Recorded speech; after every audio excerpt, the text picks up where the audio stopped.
So I'll go ahead and get started. I just have a few introductory slides. Probably don't need this much of an amplification for everyone yet, but I am John Graves. I am from Vanderbilt University in the US, and it's our pleasure to be here in Cape Town with you today to talk about adapting and structuring models, health economic models for low and middle income settings. I know several of you in the crowd from another workshop we put on last fall, and so it's great to see everybody again.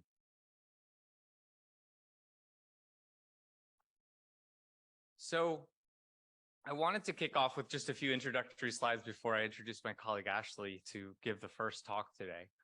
But this is a common scenario that I think many people have faced. Suppose you're tasked with informing a policy decision on a specific disease or health technology in your home country. There are many published models on that specific disease or health technology, but those models were not developed for your home country. Oop, and my clicker is not working until we get it.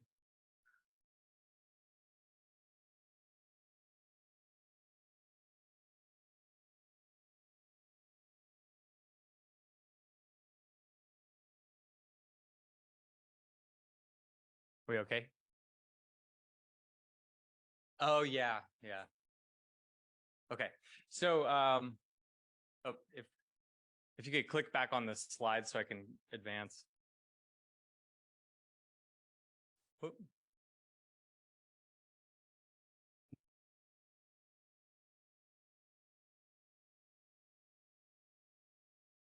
All right. Okay, so you've been tasked with creating a health economic model of a disease. There's a wide published literature on the disease. Let's call it cardiovascular disease. We'll be focusing on that for a lot of today. But much of this published literature has been developed in other contexts, other countries. Maybe it was developed in the UK, where they're calculating QALYs. And you want to adapt a model, an existing model, or at least parts of an existing model to your own country. Another common scenario would be, like I just mentioned, that the published literatures estimating QALYs, which are typical in high-income countries, but more typically used in low and middle income settings, are DALYs, which we'll get into in detail today. And we want to maybe adapt the model, an existing model, so that you can estimate DALYs instead of QALYs. Another scenario you might run into is that you want to build a model from scratch, but you want to use disease incidence, mortality, and other data from your population or setting that you want to construct a model in. So how can you swap in, let's say, disease incidence rates from South Africa or Thailand or wherever you are interested in doing some policy decision modeling? How do you swap those in for an existing model? So this workshop is designed to show you how to address all of these challenges. This workshop, first and foremost, I want to thank our sponsors for this. So this is created in joint collaboration with Vital Strategies, and Emily Myers from Vital Strategies is here. You'll be hearing from her later today. And Andrew and Chandra are here from the CDC Foundation, and you'll also be hearing from at least one of them later today as well, when we talk about opportunities for funding and collaboration on this type of health economic modeling. And then I'm also here with my two colleagues from Vanderbilt University School of Medicine, Ashley Leach and Marie Martin, who you'll be hearing throughout today. If you go to the course website, you'll find biographies on all of us and all the panel members that we have joining us this afternoon. So this is a fairly technical set of slides. At least the second and third set of lecture slides are going to be somewhat technical. So I wanted to set the stage here by giving you a framework for thinking about how to approach the content that you'll hear today. We really want to give you a set of tools, fairly technical, but we'll make it as simple as we can, for Markov modeling in low and middle income settings to do health policy and health technology evaluation. Only a small fraction of what we cover today is going to immediately resonate in your mind. Okay, so if you feel like it's a little bit too much information coming too fast, that's okay. I guarantee you everybody else in the room is feeling the same way. Okay, we're going to simplify it as much as we can, but our goal really is to get this set of materials consolidated and in front of you so that you have a resource to come to in the future when you're working on your own model. And so it's really not that you immediately understand everything we do. What we've taken is a lot of disparate sources of information and threads and pulled them together into a set of just 3 lecture slides and a set of 3 panels. And that's really the most important thing, is that you have this somewhere in your mind at whatever level of understanding you come to today as a resource for the future. So don't feel like you have to get every single technical detail today, because it certainly took us years and years and years to develop these skills. So what we're going to cover, Ashley in just a minute is going to come up here and talk about just fundamentals, just to get us started, to talk about QALYs, DALYs, how we do health economic evaluation. And then I am going to then jump in with a framework for how you can adapt a model. It's a very slight modification to how we typically do Markov modeling that will facilitate the ability to directly calculate DALYs. Not only DALYs overall, but the components of a DALY, the years of life lost to disease, years of life lost to disability. We're going to show you how to adapt a Markov model so that you can directly calculate DALYs. So if that Markov model was made for QALYs, let's say at a higher income setting, you can then adapt it for a low and middle income setting for DALYs. And that's this third bullet point here, is the toolkit that we're going to provide you. And then finally, we're going to have a series of panels throughout the day for strategies for collaboration, funding, and dissemination and impact of your work. And so we're going to bring in colleagues from across the world who have direct experience in this, many of whom are even currently advising their ministries of health or their governments on how to direct health policy informed by health economic modeling. So I think that is it for this. But after this course, you're going to know, sorry, I feel like I have to move this because I can't read it's such an angle. So you'll know after this course how to adapt a model with country-specific disease and mortality data from the Global Burden of Disease data. So these data have already been collected from many countries, as you're probably already aware. And you will know how to structure a Markov model, a discrete time Markov model, to directly calculate each component of a DALY. You'll also become more familiar with funding and collaboration platforms for health economic modeling in low and middle income settings. So again, this is the course website. Everything, every slide you see here is available on the website. There's also an Excel case study. We won't have too much time to get into it today, but we're providing you with materials, and it's a cardiovascular disease model that we've developed. You can actually run the model on any one of the GBD countries. So you can just type in, it's developed for the United Kingdom. You can type in South Africa, and it will develop results specific for South Africa. And so you'll be able to find that on the course website. I will show this slide throughout the break so that you can always have access to it, so you don't feel like you have to get the website right now. Okay, so with that, if you wouldn't mind clicking, or I can do it in the back to Ashley's slides. And Ashley, I'll leave this up here.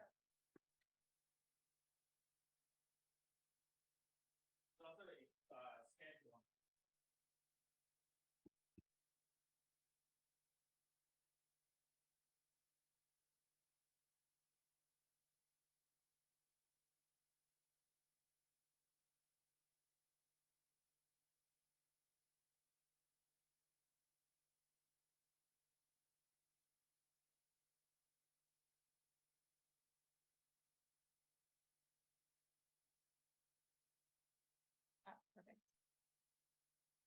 Yeah, that's great. All right. Hi, everyone. So like John said, I'm going to be talking about the foundations of economic evaluation, and then we're going to get into more of the technical stuff around DALYs. So the learning objectives and the outline for today.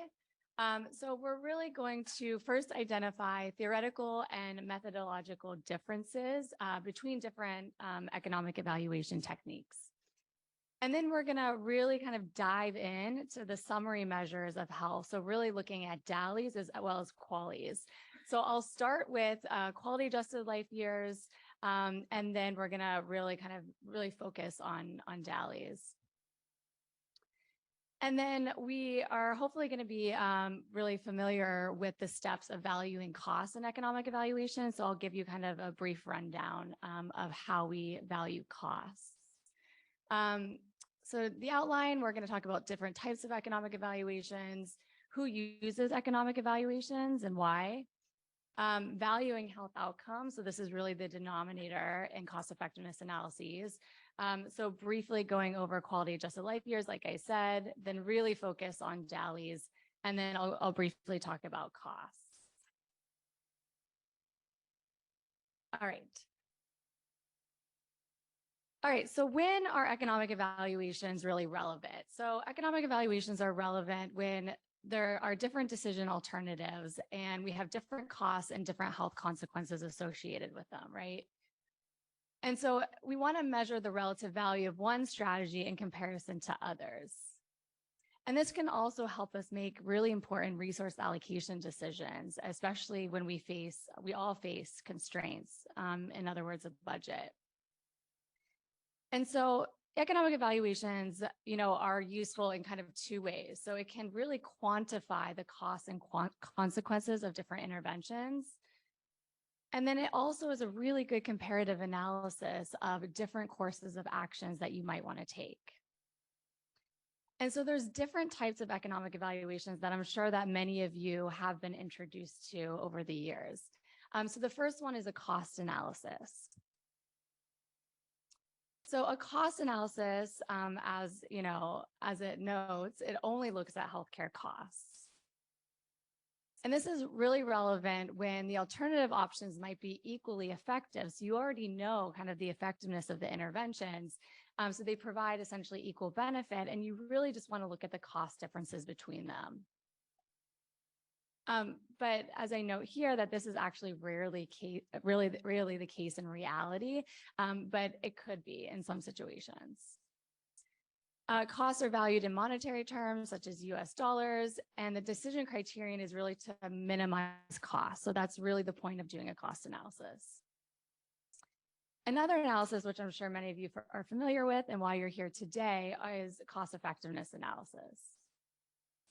So here, costs, again, are valued in monetary terms. The benefits can be valued across different outcomes. So here we can look at, really clinical specific outcomes, such as cases prevented or cured, lives saved, as well as years of life gained, quality adjusted life years gained, disability adjusted life years averted, et cetera.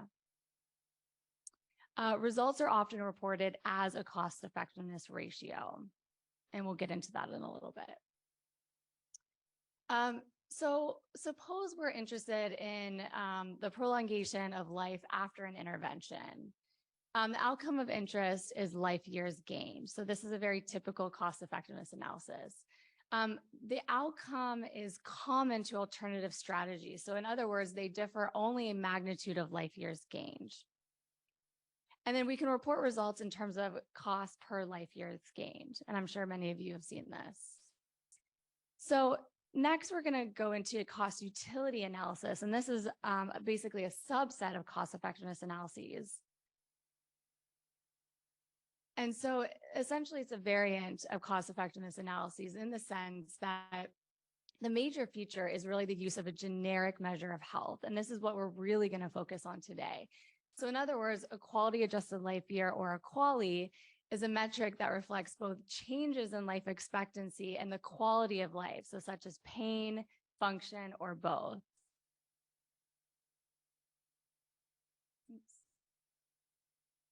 This is by far the most widely published form of economic evaluation. And we'll focus mainly on cost effectiveness analyses in relation to cost utility analyses throughout the workshop today.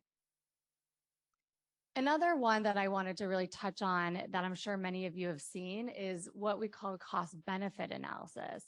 And oftentimes what I see is that people tend to confuse cost benefit analyses with cost utility analysis as well as cost effectiveness analyses, but they're actually quite different.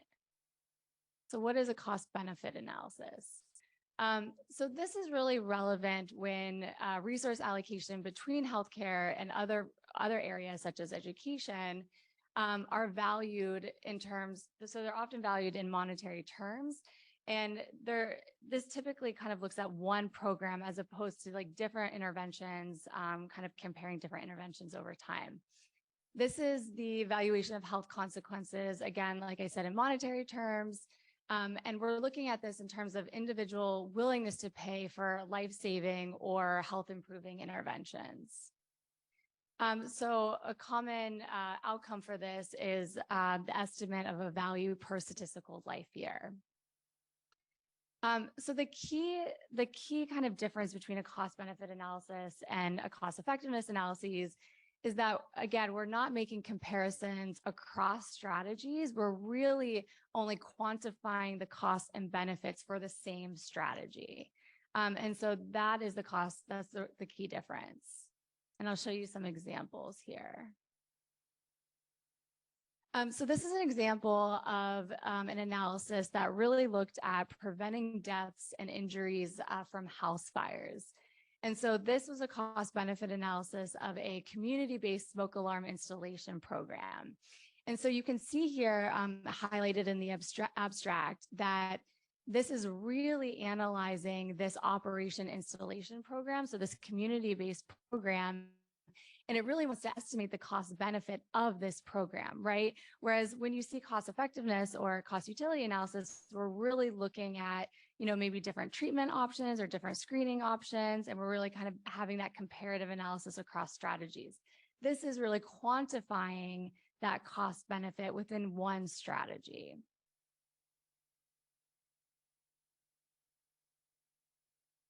All right. Here's another example of applying a cost benefit analysis to an air pollution control program in the Indian power sector. So again, what the authors really wanted to look at here is they wanted to quantify mortality benefits associated with the reduction of sulfates. And they wanted to really kind of look at the benefits and costs associated with this reduction in sulfate. So again, it's one program, and it's really kind of quantifying those costs and benefits of the program. So who uses economic evaluations? So we know that, health technology advisory committees, we know the governments of many countries use economic evaluations for decision-making, including Australia, including Canada, including the UK, as well as Brazil. In the US, we also use it to a varying extent. Other groups that are developing clinical guidelines use it, such as the CDC and the WHO. Also disease-specific organizations. So in the US, like the American Cancer Society, the American Heart Association, the European Stroke Organization, et cetera. Also, regulatory agencies use this, quantification for decision-making, such as the FDA in the US, as well as the EPA. All right, so now we're going to really kind of dive into cost effectiveness analyses and the foundations, and particularly identifying different alternative strategies. So like I said, like cost effectiveness analyses is really useful when we have different, alternative strategies to evaluate. And this can be used in decision modeling, economic evaluation, because it really, requires the identification of strategies of these different courses of action. These alternatives could include different therapies or policies or technologies, or our alternatives could also capture different combinations or sequences of treatment, such as what dose or what age to start at. And then once we identify different alternative interventions that we want to evaluate, we then want to quantify their associated consequences in terms of both costs as well as health outcomes.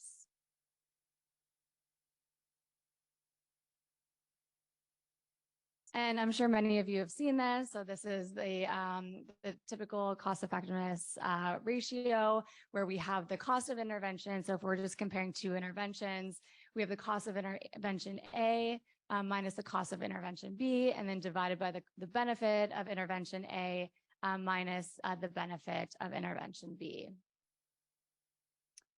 Any questions before I move on? Okay. So now I'm going to really get into valuing health outcomes. So this is where we're going to talk about the QALYs as well as the DALYs. And then I'm going to get into kind of a little bit in the costs realm, and then I'll talk briefly about thresholds. All right, so why do we care about summary measures of health?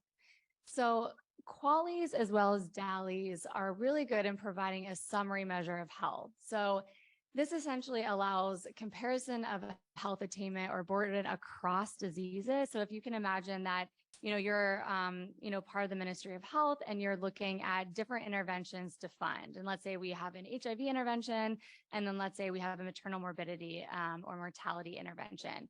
It's really hard to compare those two different disease areas, right, if they have different outcomes.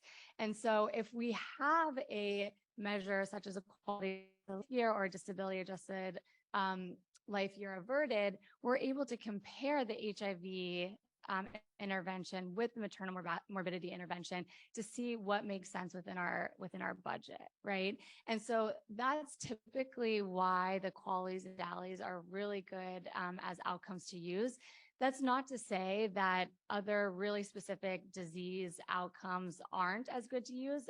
Typically in my own cost effectiveness analyses, I typically, report something like the QALY as well as like HIV cases averted or, maternal deaths averted, et cetera. So I typically have a lot of other clinical outcomes in addition to like the QALY or the DALY. It also allows comparisons across different populations, across different interventions, like I mentioned, and then also able to compare them over time. And so this is, like I said, this is why the QALY and the DALY are really important measures. So to give you a brief rundown on the quality adjusted life year, so this really originated from welfare economics. And essentially, it's really based on the utility. So utility is a holistic measure of satisfaction or well-being. With QALYs, we have two dimensions of interest. We have the length of life, which is typically measured in life years. And then we have the quality of life, which this is measured by a utility weight, usually between 0 and 1.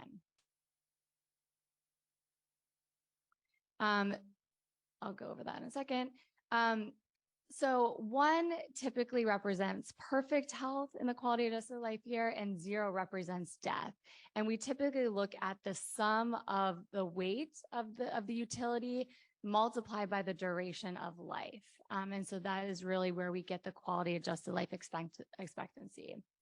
And I'll break this down for you. So this is an example of a patient with coronary heart disease. And so we're going to look at an intervention where we have surgery versus no surgery. And then we're going to really quickly compute the quality adjusted life year so we can kind of look at the differences.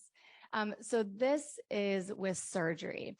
And so you can see the utility is on the y-axis, and then you can see the life years is on the x-axis, right? And you can see the different health states that an individual might be in when they have this coronary condition. And so you can see healthy, you can see angina, and then you can see some minor limitations, and then you can see all the way up to death. So here, the way that we would calculate QALYs is, so for the first, like the little orange bucket here, we would take the 3.5 years because they lived 3.5 years in perfect health. So we say that a utility of 1 equals perfect health. And so we take the 3.5 multiplied by 1, and then we add on a year of living within this angina health state, right? Which is a utility of 0.5. So definitely less than perfect health. And then they receive the surgery. You can see where they receive the surgery right after that blue health state. And then they live another 5 years with a little bit higher quality of life, right? So around 0.75. So it's higher than, what they had prior to the surgery. And then they live another, half a year in kind of poor health. And so we reflect that in the quality adjusted life years. And so the quality adjusted life years for the surgery intervention would be around 7.8 quality adjusted life years gained. So now let's look at this without surgery. So this is the same situation, but this is someone who does not get the surgery. And so you can see, again, they lived, 3.5 years in a perfect health state condition. And then, but now because they didn't get the surgery, they lived 6 years in the 0.5 health state utility, right? And so that's a lot less than what we see on this slide, where they had a little minor limitations from the surgery, but they lived a higher quality of life within that 5 years, right? And so here, again, they didn't get the surgery, and so they're living a lot longer in that lower quality of life health state. And then after that period, then again, they live half a year in a really poor quality of life state. And then, so they have a total quality adjusted life years of 6.6. So if we look at this comparatively, right? So someone with the surgery lived, 7.8 quality adjusted life years. Someone without the surgery lived 6.6 quality adjusted life years. So you might be able to say that, surgery might be the better option here. However, if we just report life years, they both had the exact same life years, right? So if we do a cost effectiveness analysis and we're just looking at life years, there's no difference between the surgery and no surgery. So do you see the value, right, of incorporating quality of life within this? Yeah.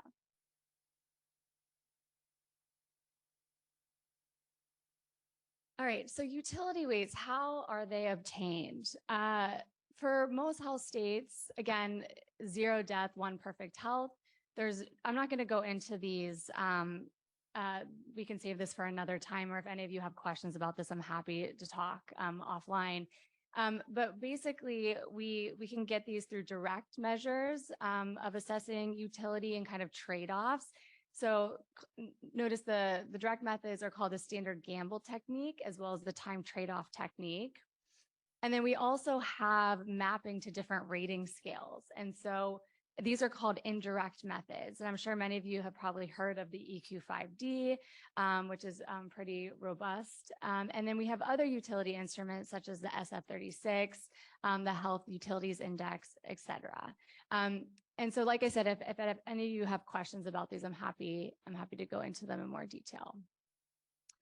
How do you get utilities kind of for your own studies? So, there are large scale utility studies out there, and especially depending on the disease population that you're looking into, some people have done some really great, systematic reviews and meta-analyses on, combining these utility estimates.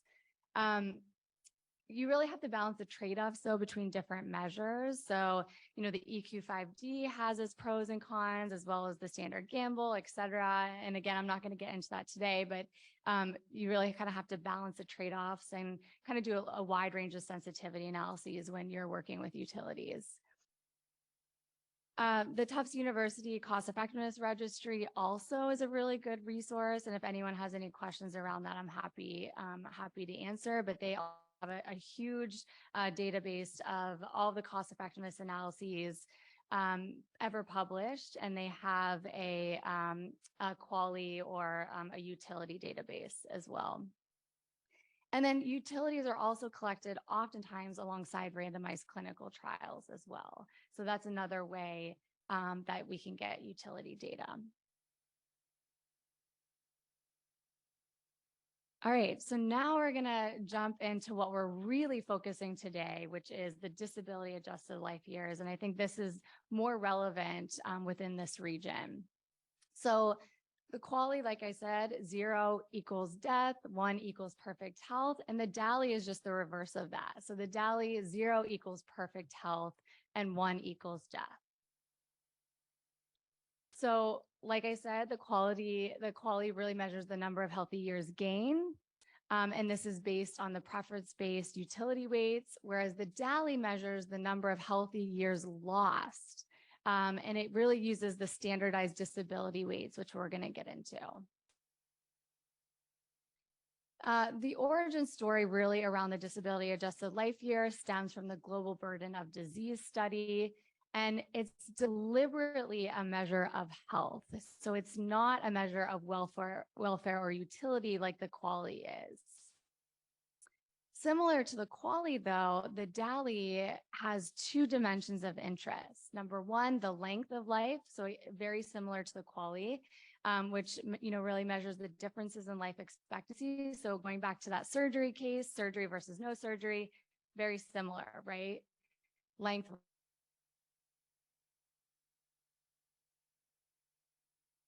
I said by disability weights, which we're going to get into. All right, so the DALY is made up of two key components. So the years of life lost, and then the years of life with disability.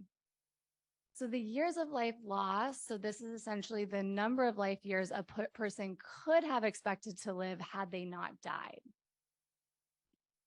And then the years of life with a disability is essentially years lived with a disability based on the condition.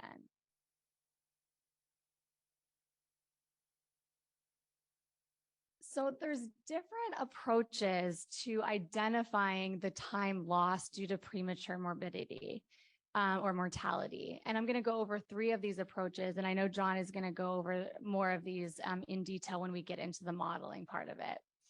But there's essentially an exogenous approach. So essentially we take the maximum life observed in the modern world. And so we call this typically the synthetic life table. And this is irrespective of the country that you're studying. So whether or not you're studying an intervention in the US or in Uganda or in China, this is, we're taking the maximum life expectancy of human life. And so we typically, the synthetic life table that we use today is the synthetic life table of Japan. We can also look at this, calculate the years of life lost based on an endogenous approach.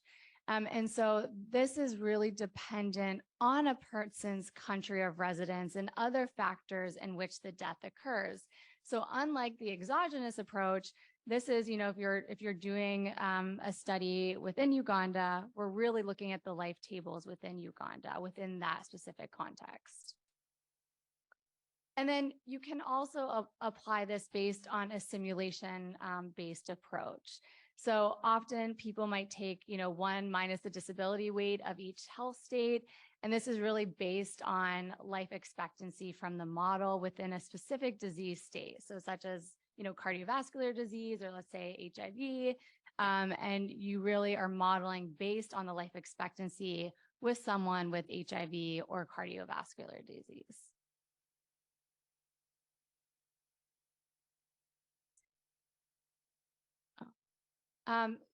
So the approach really depends on the purpose of the study. So you might be thinking, okay, when do I use which approach, right? Which approach is right? And again, it really depends on the purpose of the study. So let's say that, you want to do a comparison across countries and you really want to make the point or the case that, we should allocate resources to your country. And, you want to have this like global justice approach to your cost effectiveness analyses. You might want to use a synthetic life table in that case, because you're really documenting the burden of disease based on, what is the, the highest expectation or the highest expectation of human potential, right, in the world. And so you might, in that case, want to use a synthetic life table approach. But let's say that you're really assessing, different disease interventions. Let's say use Uganda as an example, and you want to quantify how many expected life years are lost due to a disease in conditions specific to Uganda. And so in that case, maybe you want to use a country-specific life table, right? And You can also do both as well. You don't have to just do kind of one or the other. You can also report both, and that could be really telling and really important for decision making. Oh no. Um,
All right, any questions before I move on? All right. So now we're going to get an example of how we would quantify this. So this is the burden of HIV as just an example. And to the right is a synthetic life table. So again, DALYs are, the years of life lost plus the years of life with disability. So let's say we really want to quantify the overall disease burden of someone with HIV and not on treatment. So we're going to look at someone with HIV on treatment as well as someone with HIV not on treatment.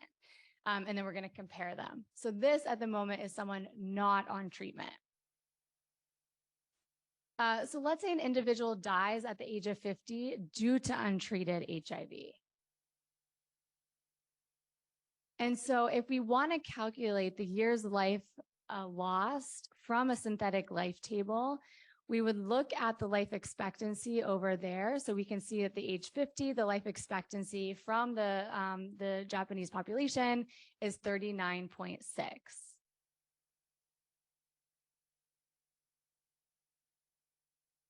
So the years of life lost with HIV not being on treatment is 39.6 years of life lost from that synthetic life table. And again, this is compared to the life expectancy of someone without HIV and lives in this ideal environment with the maximum life expectancy, right, of human life. This is essentially the mortality part of the DALY. So this is the years of life lost. Now suppose that untreated HIV would render someone 50% disabled for the final 10 years of their life. So the years of life with disability, and let's just pretend right now, I know I talked about disability weights, but let's pretend that we don't have a specific weight that we have at the moment. The next example, I'll get into the specific disability weights. But the years of life disability, so the HIV no treatment then would be the 0.5 multiplied by 10. So this is accruing essentially 5 more DALYs and cured, right? Because this is someone that is disabled for 50% of their final 10 years of their life. So the overall disease burden due to untreated HIV can be represented as, again, going back to that DALY equation, the years of life lost plus the years of life with disability. So the 39.6 plus 5. So that would be 44.6 total disability adjusted life years. So that is the overall disease burden due to untreated HIV. Now let's look at the DALY effect of treatment. So let's say that providing HIV treatment extends your life by 20 years compared to no treatment. So an individual with HIV now lives until 70 years on treatment. So what is the years of life lost? So if we go back to the synthetic life table, we can see the column at age 70, the life expectancy is 21.3. And so we take that number from the synthetic life table. And again, this is compared to that life expectancy of someone without HIV living in these ideal circumstances, and really encapsulating that maximum life expectancy.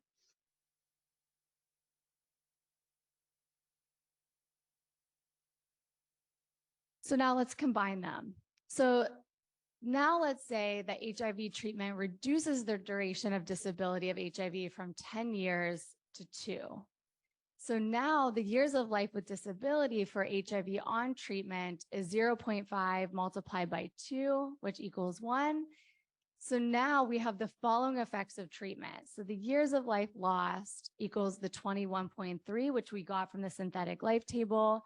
And then we add the years with disability, which is 1. And so with treatment, the burden of HIV on treatment is 22.3 disability adjusted life years.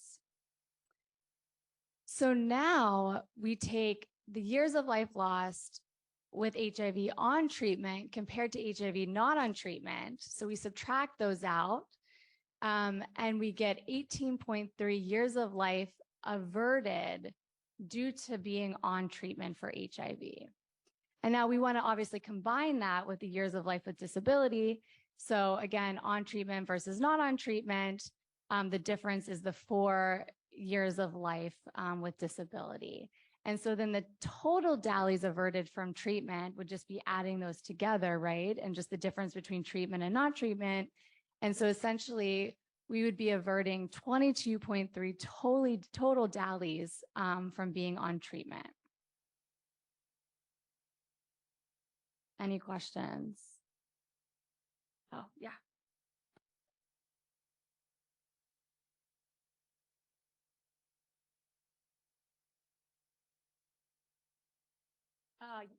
Yeah.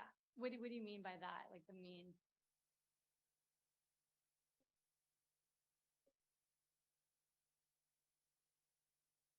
Mm-hmm.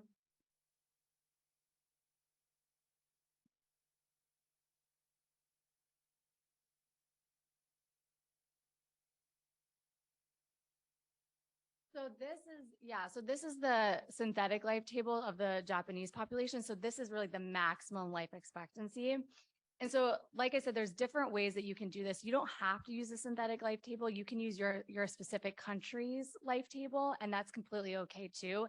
It really just depends on your research question.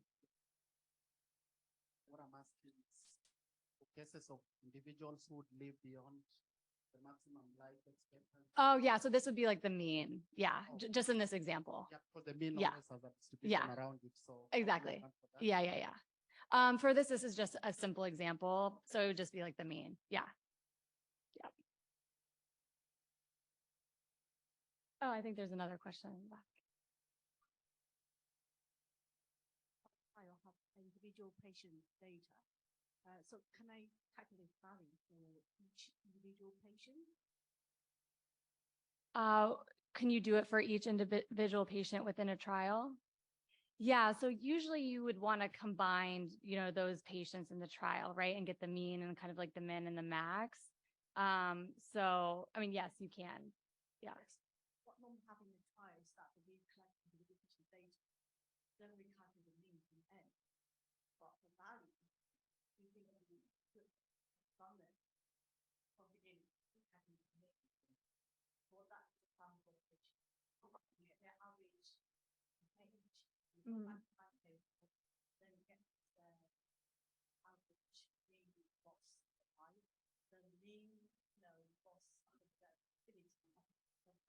Yeah, so with a clinical trial, because typically they're, shorter durations of time, right? And so typically what you might want to do, because you might not be able to kind of see those life expectancies within like that short duration of time in the clinical trial. So there's a couple ways you could do it, but one way you could also just use the disability weights and kind of do kind of 1 minus the disability weights. I don't know, John, if you have any other suggestions on that, but for within a clinical trial, because it's only like, let's say like a 2-year clinical trial. You're not like simulating. I'll get on here, so. Sorry. Technical difficulties. I'll get on here so the people on Zoom can hear me drop the mic. It was not the best dropping of the mic moment I've ever had. Yeah, so I mean, in a clinical trial, it might only last 2 years. So you don't observe everybody in the trial until death. And so you could use you could use a life table from the closest life table to that population in the trial that you can get to. You could use the country life table. But in terms of, I mean, you could directly use a disability weight for the folks in the trial for at least that 2-year period and extrapolate into the future. But you're typically relying on these life tables from a broader population, whether that's a reference population like the synthetic life table, where you observe somebody in your trial die at age 50. In an idealized world, they would live another 39 years, having lived to age 50.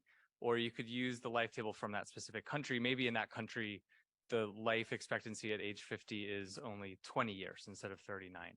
So you just adapt in. But it might be a very acutely ill population. And so the life table for that specific population, you might be able to get from other vital registry data or something like that.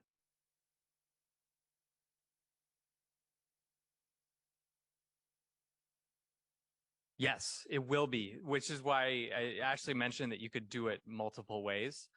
Typically, the years of life lost to disease is dominating the years of life lost to disability, but that's not always the case. And so if you're using a synthetic life table, you're going to you might come to a different decision based on a synthetic or reference life table than a country-specific life table. But we'll show you how to do it anyway. You can do it multiple ways. So you're not bound to one specific way of calculating it. And so, as always, these cost utility analyses are inputs into a decision. They're not necessarily deterministic of a decision. And so you want to weigh, if I do it with a reference life table or synthetic life table, I get this incremental cost effectiveness. But if I do it with a different life table, then maybe you get a slightly different answer. And so if they're both pointing in the same direction, that's great. But if you come to different decisions either way, then you know that it's sensitive to the particular method that you're using to calculate the DALY, which is important information itself.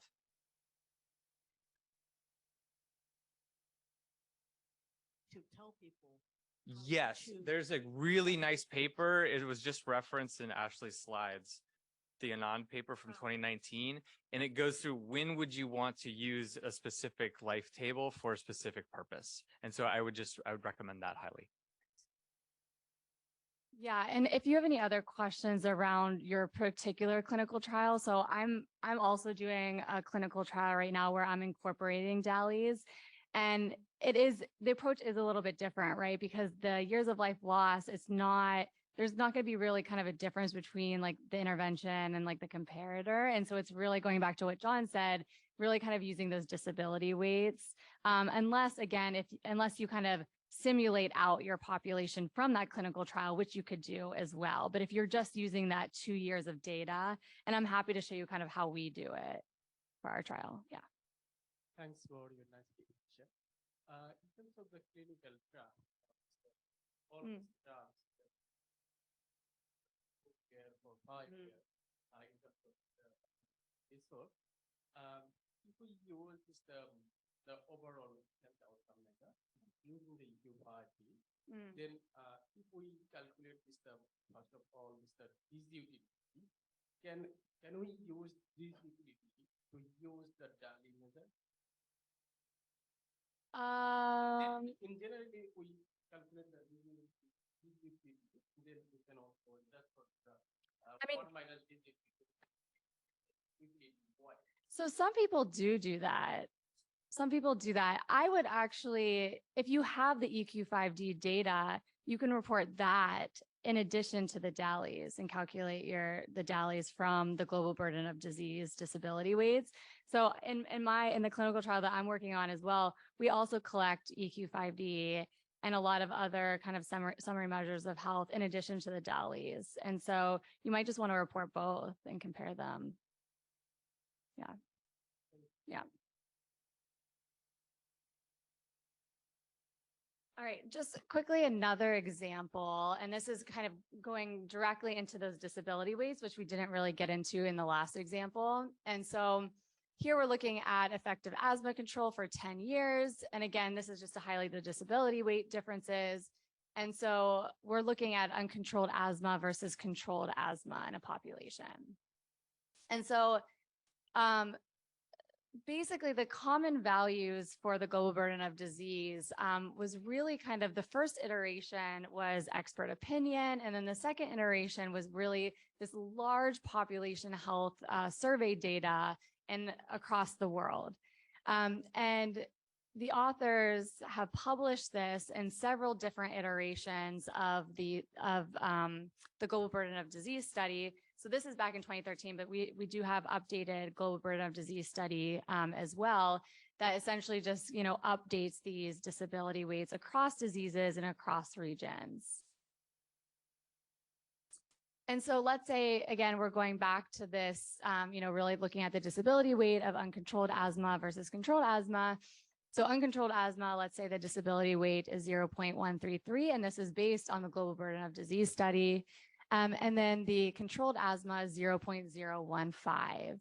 And so the years of life with disability, if we multiply that out, it would just be 1.18 DALYs averted for controlled asthma versus uncontrolled asthma. So this is kind of how we would look at it for the disability weights. So DALYs for cost effectiveness analyses. So, the calculation approach has really kind of changed over time. So it used to, involve age weighting, it used to involve discounting, and now both of these are out. Some will calculate, so like what you had mentioned, a quality-like DALY, which is a utility weight, essentially 1 minus a disability weight. The common practice, so high income settings typically use quality adjusted life years, whereas low and middle income settings typically use the DALY since disability weights are really freely and publicly available. And also it's really, a cultural contextual issue as well. We did the EQ5D in Nigeria, and contextually, it wasn't kind of like the best approach. Like the DALY actually resonated more with the population. And so again, it really just kind of depends on your context and the setting in which you're working. But this is kind of just, the typical approach. All right, so going back to our cost effectiveness components, again, the numerator are the cost differences between interventions and the denominator are the benefit. And so now I'm going to really get into costs. So we talked a lot about, disability adjusted life years and valuing outcomes. And now I'm going to briefly just touch on costs. And I'm not going to talk a lot about costs since, the workshop is really focused on DALYs. And then I'm going to get into briefly a little bit on thresholds. So we can measure costs using, several different approaches, and the approaches really depend on what's available, honestly, what's available within your countries. So we can take this from a micro costing perspective or a bottom-up approach. And this is essentially where we measure all resources used by, individual patients. And then we essentially assign the unit cost for each of these types of resources. We can also look at it from like a top-down approach. And again, it just depends on the data that you have access to within your countries. But this is essentially estimating a cost for a given volume of patients by dividing the total cost by the volume of services used. We can also sometimes look at this in terms of downstream costs, such as hospitalizations due to opioid overdose, for instance, or, another outcome, we might quantify, costs associated with that. We can also take more of an ingredients-based approach. So we can look at, let's say, if we have the probability of something occurring, and let's say that is kind of the best data that we have, and we can multiply that by the quantity of the services used, and then we can put a unit cost to that as well. What really matters, especially in relation to cost, is what perspective you're using for your analyses. So the formal healthcare sector is essentially medical costs borne by, let's say, third-party payers, or maybe this is out-of-pocket costs, right, within your countries, really from, a healthcare sector perspective, whereas a societal perspective really represents a wider public interest, and it really combines different sectors of the economy. And so again, it really just depends. I've also seen in international settings that some people take more of a programmatic perspective on costs as well. And that could be especially with like large donor populations or donor funding. So that's actually all we have on costs. I know that's a brief rundown, but does anyone have any questions on costs before I move on? Okay, great. So now I'm going to get into cost effectiveness thresholds, and then I'll turn it over to John. Oh, it jumped again.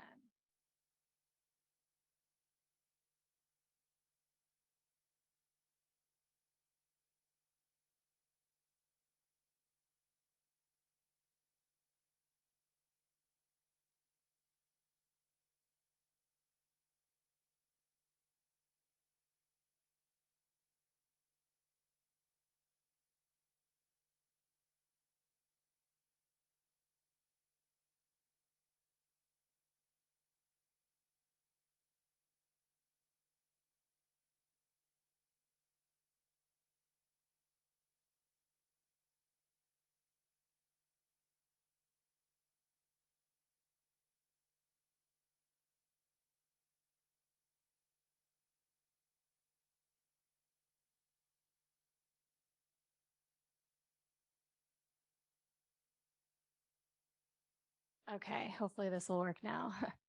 All right, where to draw the line?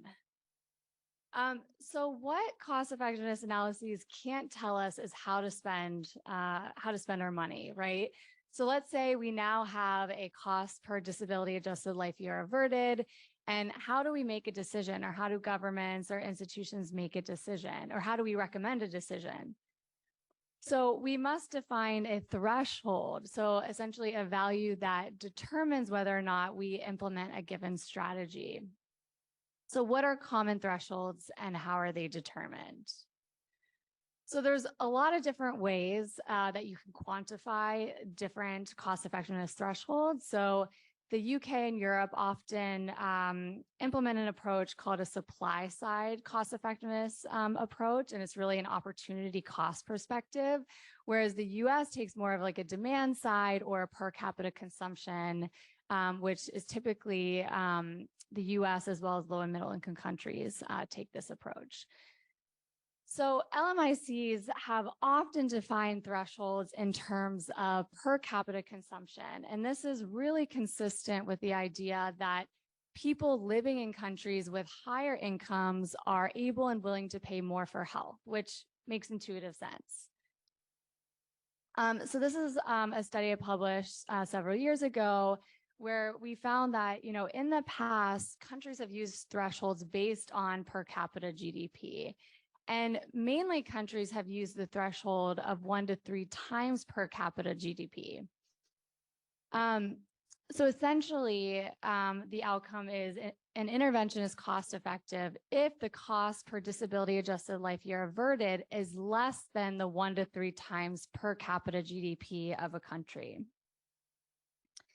And we found that actually out of all the cost effectiveness studies, the cost per DALY studies published, we found that most actually do use this 1 to 3 times per capita GDP.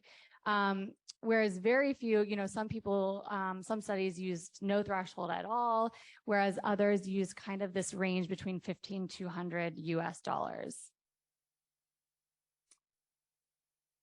Although this threshold range roughly corresponds to what has become really convention in high income countries, so the 1 to 3 times GDP is typically, what we use in the US. Per capita consumption in wealthier countries actually exceeds the per capita consumption in low and middle income countries by 1 to 2 orders of magnitude. And so some have actually argued that the the typical 1 to 3 times per capita GDP might be too high for countries to actually use this as a cost effectiveness threshold. And this could actually result in the adoption of interventions that can wipe out your entire budget at a country level, right? And then it could displace a lot of really beneficial existing services that provide greater health benefit. And so there's been a lot of academics in the space that have argued that the 1 to 3 times GDP should not be used. So with that said, what should you use, right? In terms of your threshold, in terms of, determining whether something is cost effective and whether the government should adopt that intervention. So typically, based on some studies that have been done in the past, the recommendation at the moment is 0.5 times GDP for low-income countries, and maybe you can increase that by 0.7 gross domestic product per capita for middle-income countries. And so that is typically the recommendation now, and that's what I would actually recommend to use. Some people have, looked at the GDP per capita and have adjusted it based on purchasing power parity. And so oftentimes we would do, the GDP per capita, looking at the PPP, especially if you're kind of doing a measure of economic performance and living standards and kind of doing a cross-country comparison. So this is just another option. When you want to look at a cross-country comparison, you might want to adjust it based on the purchasing power parity. And so like I said, so the DSP-3, which is the disease control priorities, which is based at the London School of Hygiene and Tropical Medicine, they also recommend a really conservative cost effectiveness threshold as well. I think it's still around the 0.5. It might be even more conservative. But basically, until we come up with a better measure, and the ideal situation would be like each country would come up with its own cost effectiveness threshold, right? But I know that that also takes a lot of really intense resources. And it's also hard to do no matter what country you're in. It's hard to come up with a cost effectiveness threshold. And so until we're able to come up with a better measure, or, until a country is able to come up with its own cost effectiveness threshold, we really recommend this more conservative threshold, either the 0.5 or kind of looking at other resources like the DSP-3. This is just highlighting the DCP-3 and some of the resources. I had other resources, but I think it's jumping. Oh, here are some other ones. So this is also the Global Health Cost Effectiveness Registry. So I think I mentioned kind of the General Tufts Cost Effectiveness Registry. So that is typically a cost per quality database. This is funded by the Gates Foundation, and this is all free for anyone to use at no cost. And this is really reporting on the cost per DALYs, and you can look at all of the cost effectiveness studies that have ever been published in different regions using DALYs. And you can look at the different DALY estimates and the disability weights, by condition as well through this website. So if you're interested, and I think that's all I have.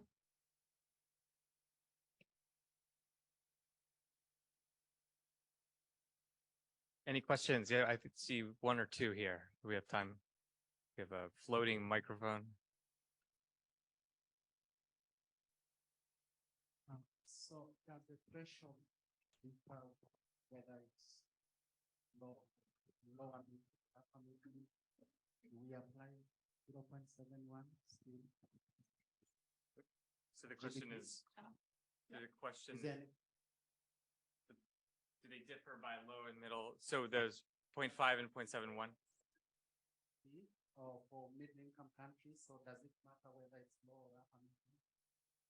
Yeah, so typically lower income countries would be the 0. I would use the 0.5. But if it's more on the border between like the middle income, then 0.7 is typically what's recommended. Yeah. And there's one more question over here.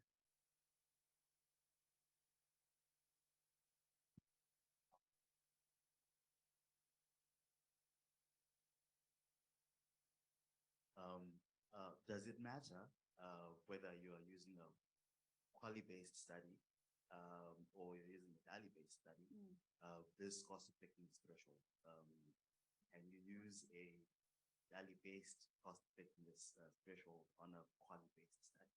Yes, that's a great question. But yes, you can use it for both.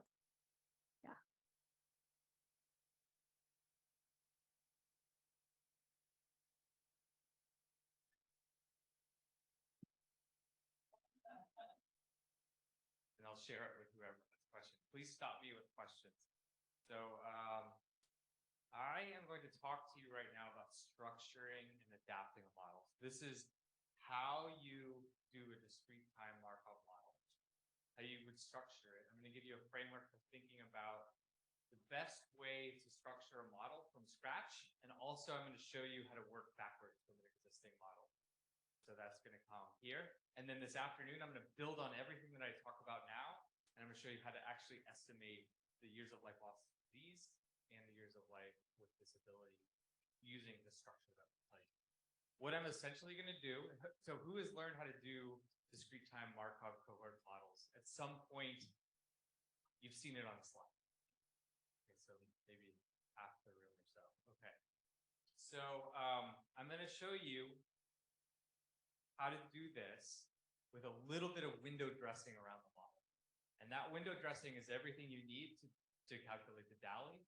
And the framework is everything you need to swap in and out mortality data from a different country or disease incidence data from a different country. So this is the secret sauce of how you do all of this adaptation to a new country or setting. You're going to come through the framework that I give you over the next, well, it's split up. So we have a break coming up in a few minutes. Thankfully, we won't take you through 3 straight hours of lecture. So this is gonna be split up into 2 parts. I'll get as far as I can until we hit the break time, and then all of us will get some coffee, and then I'll finish out after that. So, okay. So the motivation for what I'm gonna cover now, and this is gonna be a little bit more technical than what Ashley just covered, which is more kind of getting our feet wet in the background material. What is a DALI, et cetera. So let's say that we wanted to create a novel decision model for cardiovascular disease prevention and treatment in South Africa. So our goal is to create a Markov model, a discrete time Markov model. And if for those of you who have done this, who do it for a living or have at least been exposed to it, you know that a key part of doing a Markov model is the transition probability matrix. So you have a set of defined health states, and you have transition probabilities of what's the probability in a given year, let's say, that you transition from a healthy state to a disease state like CVD, or maybe you have some kind of acute event due to CVD, or death due to CVD, or death due to background causes. So that transition matrix is going to govern how people move through the model, how your cohort moves throughout the model. So our goal is to create this transition probability matrix for South Africa. Our goal might also be that we have a model. CVD is a widely studied disease. There are hundreds, if not thousands, of Markov models of CVD that have been developed all over the world. So how do we take a model that already exists, let's say it was built for the United Kingdom population, and adapt it into South Africa? South Africa has a totally different disease incidence rate for CVD, has a totally different life expectancy. And so we want to adapt an existing model because other people have done a lot of hard work to try to measure utilities or disability weights or whatever it may be. But we want to bring that model into a new setting. Oh, can we click on the slides so I can advance there? What never happens is that you get served up your transition probability matrix on a silver platter. How many people have struggled to find the right transition probability for their model? Okay, at least 10 hands in the room. So how are we going to deal with this problem of, well, I know what I want, I know what my goal is, but I don't know how to give you some new tools. Okay. The solution is that I'm going to show you how to find what I'm going to call common ground, where we can combine and transform different model inputs. Let's say it's background mortality from a different country. It's background disease incident from a different country. We need a common ground. We need like the automobile mechanic shop where we can take off the tires of the car and put on a new tire, or maybe take off the door and put on a new door. So I'm going to show you to this lecture right now, is it all about what is this kind of mechanic shop where we're going to bring in, we're going to, hoist our model up on, up in the air, and we're going to be able to kind of like bring in new data from different countries and settings. So this common ground is going to be the transition rate matrix. So we're going to talk about the difference between a probability and a rate in just a second, just as a point of review. But this is going to be a slightly different spin on how you were probably taught to do Markov modeling, which is that you want to create the transition probability matrix. What I'm going to tell you, and a really important thing to take away from this, is actually the transition probability matrix is just like a buy stop on your way to your outcomes. You really want to think about a Markov model in terms of the transition rate matrix, because that's where all the magic happens, where you can swap in and out different things. Then you're just going to convert it into a transition probability matrix. I'll show you how to do that. It's a one-step process, and then you can run from there and do all of the DALIs and what. So the fundamental shift in probably how you were taught to do Markov modeling and what we're going to show you today is thinking in terms of a rate matrix and not a probability matrix. It's very easy to go from a rate matrix to a probability matrix. It's actually the correct way to do it. What you were probably taught, which I'll cover in a second, the formulas you were probably taught is technically wrong. And so really starting from the basis of a rate matrix as our kind of mechanic shop for how we think about Markov modeling is really critical for how we're going to play out all of the components of today. But it's the same thing, just the rate instead of a probability, same matrix. Okay. So the rate matrix is like the crossroads of how we're going to do Markov modeling. What we can do with the rate matrix is bring in data, mortality data from your own country, other data sources, maybe vital statistics data from your own country on how, the incidence of cardiovascular disease, incidence of HIV, whatever it is, whatever disease process you're interested in modeling. You can also bring in evidence from the published literature. Let's say there's a clinical trial on a new treatment strategy, and there's a hazard ratio that's been published on the effectiveness or efficacy of that treatment on some relevant outcome. And so this is where a lot of these components are going to feed into the transition rate matrix. And then once we have that rate matrix created, we're going to just convert it into a transition probability matrix. And then you can run and do all the Markov modeling that you probably learned at university based on that. So usually the way that this is taught is to start from the far right. And we're going to move you back one step. That's the really key insight for how to do all the tricks that we're going to do today.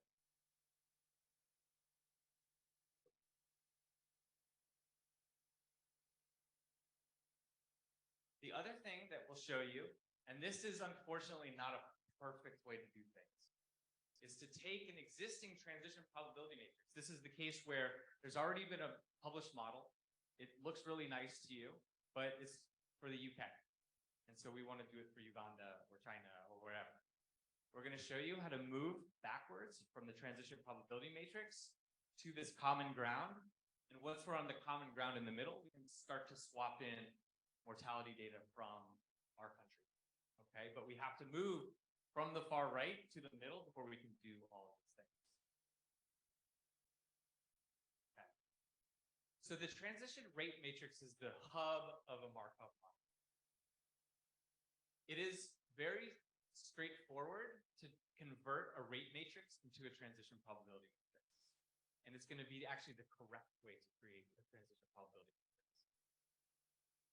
It also can be used, as I'll show you this afternoon, to add what we call transition states to record years of life lost to disease. So that first really key component of a DALI is we want some way to record how many deaths due to disease are occurring in our model. And I'm going to show you how to augment a rate matrix this afternoon in order to account for those transitions to death from to premature death. And then I'll show you how to incorporate all of that life table data in. You can actually calculate directly the years of life lost to disease in your model. And so that's going to facilitate direct modeling of DALYs, even in a model that was constructed to calculate qualities. So you can take a quality-based model and convert it to a DALY outcome model. Or quality, yes, I said that right. Okay. The other really useful thing about a rate matrix is that you can use it to change the cycle length. So maybe the cycle length for the model is a year per cycle in your model. You want to convert it to a daily or monthly cycle. The rate matrix, very straightforward to convert, to make that conversion. It also facilitates modeling using different techniques. So we're going to cover Markov modeling today, discrete time Markov modeling, where you have an annual cycle and you're going year by year by year. There's also continuous time Markov models that you can do, a little bit more advanced. There in the field is also discrete event simulation modeling, microsimulation, etc. And the rate matrix is going to facilitate if maybe you wanted to create a discrete event simulation model rather than a Markov model. And that rate matrix is going to help you. It's going to give you that common ground where you can start from. And you're going to get the exact same answer if you do it the way that we show you, if you did it as a discrete event simulation model or as a Markov model. Okay, so our learning objectives for this set of slides is to understand differences between rates and probabilities and rate to probability conversion formulas. And then I'm going to explain how to embed a transition probability matrix with a defined time step, meaning like an annual time step or a monthly time step, a daily time step if we even need that. That's probably, I'll get into 1 and 2 before break. Definitely 1 part of 2. And then after the break, I will demonstrate some approaches for backwards conversion of an existing model where you have a transition probability matrix. We're going to convert it into a rate matrix so that we can start to swap in mortality data or disease data. Okay, so first part, rates and probabilities. This will be hopefully somewhat of a review for many, but I just want to make sure we understand conceptually the difference between the two things because it's very important for thinking through for the rest of the day. The rates and probabilities. The rate is the number of occurrences of an event per unit of time. And the probability is the likelihood of an event that an event will occur for an individual over a defined time period. I'll give you some examples of this because it probably sounds the same. The major differences here is in the denominator.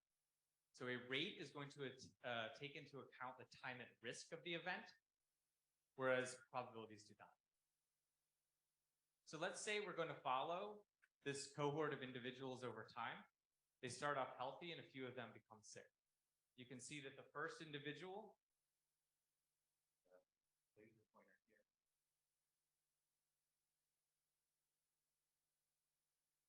The first individual becomes sick after some period of time. The second individual stays healthy for the entire duration of our study. The third individual becomes sick, and then the last individual becomes sick. So this x-axis here is the time that we're following this. So the rate of sickness in this simple cohort is the number of events divided by the total time at risk experienced by all the people followed in the group. So it's going to range from 0 to infinity. And this is the formula. It's the number of events divided by the total time period experienced by all subjects followed.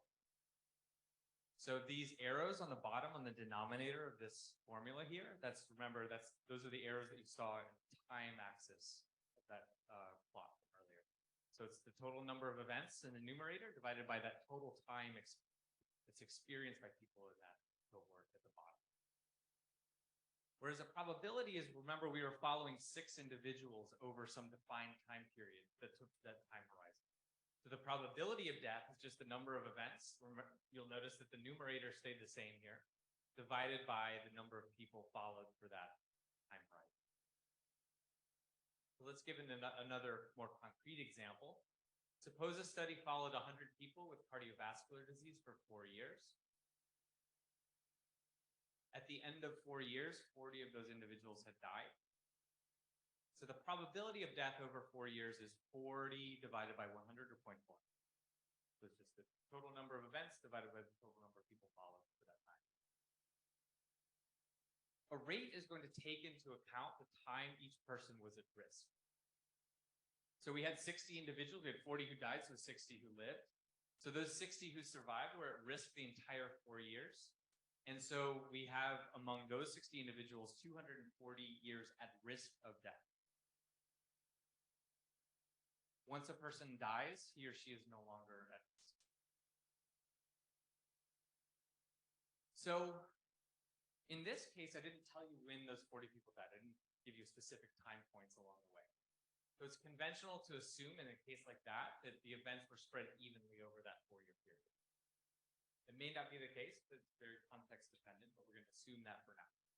So using this assumption, the average time at risk for the 40 individuals who died was 2 years. So on average, they lived 2 years.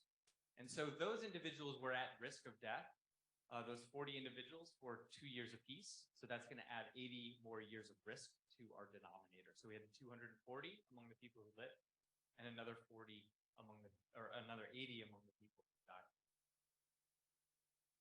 So the total time at risk for this population is 320 person years. And so the rate of death is 40 deaths, numerator stays the same, divided by 320, which is the time at risk in our cohort. So the rate of death is 0.125. This is the rate we're going to use in our transition rate matrix, not the probability that we just calculated, the rate. So we're going to pin this 0.125 rate in our mind for a few minutes. We're going to come back to it in just a second. Okay, so these are just the formulas that I showed you, the summary table.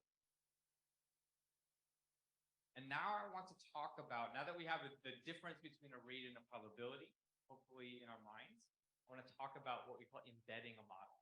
This is taking a set of transition rates, putting them into a rate matrix, and converting that rate matrix into a transition probability matrix that's going to govern our Markov cohort model that we're going to run to calculate qualies, DALYs, years of life, etc.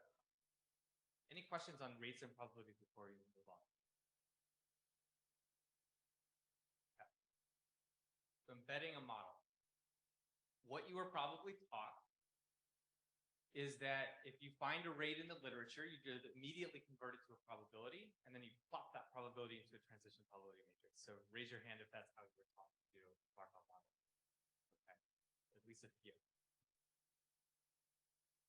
This approach of doing it one by one will only yield the correct transition probabilities if there's a single place you can go to. So if it's like alive or dead, once you add another health state, like healthy, sick, dead, that transition formula is actually going to give you the wrong probability. It's not going to be wrong by much. It's usually very slight, but it's actually technically wrong. When you have competing events, more than one event that you can, or one health state that you can transition to, when you use that simple formula, which is, I'll show you here in a second, it's actually going to give you the slightly wrong answer, and there can be problems with that. So what we're going to teach you is how to embed a transition. So we're going to do all the probabilities at once in one step.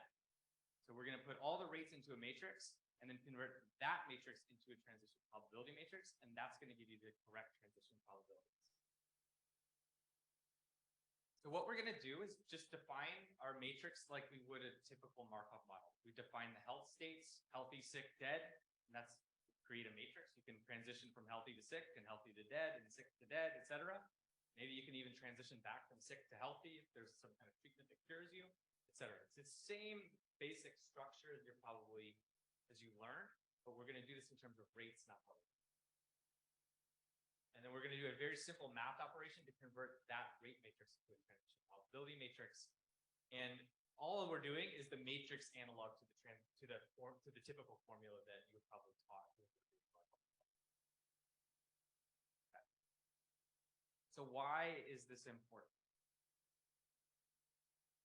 From the rate matrix, as I mentioned, and I'm going to harp on this all day long, is that the rate matrix is our mechanics shop for our Markov model, where we can take the tires off the model and put new tires on the model.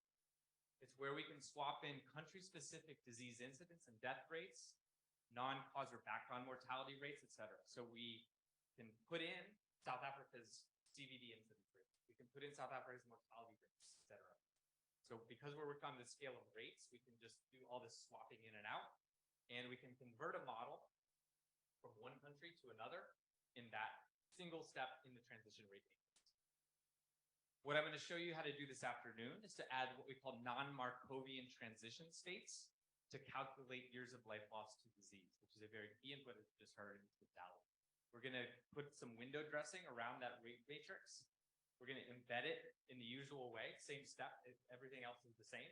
And we're going to use these transition states to be able to calculate years of life lost to disease, because people are transitioning in a given cycle from, let's say, healthy to CVD to death from CVD. And we want to record those premature deaths due to disease.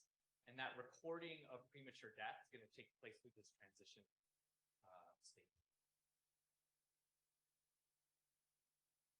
The other thing that we can do in a rate matrix is, let's say there's a nice model that's been developed. Hopefully they were nice and published the rates they used to create that model in their research study. Many times that's the case, but not always. But let's say we want to add another health state to the model. They have healthy, sick, dead, and maybe we want healthy, sick, some more progressive disease state, and then dead. So if you want to add health states or subtract health states from a model, you can use the rate matrix to do that as well. The other thing, as I mentioned earlier, is that we can convert to a different time step. So we can go from annual cycle to a monthly cycle, things like that. The rate matrix, again, it's the mechanics shop. You can do all of the changes that you need to the model when you start off from the basic of the rate matrix. So to construct a new model or to adapt an existing one, we must work from a transition rate matrix. And the process of embedding refers to just a simple mathematical formula that we're going to apply to the rate matrix. And it's just going to immediately convert it to a transition probability matrix, and you can just go off running from there. So we're going to embed a transition probability matrix using a 4-step process. So I'll walk you through all 4 steps. And we'll break in about 10 minutes for the coffee refreshments here. And we'll pick right back up. So this is going to be the 4-step process. Step 1 is to use data inputs or the published literature to define our rate matrix. Step 2 is that we're going to make strategy-specific adjustments to the rate matrix as needed. So for example, let's say we have a rate matrix for cardiovascular disease, healthy, CVD, dead. Very simple model, 3-state model. And there's a new treatment strategy that reduces the likelihood of death from CVD by some hazard ratio that's reported in a clinical trial. The rate matrix is where we would make that adaptation. We would make a specific rate matrix for that new treatment strategy from the rate matrix itself. Does that make sense? So we'd apply that hazard ratio to the rate in our rate matrix, and that would be the rate matrix for a treatment strategy under the new treatment that reduces the likelihood of death in CVD. So that's going to be step 2 is, for each strategy that we want to consider in our modeling, maybe we have a prevention strategy, a treatment strategy, a combined strategy that does prevention and treatment. All of those strategies are going to get their own rate matrix, and you're just going to adapt the rate matrix in step 2 to adhere to whatever is going on with that strategy. We're then going to do a simple mathematical formula to embed that transition probability. We're going to take the rate matrix and convert it into a probability matrix. And then depending on the context and strategies, there are certain other things that we need to do on the probability matrix to further adapt for a strategy. So there are not everything in the published literature applies to rates. Some things like relative risks, and I'll go into the whole list in a minute. Some things only apply to probability, so we have to wait till the end, until after we've converted into a probability matrix to make those further adaptations to a strategy. So we might have to make a few tweaks to our transition probability matrix once we've embedded it. And then once we have that, we have everything we need to run our Markov cohort model. Okay. Any questions before I get into very specifics on it? Yes.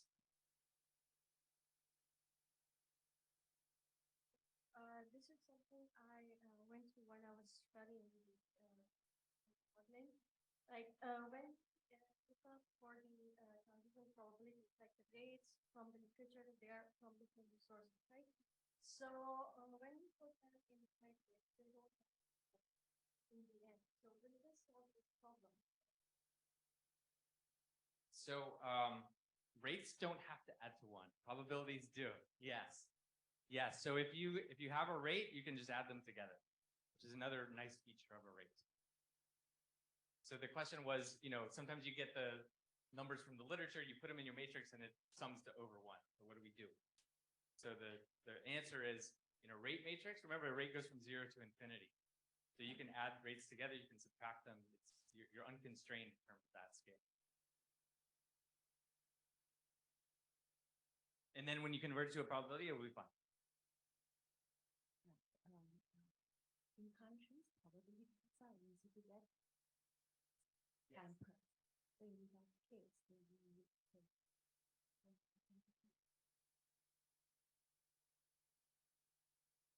Yes, so the question is, what if we find a probability but not a rate in the literature?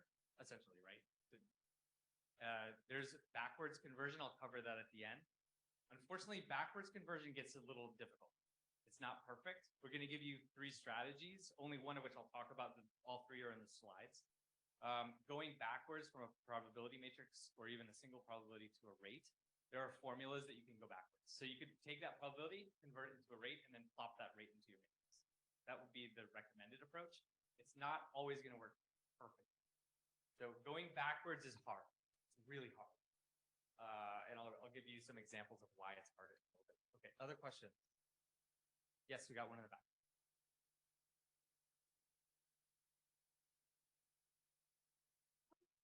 different rates from different sources. Do you have a mean? So you have, let's say you have, you're measuring, let's say disease incidence or something. You have a rate from 5 different sources. So which one do you use?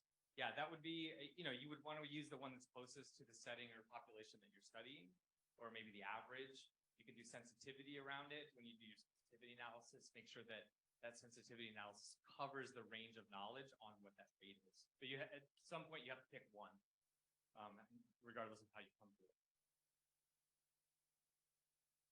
In that case, do you recommend a meta-analysis or a simple average?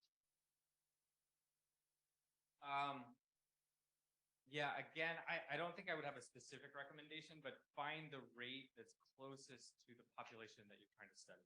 So if there's a rate from a more relevant population that was used in the original model, maybe it was a model developed for the US or the UK, but you find one from another close analog to your country or population, then you could use that and justify it on those grounds. So ultimately, it's going to be very context specific in terms of how you choose among measures of the same construct. Maybe you have 5 different things you can choose from. Take the average. But again, you would want to do sensitivity around that, and that sensitivity analysis should capture the range of rate values that you observe in your research. Okay. So let's talk about placing rates in a rate matrix. So what we're going to do throughout today is build out a cardiovascular disease model. So it's either going to be 3 or 4 states. So I'm going to go back and forth, but it's fundamentally the same thing. You have a healthy individual who can transition to the cardiovascular disease state. And from that state, they can remain there, or they could die from cardiovascular causes, or die from other background mortality causes like cancer, HIV, whatever it is. It's just non-CVD causes. I've split out death due to CVD and death due to non-CVD into 2 health states, but in principle, I could just have 1 dead state, and you would just potentially have a higher rate for transition from the CVD state to death because you have a higher likelihood of death once you have the disease. So you'll see this model throughout today. You'll either see it split out with 2 death states or just a single death state.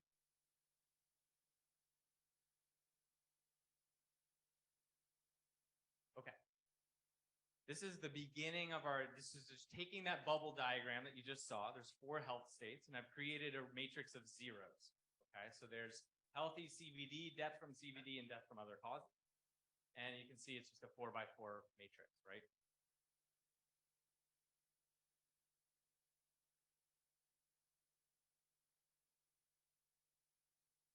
I don't even know if like this difference makes like I'm pretending it's gonna be better here. Okay. So recall that earlier we calculated that the rate of death from CVD in our little example that we gave was 0.125. Remember that? I said, pin this in your brain. This is the 0.125 that we pinned in our brain. So this is the rate that we would enter in this matrix. This is the rate at which people, I believe it was, died from CVD. And we're also, that's just one rate. So that's going from CVD to death due to CVD. And we're also going to assume for now the annual rate of CVD incidence is 0.05 per person year. So let's say we go to the global burden of disease data where they list disease incidence rates by age. And I just made up a number here. This is not a real example, but it's, let's say that rate is 0.05 in our population. So that's the rate at which people go from healthy to the CVD state. We're also going to want to think about death from other causes. And let's say that there's a separate death rate from background causes of 0.006 per person year. So it's a relatively healthy population, very low rate of death. Once you have CVD, though, you have a much higher rate of death, 0.125. So we have three numbers here. We have 0.125, which is the rate of going from CVD to death from CVD. 0.05, which is the rate at which we go from healthy to CVD. And 0.006, which is just the rate at which you're alive, you die from other background causes not related. Three numbers. You'll notice that those three numbers just got entered into this matrix. So remember, 0.05 is the rate at which you go from healthy to CVD. So you can see that here in the healthy row to the CVD column. You can also die of background causes when you're healthy. So that's healthy to death from other causes, 0.006. You can also, if you have CVD, you have a much higher rate of death due to CVD. That's that 0.125. And then you can also get hit by a bus or get cancer or something like that. So you can also have CVD, but die of something completely unrelated to your CVD, and that's 0.006. Okay, any questions here? Everything else is a zero.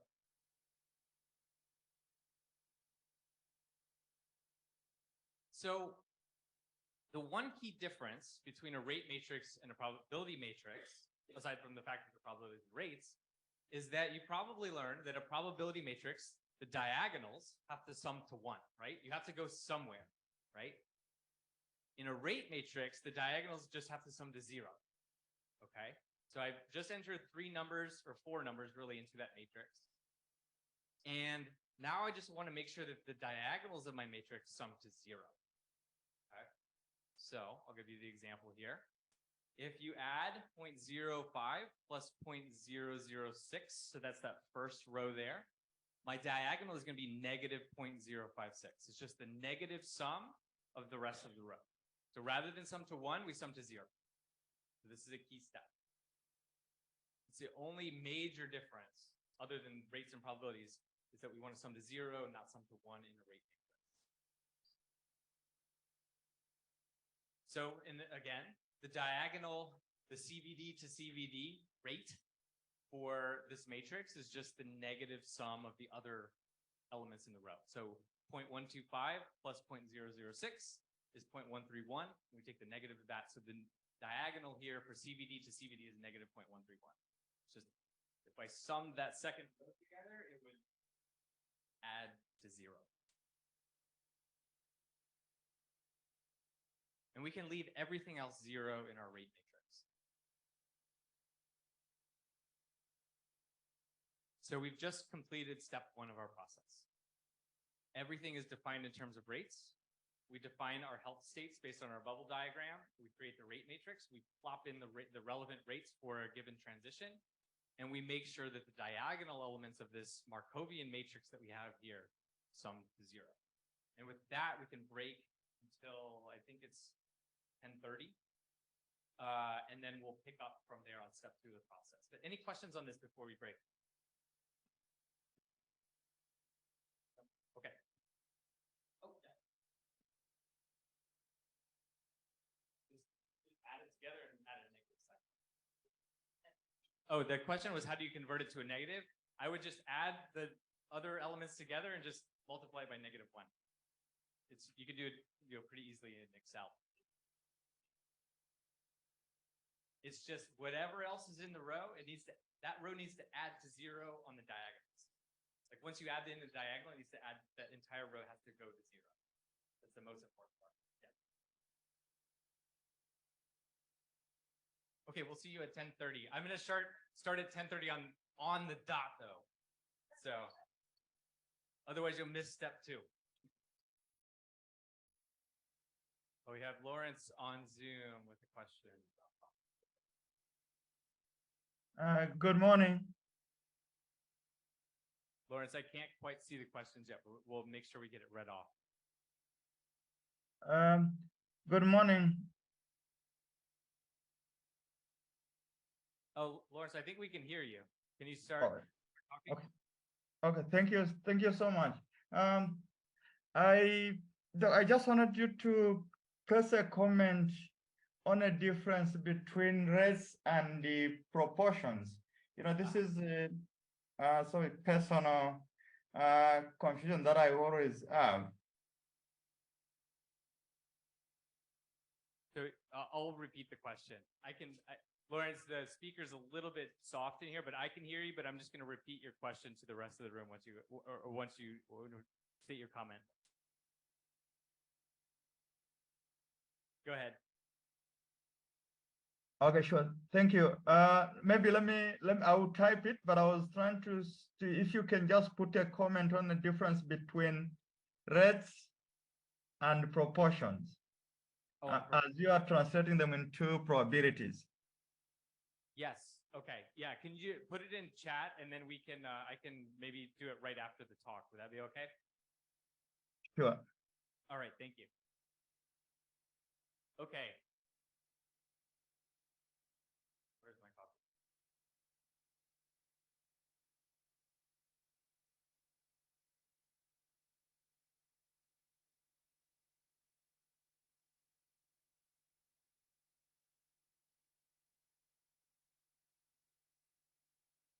So one thing that came up over the break, so I'll cover it here briefly, is where do we put these negative numbers in? And the really key here is just like in a transition probability matrix where you want your rows to sum to 1, in a transition rate matrix, your rows have to sum to 0. Otherwise, when you embed the transition matrix, it won't sum to 1. And so the key to doing that is on the diagonal here. So you can see healthy to healthy, CVD to CVD. That's what I mean by the diagonal. These are the transitions where you remain in the same state from cycle to cycle. So that diagonal element is just the negative sum of the other elements in the row. So I took 0.05 plus 0.06 and took the negative of that sum. And that's what goes into that healthy to healthy, CVD to CVD. That's what I mean by the diagonal. Usually we structure these matrices in a symmetric way so that the same health states are listed in the rows as the columns. And just like in a transition matrix where it has to sum to 1, this row here has to sum to 0. This row has to sum to 0. It doesn't matter. There could be another rate here. This would be the rate of transitioning from sick to healthy. But so I could have the positive rate there. That means you're cured of CVD. But so let's say that number was 0.1. This is 0.125, that's 0.006. This would just be 0.231. So it's a very simple math operation just to make sure that the row adds to 0 and you balance out that 0 in that diagonal cell. Yes, question on chat. Oh, this is on the proportions. Yeah, I'm going to type it in after. I just told him over. Yeah. Okay. Yes.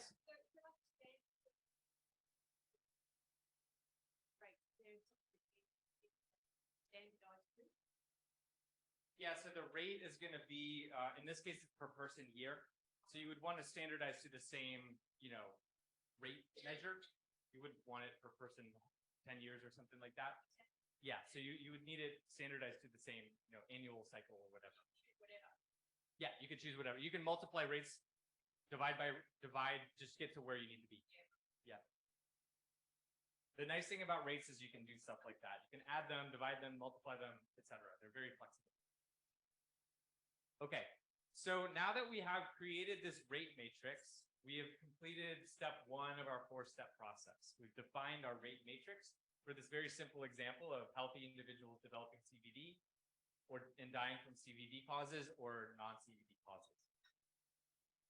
So this is step 1 of the process, is that we're going to take, I made up numbers, 0.006 is just a made up number, but you could have an age-specific mortality rate, background mortality rate that you get from the global burden of disease data. You could have a clinical trial that is estimating the rate of progression from healthy to CVD or the rate of CVD to death. You could have a hazard ratio reported in a clinical trial that's very specific to a treatment strategy in terms of how it modifies the rate at which you transition to death from CVD, let's say. Basically, any transition rate, any rate measure from the published literature, you can just plop it there in the transition rate matrix and make sure that the rows add to 0. So that's step 1 of the process.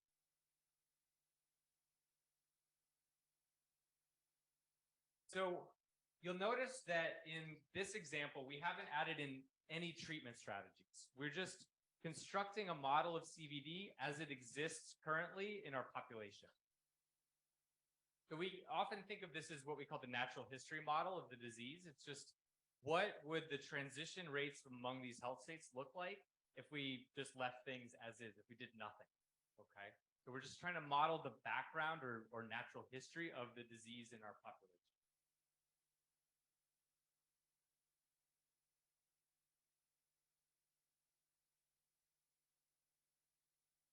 So this natural history model, where we're not actually adding in new treatment strategies, we're not, eventually we're going to add in, and we're going to want to consider, what's the cost effectiveness of a new treatment or prevention strategy. But this natural history model, where we don't do that yet, is very useful in that we can run the model and make sure that it matches what we see in the real world. So for example, we could create a model of CVD and make sure that when we run the model with no interventions, we match what we see in our vital statistic data in terms of the number of deaths from CVD in the population, et cetera. And so it's a very nice way to kind of check your model to make sure that it's accurate before you start adding in different strategies that affect how people transition in the model. And this natural history model is also nice because we're on the rate matrix scale. Let's say that the model was developed in the UK and we want to do it for South Africa or China. We can just swap in the rate from a different country, and all of a sudden now our model is more representative of that country. So you'd swap out the UK mortality rate, swap in the South African mortality rate, and then make sure that rows add to 0, and then run from there. Okay. So for example, we're going to use this rate matrix to swap in a different background mortality rate, as I just said, or a different disease incidence rate from another country, region, or population of interest. Again, the rate matrix is the mechanic shop. We can take the tires off the car and put on a new set of tires, okay? So in the case study that we provide to you, we're going to do this using the global burden of disease data. It's a wonderful data resource. We have screenshots of where you can go. You can download disease incidence rate for different countries and even within countries for subregions. You can find the life tables that we need to do the DALY calculations. You can find the per capita GDP that you need to do to compare to thresholds. You can find like almost all of the information you need to create a disease model for hundreds of diseases in the GBD data. I'm sure many of you are already aware of the data source. It's a wonderful data source. Disability weights also published there. Okay. So step 2 of our process is to make adjustments to the rate matrix as needed. So suppose we want to adapt an existing model to a new country. We want to add strategies based on new evidence, or adapt strategies or parameters based on a specific decision problem in our low and middle country, or any country or context for that matter. We could even add health states to the rate matrix. We could split CVD into, minor, moderate, major complications to CVD. So you can add and subtract health states from the rate matrix. Everything works from the rate matrix. So again, I'll harp on this a lot. But for now, we're going to assume that we're building a model from scratch. So we've gone to the GBD data. We get disease incidence rates for by age. We get mortality rates by age. We get et cetera. And then I'll show you how to backwards convert an existing model at the end of the slides here. Okay. So now we have our basic rate matrix. It's our natural history model of the disease. And we want to model different strategies under consideration. So we're going to make adjustments to the rate matrix for each strategy that we want to consider in our decision problem. So it could be we're in the case study, we'll do a treatment strategy, a prevention strategy, and a combined strategy that combines treatment and prevention. Let's say it's a new type of preventive measure that we can use to reduce the rate at which people develop CVD over time. Or it's a new treatment strategy that reduces the rate at which people with CVD transition to death. I noted this earlier, but I'll note it again. Not all of these adaptations can take place on the rate matrix. We may need to first convert to a probability matrix and then add in various strategy-specific changes. I'll give you examples of when we might want to do that, and then we have a table summarizing all of this as well. So we might need to wait a little bit to make a specific adjustment to the matrix. So what we did first was create that rate matrix that we're going to call that R. And let's say we just have two strategies. One, a do-nothing strategy where we don't make any changes. One, let's say strategy 8 is a prevention strategy, which modifies the rate at which people develop CVD. And strategy B is a treatment strategy where the treatment modifies the rate at which people die from CVD. So we have hazard ratios from the literature. Let's say there was a clinical trial of the new preventive strategy. The clinical trial reports a hazard ratio of disease incidence, or the clinical trial reports a hazard ratio relating to the death outcome from CVD.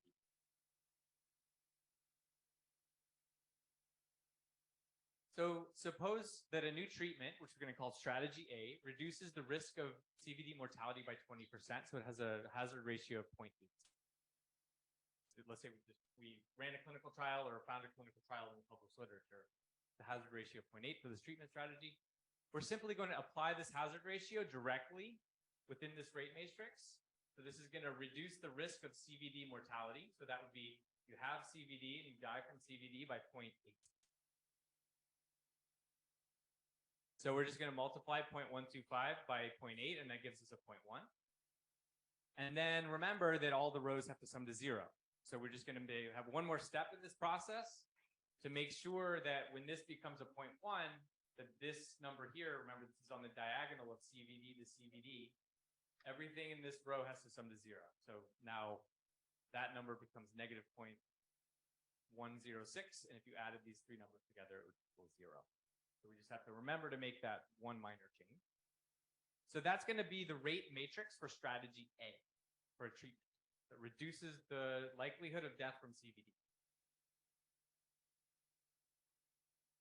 Later today, what we're going to show you is a way to adapt this rate matrix further to facilitate the direct calculation of years of life lost to disease. So those are going to be those premature transitions into death from CVD. I'll show you how to do that this afternoon. Okay, that's step 2. It's just taking the rate matrix that we created and adapting it for each strategy under consideration to the extent we can. We might have to wait a little bit to do some augmentation to it, but I'll show you those in a second. Okay, so step 3 is to embed the transition probability matrix. Now we go from rates to probabilities, and it's a one-step process. We don't do it like you were probably taught. You take a rate, convert it to a probability, you put it in a matrix. Take another rate, convert it to a probability, you put it in the matrix, make sure the rows sum to 1, etc. That's probably how you would talk to a Markov model. In this case, we have our rate matrix. We're going to do one mathematical operation on it, and that's going to just turn it into a full transition probability matrix. Okay. So what we're going to do here is just this simple, not simple, the formula. This is the formula we're going to use, and that's going to give us our transition probability matrix. We do it in one step, and that's it. Okay. So again, common practice is to use this formula you might have some post-traumatic stress from university over learning this formula, but 1 minus the exponential of negative r times t. So we have some rate, which is r. We have some time step. So it's a, let's say the rate is in days, but we want to convert it to years. That's the t. And so you run this formula and you convert that rate into a probability, and then you just drop that probability into your transition matrix, right? That's commonly how this is modeled. This formula works fine when there's only one other health state that you can transition to. You're healthy and you can only go to dead. You can't go to CVD. So like in a like alive dead model, like a super simple Markov model, this formula will give you the exact same thing as what I'm about to show you. But once you have competing health states, so I'm healthy and I can die from other causes, or I can develop CVD and potentially even die from CVD. Once I have those competing events that can happen to me, that simple formula actually gives you some incorrect answer by a very slight amount typically, but it's incorrect. So that formula will not calculate the correct transition probability if there are 2 or more states that someone in your model can transition to. So the technically correct approach for embedding a transition probability matrix is using the rate matrix exponential. A number of you asked for some resources. There's no textbook written on this, but these 2 references here, the full reference is at the end of the slide deck, which you can find on the course website. But these are nice. These are fairly technical mathematical papers, but if you needed a reference for it, this would be what you do for this embedding step. This is the formula. So this is the matrix analog to the conversion formula that I just showed you that you probably learned. And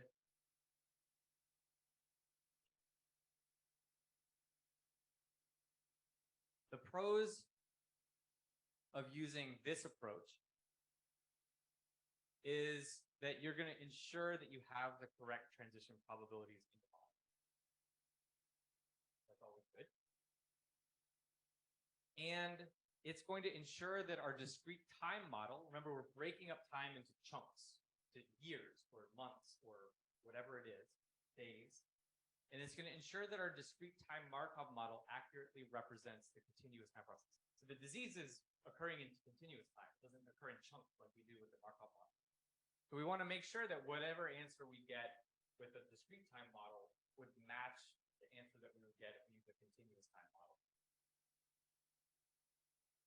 So those are 2 good things. The cons is that the computation of a matrix exponential requires pretty fancy numerical methods. However, your modern statistical software, R, if anybody use R in here or know what R is, you can do it in 1 line. No, it's easy. There's a way you can do it in Excel. We have a hack that you can do it. It uses even more math, but you can do it in Excel too. Excel does not have a matrix exponential formula like directly. So you have to kind of like work your way back to it. So what I would suggest if it were me, I would just like plop my thing into R, take the matrix exponential, and then just write down whatever it spits back. So you can do it in Excel as well. Okay, so in R, this is what you would do. So I've defined R. Remember, that's just my rate matrix that I defined. Save it as a CSV file, load it up into R, load up this library, and then my transition probability matrix is calculated directly like that. It's 2 lines of code to do this complex numerical exercise of taking the matrix exponential of the rate. That's how you would do it in R. You'll see in the Excel case study this afternoon how you do it directly in Excel. So all we're doing is that we're just applying that formula to our rate matrix, the matrix exponential of that rate matrix that we just created. And we would do this for each strategy. So each strategy has its own rate matrix. We take the matrix exponential of that as well. So once we take the matrix exponential, this is what you get. This is the correct transition probability matrix. You will notice that if you did the math on every row, it's going to sum to 1. You can see that at the bottom already. But this is the correct transition probability matrix for the rate matrix that we defined earlier with the 0.125, the 0.006, and the 0.05.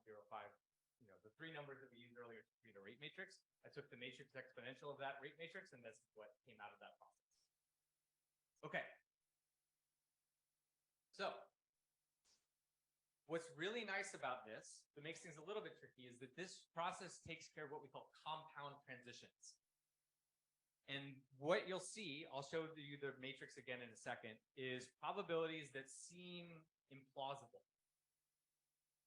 So, for example, in this rate matrix, or in this probability matrix, you're going to see a non-zero probability of a transition directly from healthy to death from CVD. So what's going on there? Let's say we have an annual time cycle in our Markov model.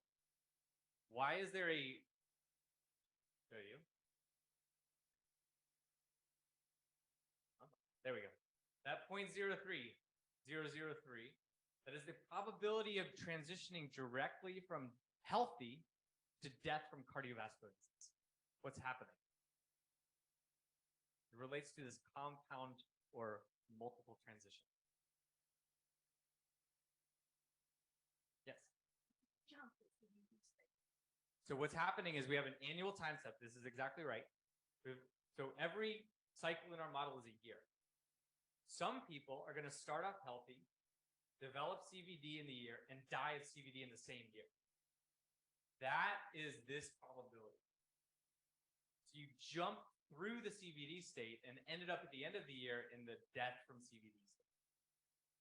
If we had done the simple conversion formula, we would have converted the rate of death from CVD with that formula, and we would have put it just in here. There would be a 0 in this spot here. It's kind of like conceptually, it's like, why would somebody go directly from healthy to death from CVD? Well, it's because our time step, we're capturing an entire year of experience. And within that year, you can get sick and die from that sickness in that year. And this correct matrix is going to account for that probability. Yes? Does that mean that the conversion is too long? It doesn't. You just have to be careful about how you calculate your outcomes at the end. You can use I could use a 10-year time step here and I would get the same answer.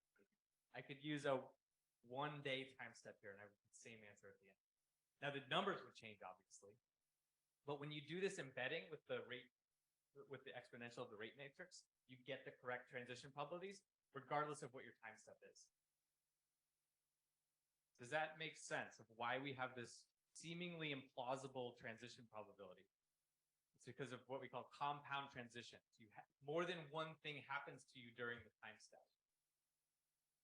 This is why when you do that 1-by-1 conversion of rates to probabilities and just use that in the transition matrix, you're breaking apart this continuous time process. You're essentially, if I only put in a transition probability here of going from CVD to death from CVD, I'm essentially ruling out the probability that within a year somebody could develop and die from CVD within that first year. So by including it here, and the matrix exponential takes care of this for you. I did not get this 0.003 from the literature. It came from the rate matrix. When I took the exponential, this is what spat out of it. And it's accounting for these compound transitions. It's a really important point. This is not some published number. It's a direct result of the mathematical operation that we've applied to our rate matrix. But it's going to keep everything in continuous time. Yes. From Celeste, asking if this new equation will become the standard one, since the other one has such. It is the standard. If you look at Markov modeling, like in ecology, this has been known for decades. This is not, we did not invent this, just to be clear. This is the standard in many other fields. What happens in health economics, though, is that we're always making comparisons across strategies. So the fact that it's wrong kind of cancels out. It's like strategy A is wrong and strategy B is wrong in roughly the same way. So when you compare the two, you kind of cancel out the error. And so we've kind of, as a field, gotten away with this kind of incorrect approach because we're always making comparisons across strategies, and so the errors roughly cancel out. But we've been technically doing it slightly incorrect in health economics for a while. There is a push, not just among myself and my colleagues, but among others in the field to kind of make sure people learn this way. But it's certainly not the standard of the field right now. But all we're doing is the matrix analog of that simple formula. There's nothing different about it. It's just going to make sure that we do it correctly. But again, in ecology, other fields that use Markov models, this is the way that it's standard.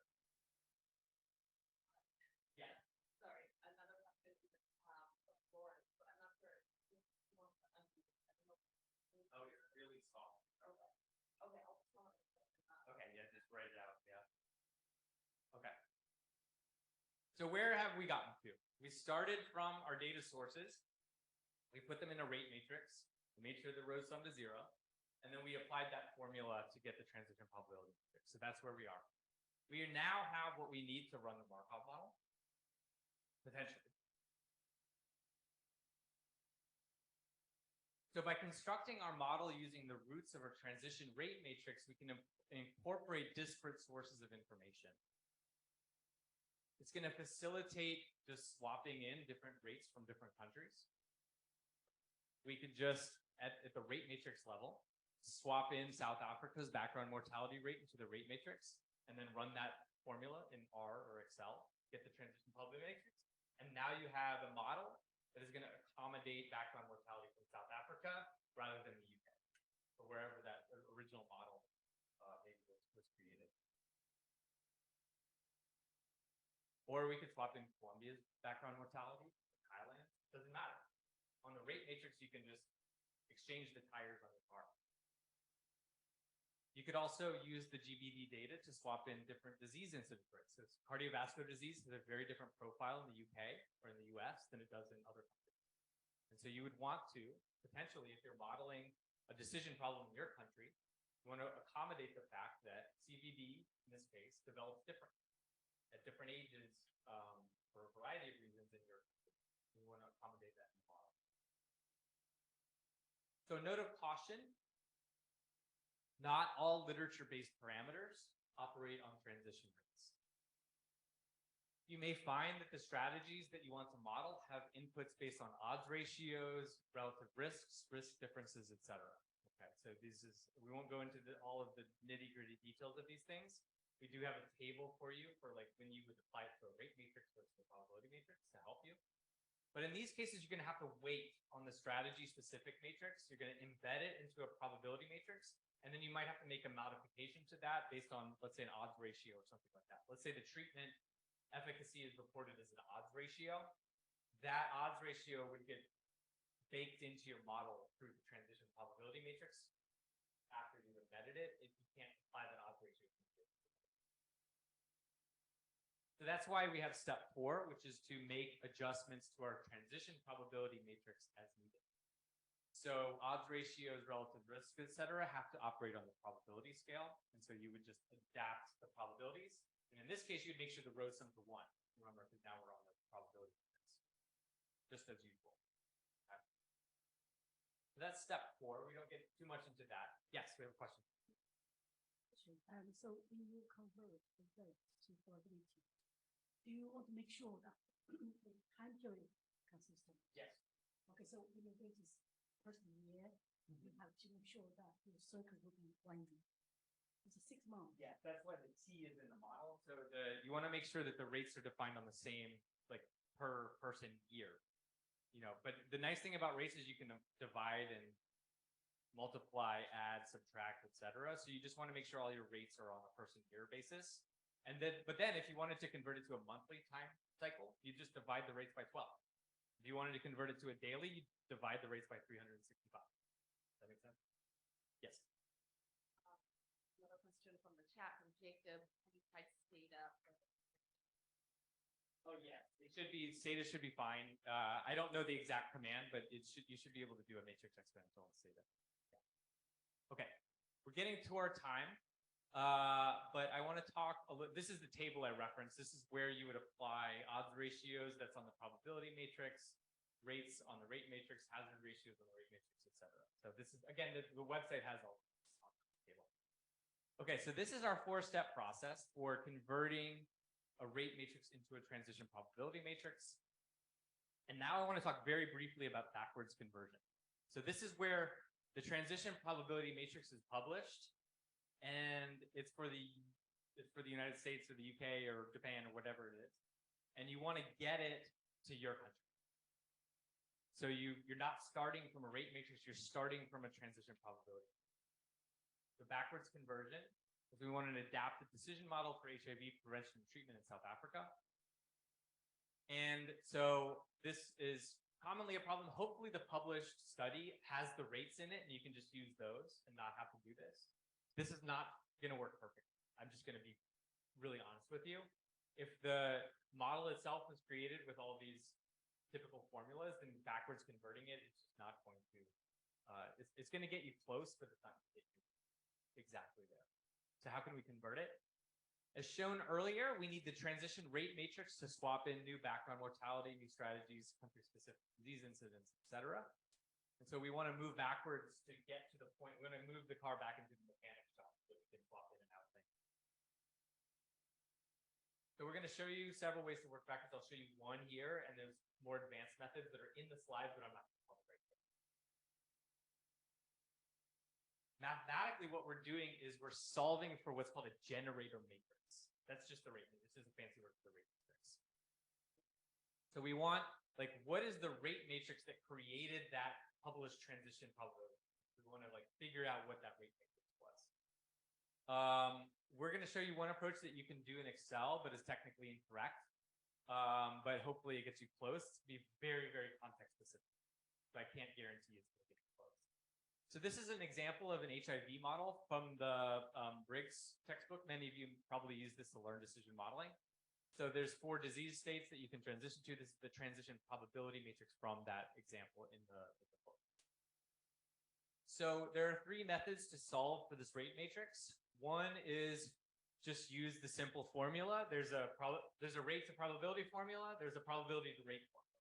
And you just go probability by probability and just apply the formula, and that becomes your rate that you use for your rate matrix. That's what I'm going to show you here. It's, again, technically incorrect. Hopefully it gets close. You can also compute the matrix logarithm of the transition probability matrix. This is the math equivalent of going backwards from that matrix operation I showed you earlier in R. It's just the log instead of the exponential. And then the third approach that we've been developing with our group, which is a maximum likelihood-based approach. It's using a multi-state model to estimate transition rates that are best approximate the probability matrix that you have. But I'm only going to show you A. You can always try 2 or more of these methods to see how they compare. So in strategy A, we're just going to simply convert each transition probability to a rate using the formula that you get from your textbook. Probably the formula is widely published. This is the formula. It's just the negative log of 1 minus the probability is the rate. You're just going to go probability by probability in that matrix and just apply this formula, and that becomes the rate for that transition. So it's technically incorrect for all the reasons covered earlier. It's not going to account for all of these compound or jump over states. But ideally what you do is go to the originally published model. Hopefully they have a table in there with the rates that they use to create that transition probability matrix, and you just go directly to those rates. Okay. But this would be in the rare case where you only have a transition probability matrix, no rates whatsoever, and you need to get it into a rate matrix so you can change the country or whatever. Okay. So that's what I've done here. I have taken up from that transition probability matrix I showed you earlier for the HIV model, and I've just applied that formula to all the numbers. And then again, I make sure that all of the diagonal cells add to 0, the rows add to 0. That's all I've done here. So now we can see. So we started with transition probability matrix. We used a kind of simple hack to get it back to a rate matrix. And now what happens if we embed it and go back to the probability matrix? Do we get anywhere close to where we started from? This is the question we're trying to answer here. The answer in this case is no. This is the converted transition probability matrix. So the probability of going from healthy to, where's a good one? Low CD4 count to death. In the converted is 0.067. And in the original, it was 0.012. So again, this is took the original over here, applied the formula, went backwards, created the rate matrix, and then embedded it back into a probability matrix to see if I can recapitulate the original. And the answer is like, I did really bad. So this is why, I caution you with all kinds of caveats here. Like this simple conversion, maybe it will work in your model and you'll get really close. Hopefully you do. But in this simple example, this is nothing like that. It's 6 times higher. So that's I wish I had a better answer for you on this one, other than to use the matrix logarithm. Even that doesn't work in this example, because basically what ends up happening is there's a negative rate here, which means you're bringing people back from the dead in your model, which is not a very good model to have. So there's a negative rate on death, which means that you're making people, the only way that the math works is that if you make people come back alive in the model. So again, this is why I caution that going backwards is always kind of fraught with difficulty. So that's where I'm going to stop for right now. There are more slides here that get into the more advanced approaches, including the matrix logarithm. You'll see the example of the zombies coming back from the dead. But I'm going to stop there. This is, sometimes this works really well. So I'll take one question and then we got to get to our panel.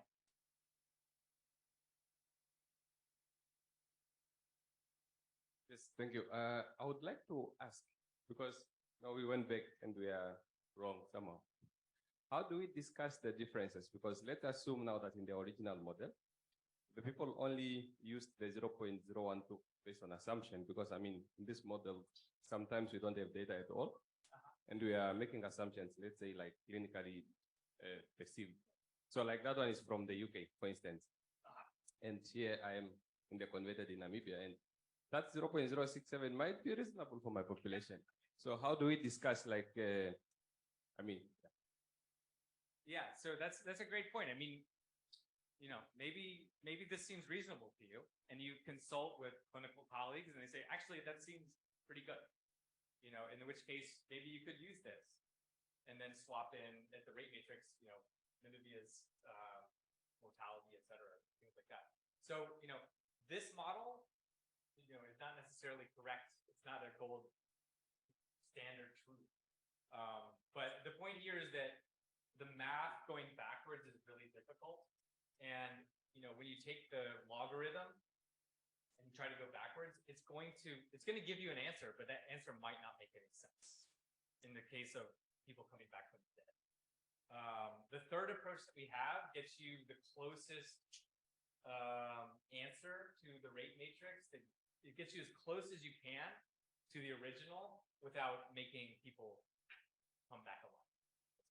So, but it's a good point. Maybe you look at this and say, that original probability was maybe it was pulled out of thin air, or it wasn't relevant, to your country. And when you have this, maybe you have, contextual knowledge that this is actually pretty reasonable. Again, it's very context specific. So, all right, let's get our panelists up here. So we're going to actually hear from some colleagues who have struggled with these issues. And Marie is going to moderate this one. Thanks, John. I'm wondering if I might, I just need one more chair. All right, so Baba, Joya, Susan, we'll go ahead and have you come up. Oh, if you have your own chair, you can bring it up. There's nothing better than standing room only. So thanks so much to each of you for being here. Oh, good. I even get one. All right, wonderful. Well, thanks to each of you for being here and being such an engaged audience. And as you may have ascertained, and there were some comments made, this particular workshop builds off a workshop that was conducted in the fall, in October in Thailand. So we had some fantastic participants in a week-long workshop. And so one of the opportunities here is to hear from those individuals to get a sense of what the challenges and opportunities are in their own settings, and even some experience maybe utilizing some of the learnings from a workshop very similar to this in their So if you would, just introduce yourself and where you are, both physically and professionally. And then we'll start with a couple of questions just to get the ball rolling. But we love questions from the audience so that we can really make sure this is the most practical, applicable to where you are here.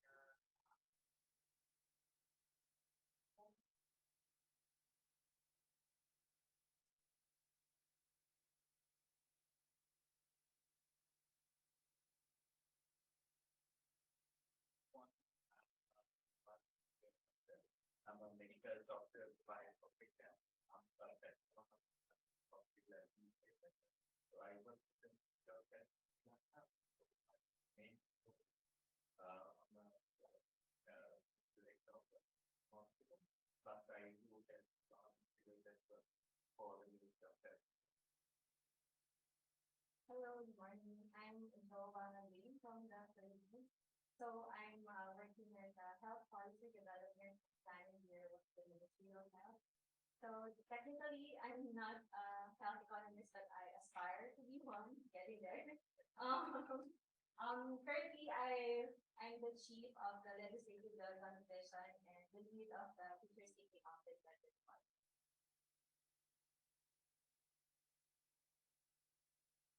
For now, we'll pass the baton with the microphone, but we will get another big concept. All right, we'll start with just a general question to get a sense of how each of you currently use health economic modeling to inform decision making in your company. Thank you. So I must say, in my current work, we do not use a lot of economics, but I will give mention to a lot of the health economics work that is done in country. From the health economics units, they've done a lot of work looking at universal health coverage, and that speaks now to the NHI bill, which has just been recently passed in Parliament. We are still a long way off to implementing NHI in South Africa, but that has a work that has been done over the years. There has also been a lot of work in TB and HIV modeling, particularly looking at scaling up and the effect of new regimens. And lately, work in non-communicable diseases. So we have taken a leaf from Mexico and introduced taxation for sugar beverages. And also work on salt reduction, how reducing the salt content in bread has an effect on cardiovascular diseases. Our own work at the National Communicable Institute of Communicable Diseases has also looked at flu vaccination. So the impact of flu vaccination, particularly for pregnant women. And I know Emily was asking me about my model, which is Growing Cobwebs, that wanted to look at COVID-19 vaccination for pregnant women and the cost effectiveness of that. So those have been the ways in which we have applied economic evaluation in South Africa as a country. Thank you. In Sri Lanka, I mean, it's important to understand the context in which our health system works, like the Ministry of Health or through the government. It's the main provider of services. And if you take the inpatient services, more than 95% of the inpatient services are covered by the government services, and more than 50% of the outpatient services also funded and provided through the government services. So like in our system, like we don't try to exclude anything from people accessing health services, maybe what disease. So like whatever we have provisions or the facilities, and the expertise. So we provide services. And so like most of the countries, when we have health insurance-based system, so you have certain diseases not covered or this thing, so it's not the case in our system. So if technically for any disease, they can come to access services. If we have facilities to provide those services, we will do. Only the rationing is like from maybe a waiting list or a waiting list may be the only barrier, because we have a very good geographical distribution of government medical services. And then again, we have our economies of scale, like mainly to centralized procurement and stock distribution. So it's just a book entry for transferring stock. So that's a main system. And for people, there's no empanelment. So you can, whatever geographical location, they can access the services. And there's no fee at the point of delivery. So in this backdrop, it's very difficult to incorporate health economics related decisions to the Ministry of Health or the policymakers, because like the physician role and the doctor's role is highly regarded and is considered having a lot of power in through the Ministry of Health and through the government. So in just to quote you simple example, like till maybe a couple of years back, for acute myocardial infarction, we were giving thrombolysis therapy through streptokinase, and suddenly the world shifted from there. Streptokinase had about 30-35% efficacy, and there was a new drug called tenecteplase. So it was easier to administer, but cost 5 to 6 times more. And suddenly all the physicians wanted to get tenecteplase. And so the government, with deliberation, there's no health economic decision, just deliberation and the budget impact only. And we got tenecteplase down. Then we have a large stock of streptokinase within the health system now in our stores. Now the physicians don't want to use it. So it has high risk of adverse events also. Now then the cardiologists, they developed a guideline, they when to use streptokinase and when to use tenecteplase. Still no consultants, they don't want to use streptokinase, so millions of rupees. So now it's nearing expiry, so waiting in our, so that's the kind of power, like for the benefit of maybe the patients, but that's one thing.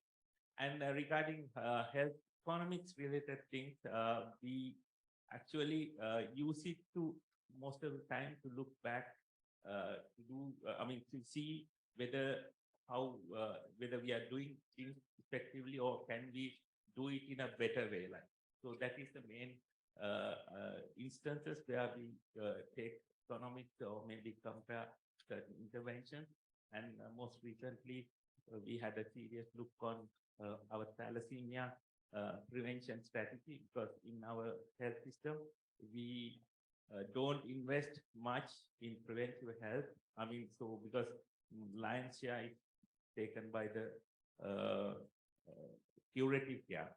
So we had to convince a lot, and we had to do a lot of digging up, and they come up and show that prevention of thalassemia is the best way, which potentially saves a lot of money in the long run. So that kind of work we do. And of course, health economics is very minor when compared to technical proficiencies of the Ministry of Health. There's only very few people versed in health economics under the Ministry of Health. Even myself, like my 99% of my time is taken up from managing hospitals.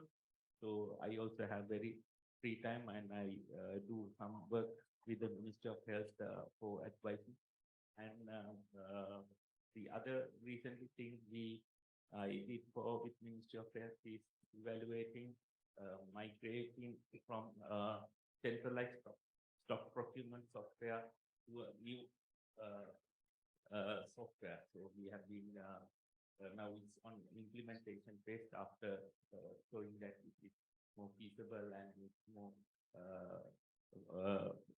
time money saving in the long run. So that kind of work we do in the Ministry of Health, Sri Lanka. Thank you. For the Philippines, it's same with Prabat. There are limited health economics in the Ministry of Health. And same with Suzanne, we also use health economic evaluation to determine what intervention and or what we are going to include in the health benefit package of the social health insurance. So in the Philippines, we recently started or institutionalized health economic evaluations as a component of the health technology assessment. So just like what Ashley mentioned, we use economic evaluation for health technology assessment. So it was only in 2020 that we really started institutionalizing the guidelines, the process for health technology assessment. And we use health economic evaluation as a component of the health technology assessment, so we can identify for the Department of Health and for the Philippine Health Insurance Corporation on what to fund given the scarce resources. And we also use economic evaluation on which medicines we are going to include in the Philippine National Formulary, which is our reference on what the government can procure or what the government can set maximum drug price. So yes, so we're just starting, but at least there's an effort in the Philippines to do economic evaluations. But it's only limited mainly on drugs, commodities, not yet established on doing economic evaluations for certain policies or interventions.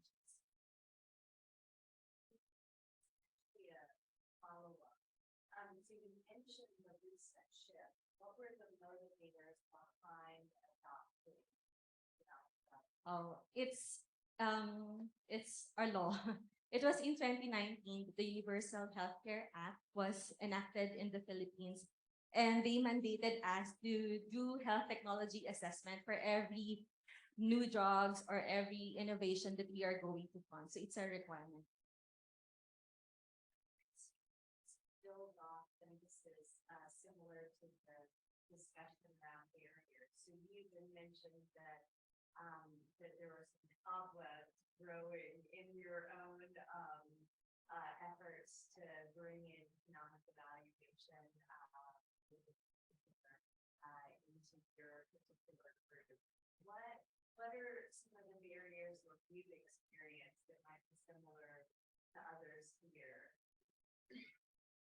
I think mainly for me, it's capacity. Not enough hands to work on the things. And I must talk to some of the efforts I talk to policy in the CDC and Moonbank Foundation, where we are doing our data to policy training, which also incorporates our capacity building. So that we have more people that are able to do economic evaluations or incorporate some form of economic evaluation into the work that they are doing. And a second barrier I'll speak to, I think it's the lack of local context data. And that actually requires significant financial investment so that we are able to do primary data collection that we can use for our safety.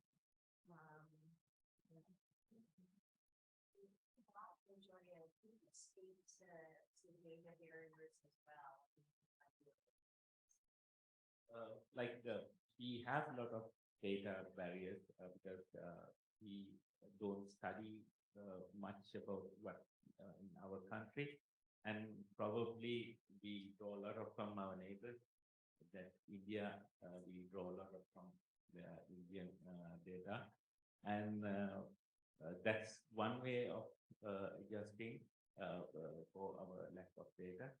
So then mostly we sometimes we do small survey and to get the specific data. And then again, our health system, since we cover a lot of things through one system, that's the government health system. It has lot of raw data because undefined data, and it takes some digging, but the real thing is like sometimes the data which is readily available with us, it's like when we start getting it, it's about 2-3 years old. That is one problem we have, but still our context data, we can use it in many settings for our own data. Same needs provided.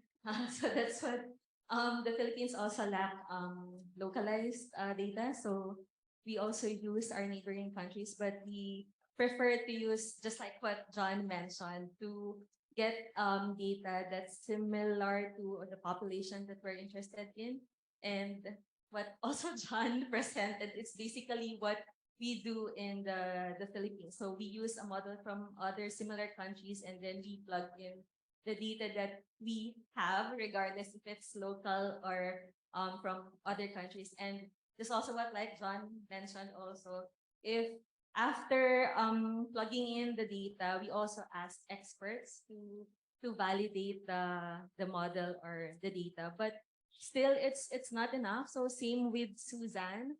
For the, at least for the health technology assessment unit doing the economic evaluation, they have limited internal capacity to do health economic evaluation. So that's why we commissioned external assessment teams to do the economic evaluation, especially for those that are not urgent. So that's it. You spoke to a number of things and highlighted real similarities across systems and countries and different strategies that you've adopted. I wonder for those in the audience, recognizing that there might be common barriers, challenges, and even some strategies to overcome those. We'd love to open it up to everyone here. If you have a question for one or all of the panelists. Great. Thanks for giving the opportunity. I born in Bangladesh. This one is the also from country. Now I'm working with Australia. Just for this policy, in terms of the policy implication, the majority of the policymaker, they are doing their political commitment. We are researchers, we are producing the lots of evidence, and if the policymaker don't care about this our evidence, and it may be also create a high level gap between the policymaker and also the academic researcher. And what type of strategy can be implemented to improve this type of gap? I will say you're forecasting a bit to a panel we'll also be holding this afternoon. So hopefully there'll be more time to really dig into that question as well. So policymakers or political principals normally do not have time to read our papers. What we have started through this data to policy program is really to make policy briefs and present the data to them in a way that they understand it, highlighting what is important, where the savings are. So typically this is 2 to 4 pages, which you highlight your work so that they can implement it at least because you have written it in a language they understand, and also it's short and easy to read. Great question, and I mean something which we also can relate to. But unfortunately, like unlike most countries, being a small country, the academia or the people engaged in economics related work in our city is very few. And to overcome that, we also have this data E2B program where they synthesize the data and come up with sound policies where it is more in the presented in more palatable and convincing way to the policymakers. The other way around is like we have in our setting a specific programs, like we have something called vertical programs for tuberculosis. We had one for malaria, and that's been very successful, and we have reached the elimination stage. And we have the public health specialists who work on synthesizing that data and translating it to policies and strategies, because finally the top brass of the Ministry of Health has no issue in trusting the entrusted people, like for example tuberculosis or the tuberculosis program, when they come up with strategies and policies, what they assume and what they think is the best for the country. So like it's their job to collect all the relevant data and present it to the minister and the Director General of Health Services. So that way it becomes more convincing, and the collaboration happen at that end. Like the tuberculosis related research, I mean, they want the data, and the tuberculosis program want the evidence. So they work in collaboration to generate the evidence. So that kind of relations or working relationship helps a lot. So that's how we generate our data. So maybe you have to collaborate with your research specific area, the focal point or the people who are responsible for that. It may not be the top people, maybe the second or third tier people, where they are the ones who should advise this thing. And we have technical advisory groups of for many of these related diseases. So in that technical advisory group, we have this academia also represented, and they come up with their research work and their opinions as well. Well, I think Bangladesh and Philippines are somehow different in terms of how politics really play a big role with regard to the health sector, especially with resource allocation for the budget for health. I think for the Philippines, since we have institutionalized health technology assessment, we also have the Health Technology Assessment Council. So they are the ones in charge of recommending which drugs, which medicines, which commodities we're supposed to fund. So it's not really hard for the legislators or for the politicians to question those decisions because it's backed up by evidence. But for some interventions that did not undergo health technology assessment, it's what the politicians or legislators question. And realistically, at the end of the day, it is them who gets to decide what gets approved in the budget. So we are still having difficulty. We're still struggling on how we are going to ensure that health is not compromised given the personal advocacies of our politicians.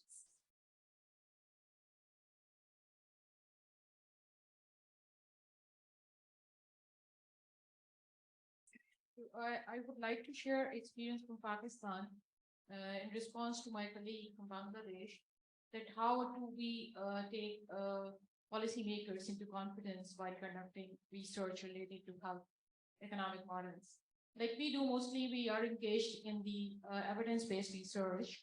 So we conduct it in 3 stages, like the preparation, implementation, and advocacy.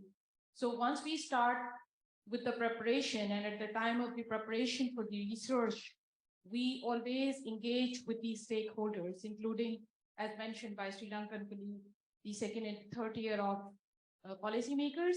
Then we implement the project, and then we present our findings to the policymakers at bigger workshops. So that's how, we take our message to the policymakers, and we can connect the dots. Thank you.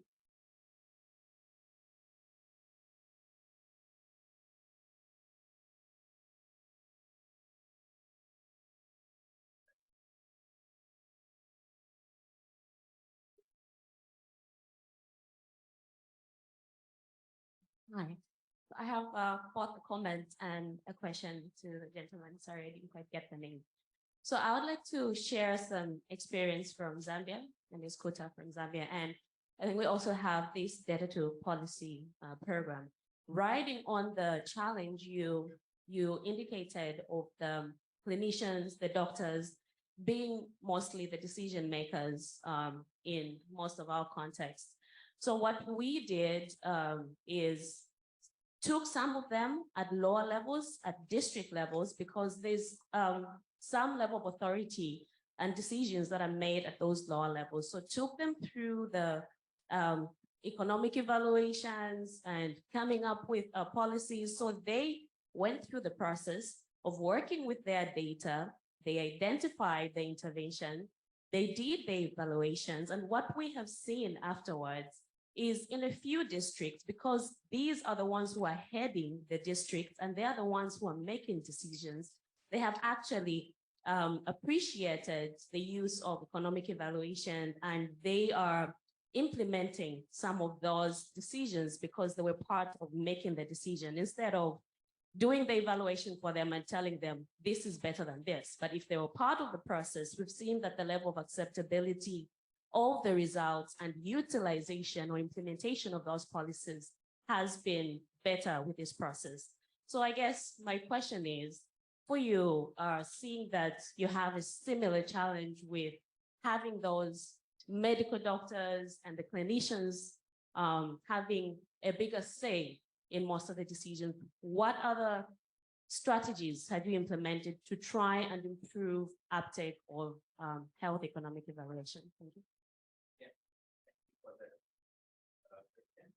And in our setting, like let's take for example, we are developing a policy or something change in let's say eye surgery or cataract surgery. So one of our major stakeholders is the College of Eye Surgery, because each of the specialties are represented in the professional college. That is like most 95% of our specialist cadre is working under the Ministry of Health. So they are organized under a professional college, so that's where we engage them.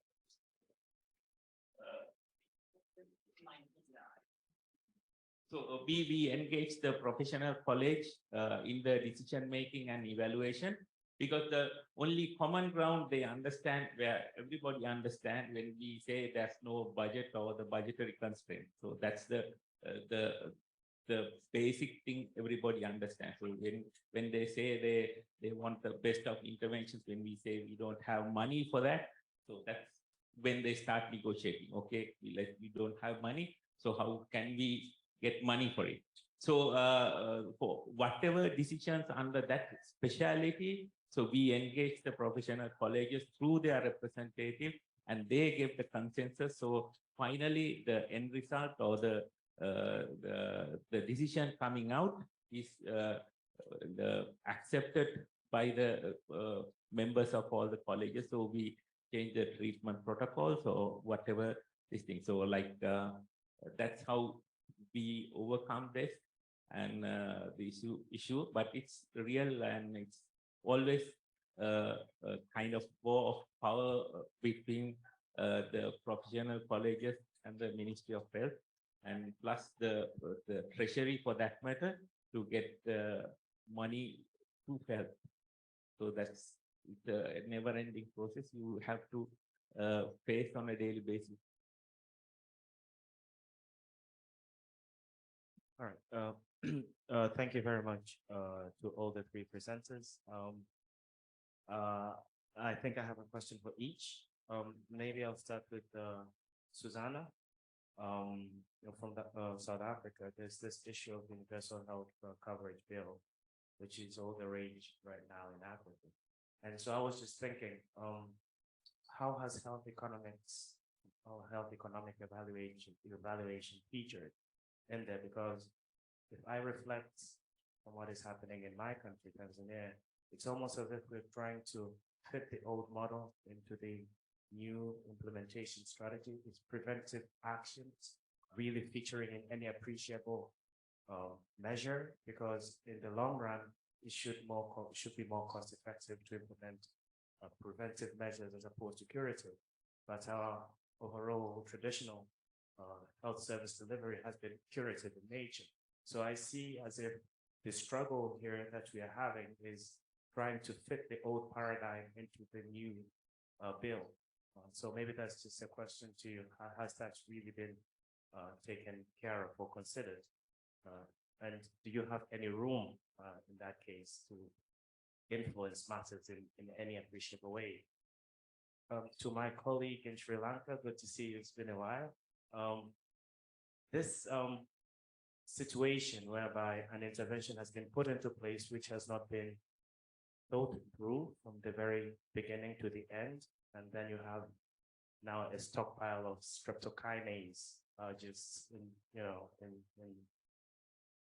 in your storage. Has that not in any way, is there any way that you can use that particular situation to leverage the importance of complete cost effectiveness analyses or health evaluations during implementation of interventions within your setup, considering the influential position that you're in? I think that could be a lesson that can be leveraged to the entire health systems, that just because I think Kasusu thinks it's a good idea does not necessarily mean that it should be implemented as is without making due consideration for all other factors and eventualities surrounding that particular decision. I think that could, I think, because as you rightfully pointed out, politicians understand budgetary constraints. If you're able to dress that into a manner that all this money that we have used into streptokinase could have been used for a much better intervention, or could be used differently, but now we can't because we did not do A, B, and C, and therefore perhaps we should do A, B, and C the next time. So I'm thinking that maybe that could be a point of leverage and maybe a lesson. And last but not least is to my colleague from the Philippines. Tanzania is also in its infancy as far as implementation of health economics is concerned. So I fully sympathize with the situation there. My question, or rather comment to you, is with regards to the Health Technology Assessment Council. What is conducted there? Is that really an exercise in health economics evaluation, or is that an exercise in budgetary allocation, considering the ceiling that is available and arranging the health service delivery within your country? So I just require some clarifications there. Thank you. So there's a whole department, National Department of Health, that is dealing with NHI. I was speaking to decades of work that has been done by the Health Economics Unit with regards to equity in healthcare utilization rates, catastrophic costs, and how that can then be used to inform government policy as we do work in country. Thank you. Yeah, thank you for the question. Good to see you as well. So regarding this issue on streptokinase and tenecteplase, actually we start our drug estimates like by September, we start our drug estimate for 2025, not 2024. We estimate for the requirement for 2025. So we start initial process, and by the early part of 2024, we placed the orders for 2025. So what happened was, in between, this technology became suddenly obsolete. Obsolete in the sense, streptokinase have about efficacy of 30 to 35%, and it has a high rate of adverse events also. So the problem we had was in the middle of this procurement cycle, we suddenly shifted. We got a stock of tenecteplase because of the power and the lobbying of the physician. So now we had a very primitive drug versus a very good one, and nobody wanted to use tenecteplase. So our physicians said, how can I look at a patient, say, I will give inferior drug for you because you don't qualify because to give the tenecteplase because it's a wonderful drug tenecteplase. It's 5 to 6 times expensive, but still certain things you have to live with it and write off as a loss. And same, I think some countries, I mean, including ours, we had to throw away a stock of vaccines as well, COVID vaccine. So once upon a time, it was so sought after, and people were flocking, and they were competing to take the vaccine. But after a certain time, and we had to throw away because of expiry stock of vaccines, which we never expected because of the low uptake, and people decided they don't want any more, right? So there's no way of forcing. So these things happen in the health services. So it's something like at the end of the day, in the bakery, you might have to throw some buns, something like that. So you don't have to sell or to give it away because, I mean, it's not bad planning. I mean, we had planned for streptokinase for our procurement cycle. There's suddenly something new came to the market. So that happens sometimes. Thank you for your question, for clarification. The answer to your question is both. We do health technology assessment with the primary goal to identify which to fund, what commodity, what drugs the government will fund. And part of the health technology assessment is economic evaluation for us to determine which is cost effective or not.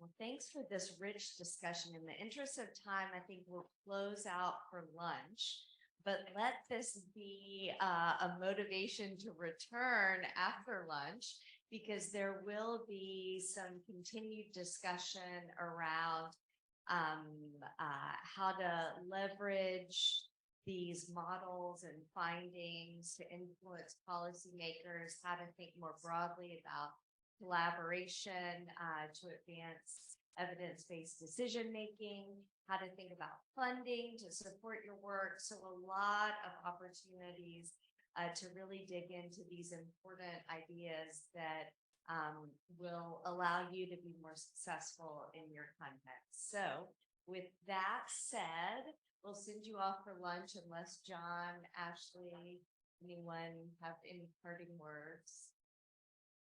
All right, we'll see you at 1 o'clock. Don't be late. And then we're also going to define a background mortality rate of non-CVD death of 0.01 per person year. We have 3 numbers again, 0.02, 0.1, and 0.01. This is what our bubble diagram looks like. It looks like it didn't render terribly well here, but that's healthy, CVD, and dead. And then if you're in the CVD state up here, your risk of death is greater than the background mortality risk. You have some risk, some rate at which you die of CVD related causes and some rate at which you die of non-CVD related causes. Okay, so where are we headed? This is the transition probability matrix for this very simple 3-state model. So we're going to use all of the tools that we covered earlier. We're going to put those rates into a matrix, take the matrix exponential of that rate matrix, and this is what comes out of the end. So these are transition probabilities of going from healthy to CVD, healthy to dead, et cetera. You can see that if you're in the CVD state, you have a much higher risk of death. You'll notice, because this is a transition probability matrix, that all of the rows add to 1, as we normally have in a Markov model. What we're going to do to facilitate the calculation of years of life lost to disease, we're going to add a little bit of window dressing to this green matrix. We're going to create what's known as a non-Markovian tracker. It's just going to add an extra row and an extra column. And that extra tracking column is going to facilitate the direct calculation of the years of life lost to disease. So we're taking a Markov model and we're adding what we call a non-Markovian component to that model. And I'll show you exactly how to do it. It's fairly straightforward to do. The point though is that inside that, what we come out at the end is still this fundamental Markov transition matrix, just like we would create normally.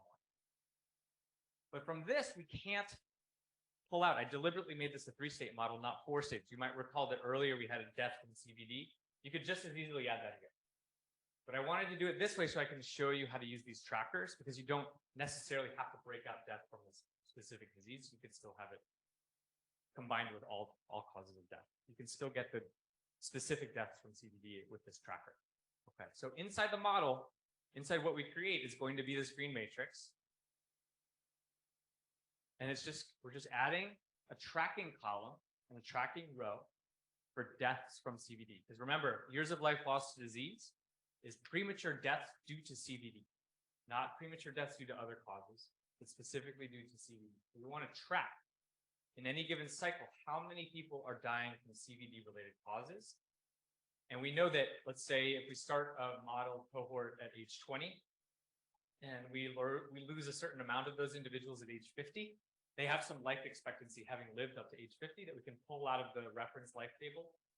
So they have some remaining life expectancy that we're going to use to create that estimate of the years of life lost to disease. That's what this purple augmentation is going to allow us to do in our model. So the rows in green are the Markovian part of our transition probability matrix, while those in purple are going to be the non-Markovian part. Eventually you'll see numbers here. They're just dots for now, but there'll be numbers soon. Okay. So augmenting the transition matrix. As covered this morning at length, all roads begin from the transition rate matrix. For modeling DALYs, there's no change in how we construct that initial rate matrix. We do the exact same thing that we would do before. We have some transition rate from healthy to CVD, CVD to death, healthy to dead, etc. We create that rate matrix just as we did this morning. We place rates as appropriate, and the diagonal, or the things that fall along the middle as you go down, healthy to healthy, CVD to CVD, dead to dead, the diagonal is still the negative sum of the other row elements. So our rows still have to add to 0 in the Markovian or green part of our matrix. Okay. Nothing has changed so far from what we covered this morning, in other words. So here's my rate matrix. You'll recall that I gave you these 3 numbers before. This is the rate at which healthy people develop CVD, the rate at which healthy people die of other causes, and this is the rate at which people with CVD die of CVD-related causes, plus the rate at which they die of other causes. So that was 0.1 plus 0.01 is 0.11. And you can see this is the diagonal down here, healthy to healthy, CVD to CVD, dead to dead. The diagonals have to be constructed such that the rows sum to 0. So this plus this plus this is 0, this plus this is 0, this is always 0, okay? So this is just again noting that the rate of death from CVD to dead is the background mortality rate, which is 0.01, plus an additional risk of death from CVD of 0.1. What we're now going to do to model years of life lost to disease is add another row and column to this matrix. This is going to be our tracking row and column. This extra row is going to help us track movements from the CVD state to the death state for causes of death due to CVD, that 0.1, in other words. So I first start by just adding a bunch of zeros in the column and row right here. Notice that I've not changed anything here. This is just, I've just added a column of zeros, I've added a column of 0 or a row of zeros to the bottom. I've not changed anything in the green. What we're going to do in this tracking column is fill in the transition rate that we want to track. This is we want to track deaths due to CVD. So for years of life lost to disease, we need to track the total number of premature deaths due to CVD. You go back to the bubble diagram, I had a parameter defined called R_death CVD. That's that 0.1.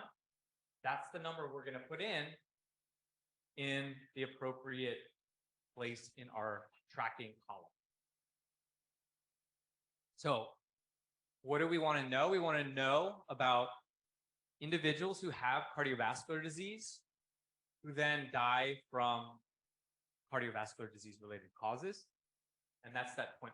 So we've taken our Markovian matrix here, we've added a column and a row, and we've inserted an additional number. It actually shows up here as well in our green Markovian part. But this is the rate at which, this is the rate we're interested to model years of life lost to disease, right here. Any questions? Yes. So the question is, will it be double counting? Yes, in a sense, but no, in another sense. You'll see it in a little bit. We're only using, this is almost a bookkeeping column for us. It's just a way to keep track of a certain thing, but the Markovian part of our matrix is going to stay the same.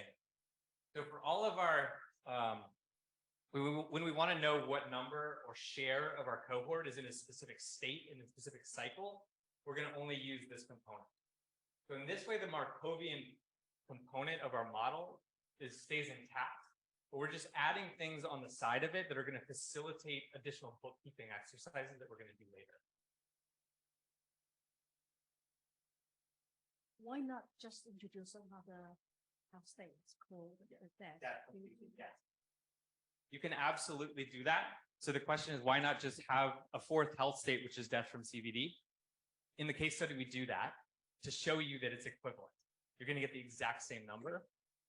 It's not always the case that you can just cleanly split it out. You might have transition from various places into the death from CVD, in which case you would just have, let's say you had another CVD, which is mild CVD and severe CVD. You would add the rate at which people with mild CVD die of mild CVD causes here, and then imagine there's a fourth row in between death and CVD here. Then you would add that rate in that fourth row in the purple as well. So you can combine all kinds of things. You just want this tracker to track the rates of death from the disease.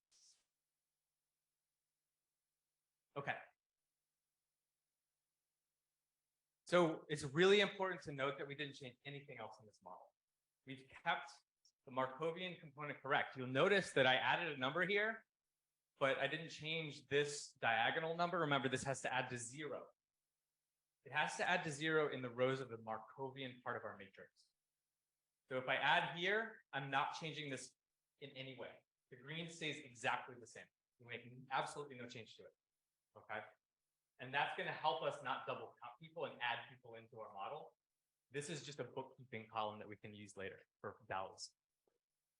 Okay. Is that clear to everybody? So within the green here, it adds to 0, even though I added a number to the matrix. So the rows in the Markovian matrix, the green matrix, still add to 0. So now we're going to embed the matrix just like we did this morning. We're going to take the matrix exponential of this augmented transition rate matrix. And it's going to include a Markovian component in the green and a non-Markovian component in the purple. Well, you'll see it. It won't actually, when you do it in your Excel, you can make it green and purple if you want. So this is what happens when I take the exponential. This is my transition probability matrix. Within the green, again, because our rates added to 0, within the green rows, it's going to add to 1, just like a transition probability matrix should. If you start off healthy, you have to end up somewhere in the model. And so if you added these 3 numbers together, it would add to 1. If you added these 2 numbers together, it would add to 1. And you'll notice that in this embedded transition matrix, we have a non-zero probability of transitioning from healthy to death from CVD. So what was that? We talked about this morning. Does anybody want to cover what's happening here? Why did this number all of a sudden pop up? A compound transition, correct. So that is a transition. We have an annual cycle here. We're following people. Each cycle follows them for a year. This would be the probability that somebody starts off the year healthy, develops CVD, and dies from CVD in the same year. So there's some probability that it's a small probability, but we're accounting for that with this embedded matrix. We didn't bring in any new numbers. This is just a result of the math. When we took the matrix exponential, this is the result that spits out of that. This is going to be the correct transition matrix to keep us in continuous time in our model. So this is accounting for this compound transition. Okay. So again, note that the Markovian or green component has probabilities that sum to 1.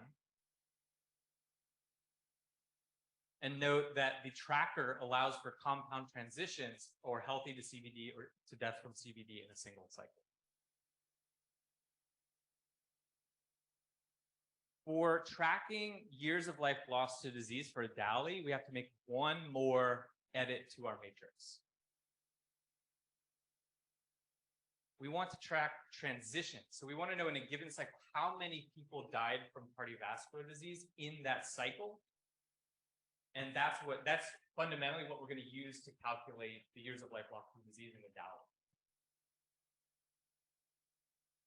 Once we've embedded this, so then once you run the math equation, this is going to become an absorbing state. You'll notice the 1 down here. So once you enter this transition column, you remain there in subsequent cycles. We don't want that. We want to know in any given cycle how many new transitions were there. We don't want to know the total number of transitions. So if we kept this 1 probability in that lower right-hand cell, we've created what's known as an accumulator state. Now, an accumulator state is actually really important. It could allow us, for example, to calculate other outcomes that might be of policy relevant to decision making. If we kept it as is right now, what we would end up with is an estimate of the total number of deaths of people who died from CVD.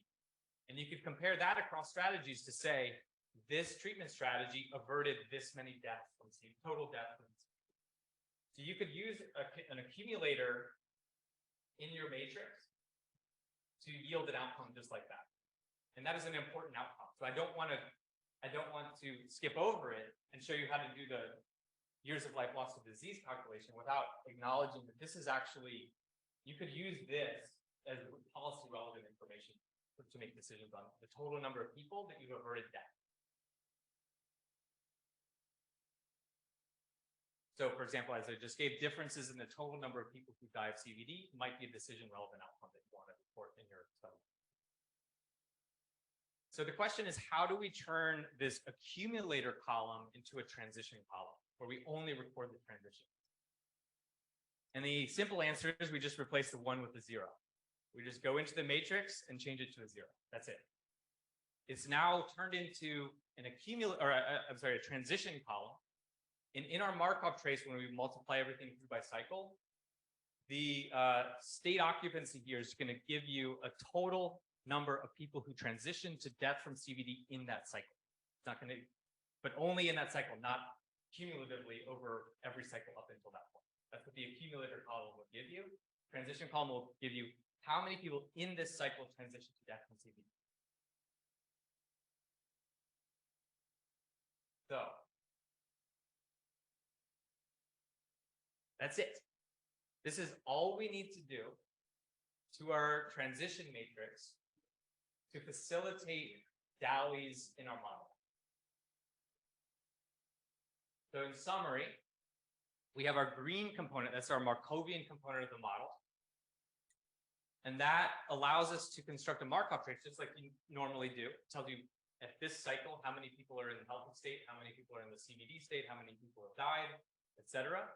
And then we have this augmented part with the transition tracker that's going to tell us how many people transitioned into the death state from the CVD state in the single cycle due to CVD-related causes.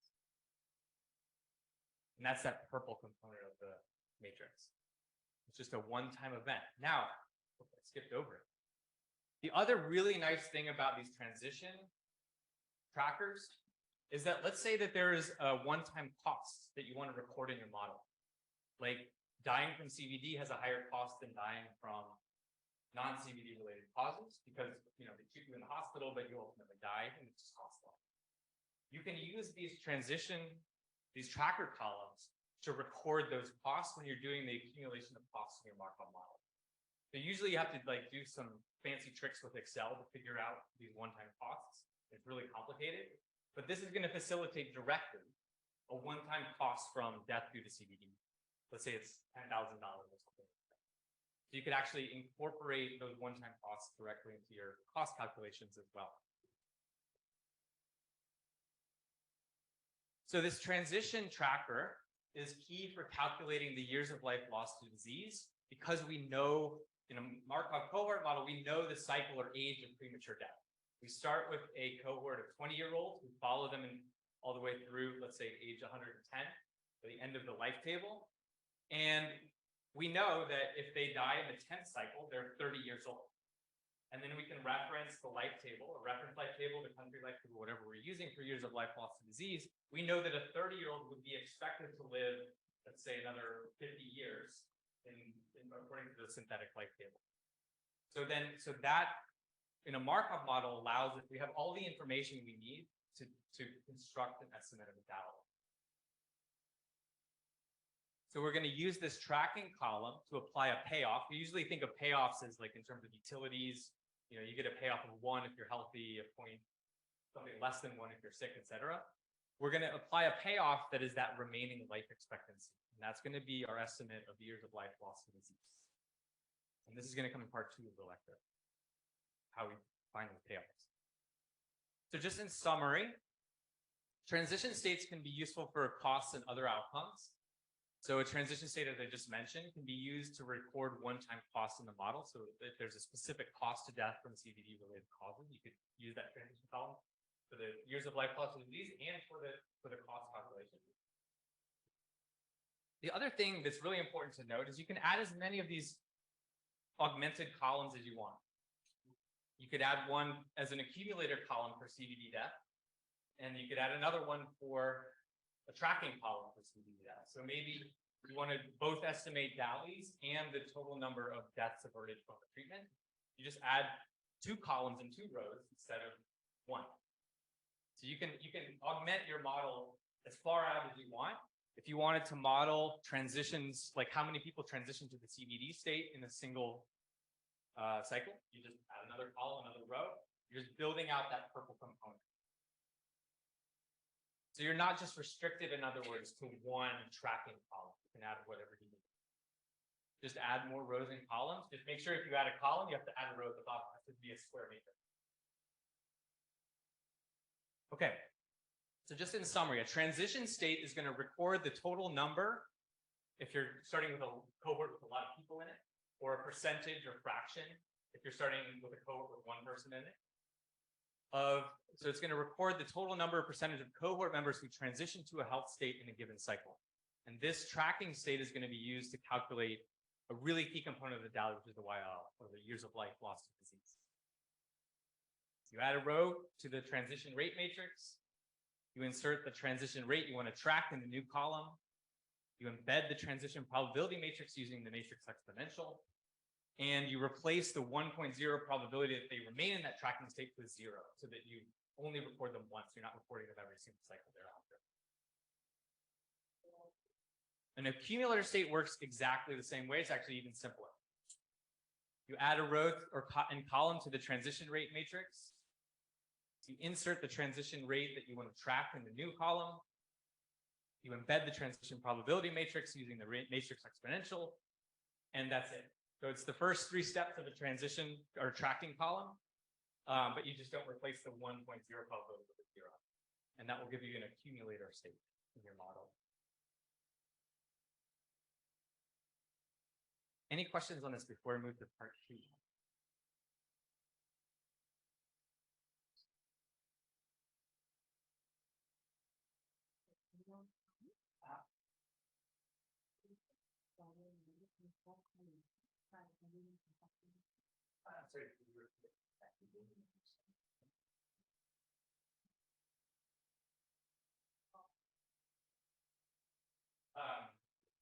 Yes, so in this case, we're interested in DALY outcomes. And so we want to track premature deaths due to the disease itself.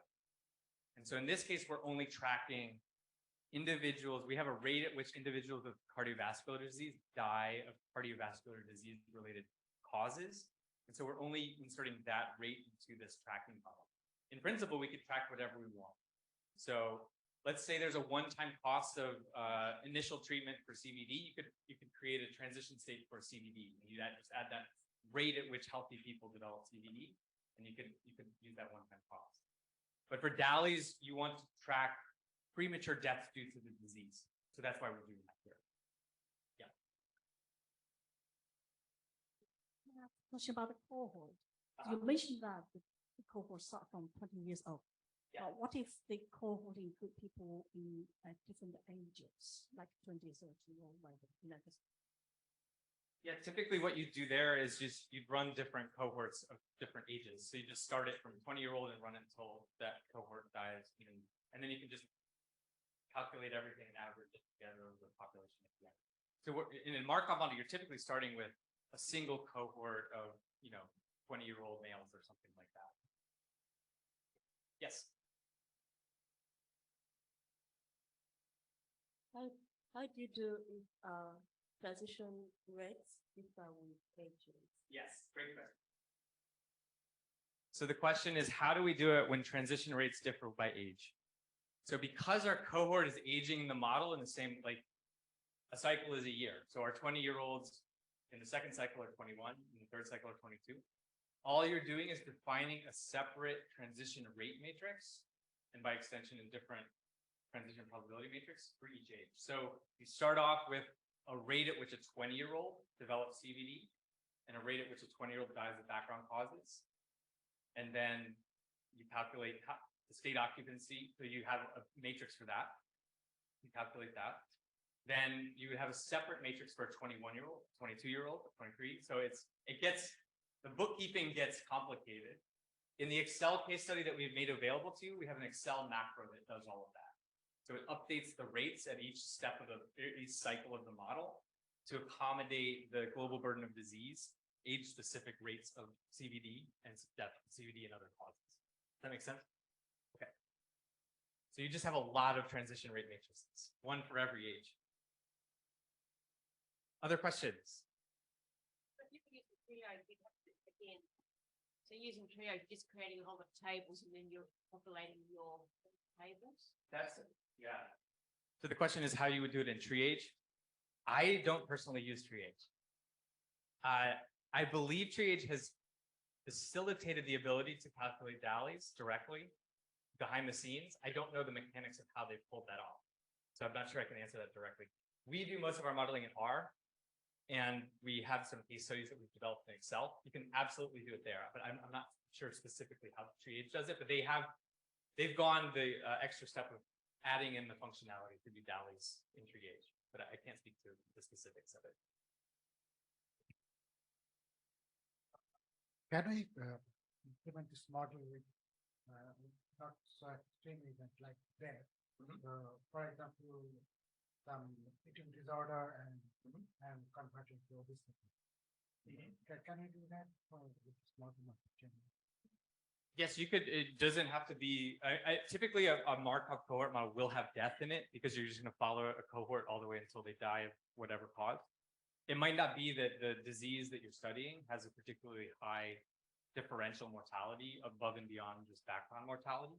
But so you'd still have mortality, but you can absolutely create these models for anything. Yeah. The point here, though, is that for DALYs, we need to track premature death due to that specific disease, and this is what facilitates that. Other questions? Okay. Oh, one more. Can I ask up 3 naive questions? So when we do cost-effective analysis of modeling stuff, we record the argument would be that the quotas can be used to compare different conditions. So the comparability is good. But how about DALY? Because DALY kind of like introduce this burden, but can you compare the DALY between different conditions or even between different countries?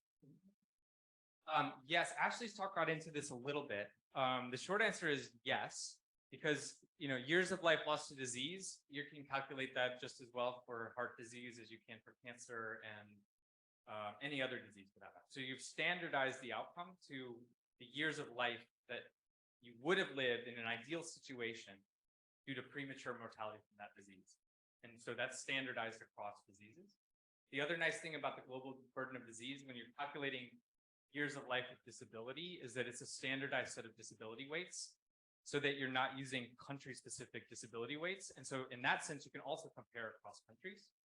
And then thirdly, the life tables that we use to calculate the remaining life expectancy, if you use the reference or synthetic life table, you've also standardized it to a common ground so that you can make comparisons across countries. Now, there are circumstances where you might want to use a country-specific life table, in which case it becomes a little bit harder to make comparisons across countries because the United States life table looks very different from Zimbabwe's life table, for example. But if we were using the same reference life table to calculate DALYs, that would be a little bit more comparable. Other questions? Okay. So part 2 is going to cover calculating. So now we've got the rate matrix and our transition probability matrix set up so that we can be successful for calculating years of life lost to disease and years of life living with disability. So we have our transition probability matrix. So we have our Markovian component, which hasn't changed. This is exactly the same numbers that you would get if you didn't add the purple and do all the fancy stuff. So these didn't change at all. These numbers add to 1. We embedded the matrix and we end up with this transition probability matrix with a tracker for death from CVD related causes. And this is the probability in any given cycle that somebody that's healthy would die from CVD or somebody with CVD would die from CVD. These are the same probabilities. We're not losing or gaining people with this because we're only going to use the green component to kind of track total cohort. This is just for bookkeeping purposes and calculating DALYs that we have. So the question now is, how do we use this new augmented matrix to calculate years of life lost to disease, a key component of disability adjusted life years? So what I'm going to show you now is a somewhat complicated formula from the global burden of disease. It used to be even more complicated. I couldn't even fit it on a slide because of all the age weighting that they used to do. I won't get into the ethics of age weighting versus not age weighting. You can read all about that in the global burden of disease website. There's a whole literature on it. So I'm going to show you the formula that you would use in the GBD data to calculate years of life lost to disease and years of life lost or with disability. And then I'm going to show you how to integrate those formulas into the Markov model at the end after you've run your Markov trace for every cycle.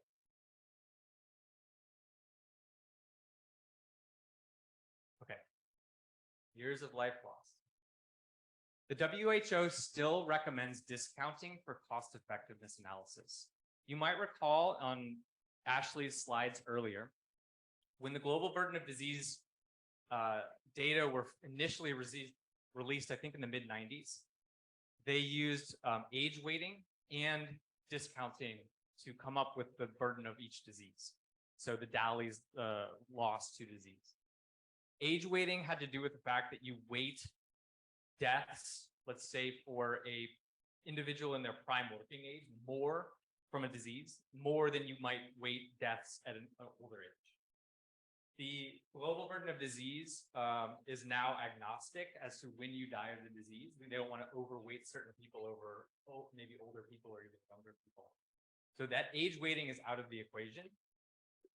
They also, if you go to the DALY estimates for specific diseases in the global burden of disease, they also do not use discounting in those estimates. However, for cost effectiveness analysis, it's still recommended that you discount. So in other words, a year of life lost in the future is worth less than a year of life lost now. And this is the same discounting as you learned when you learned about discounting for just general Markov modeling. So without age weighting, but with discounting, the formula given by the global burden of disease for the years of life lost is this formula here.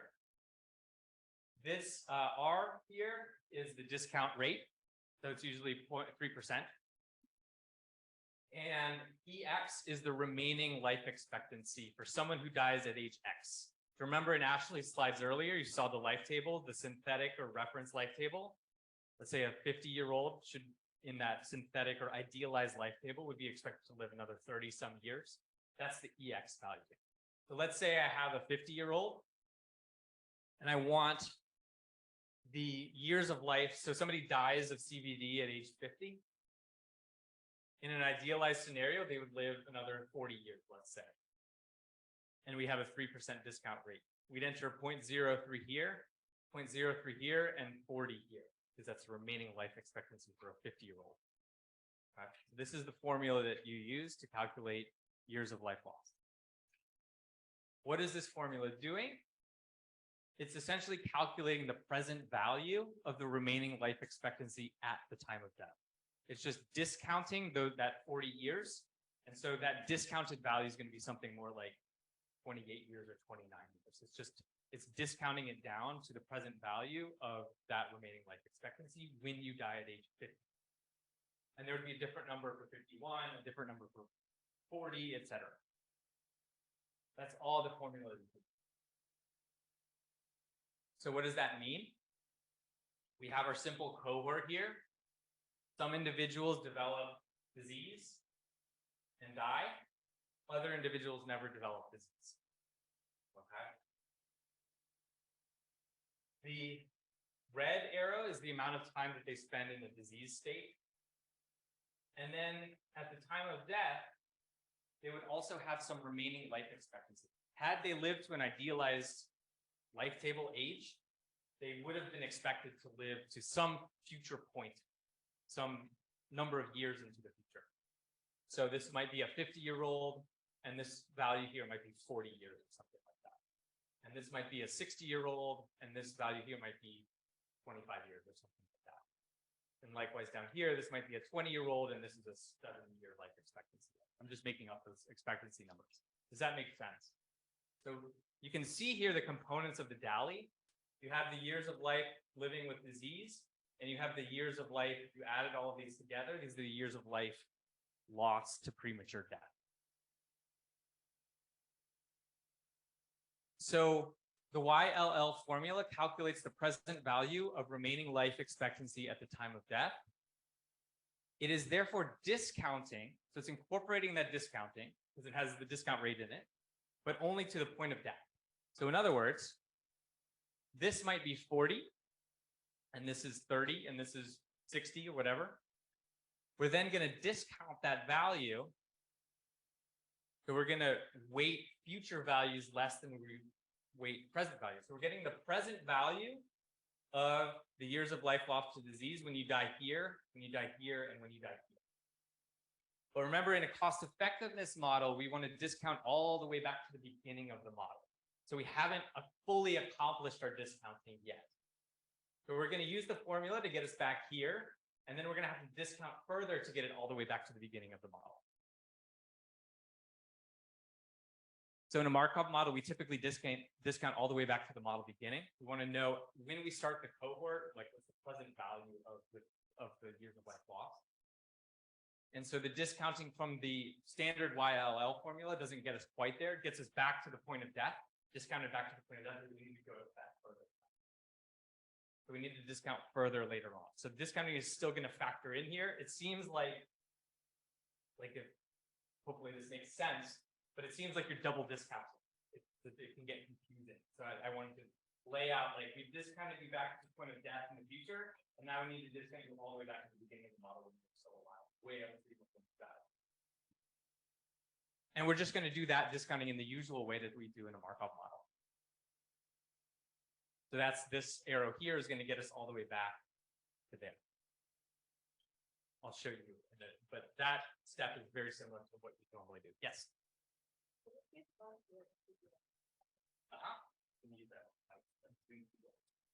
When you discount for the ones who don't have disease. That don't die?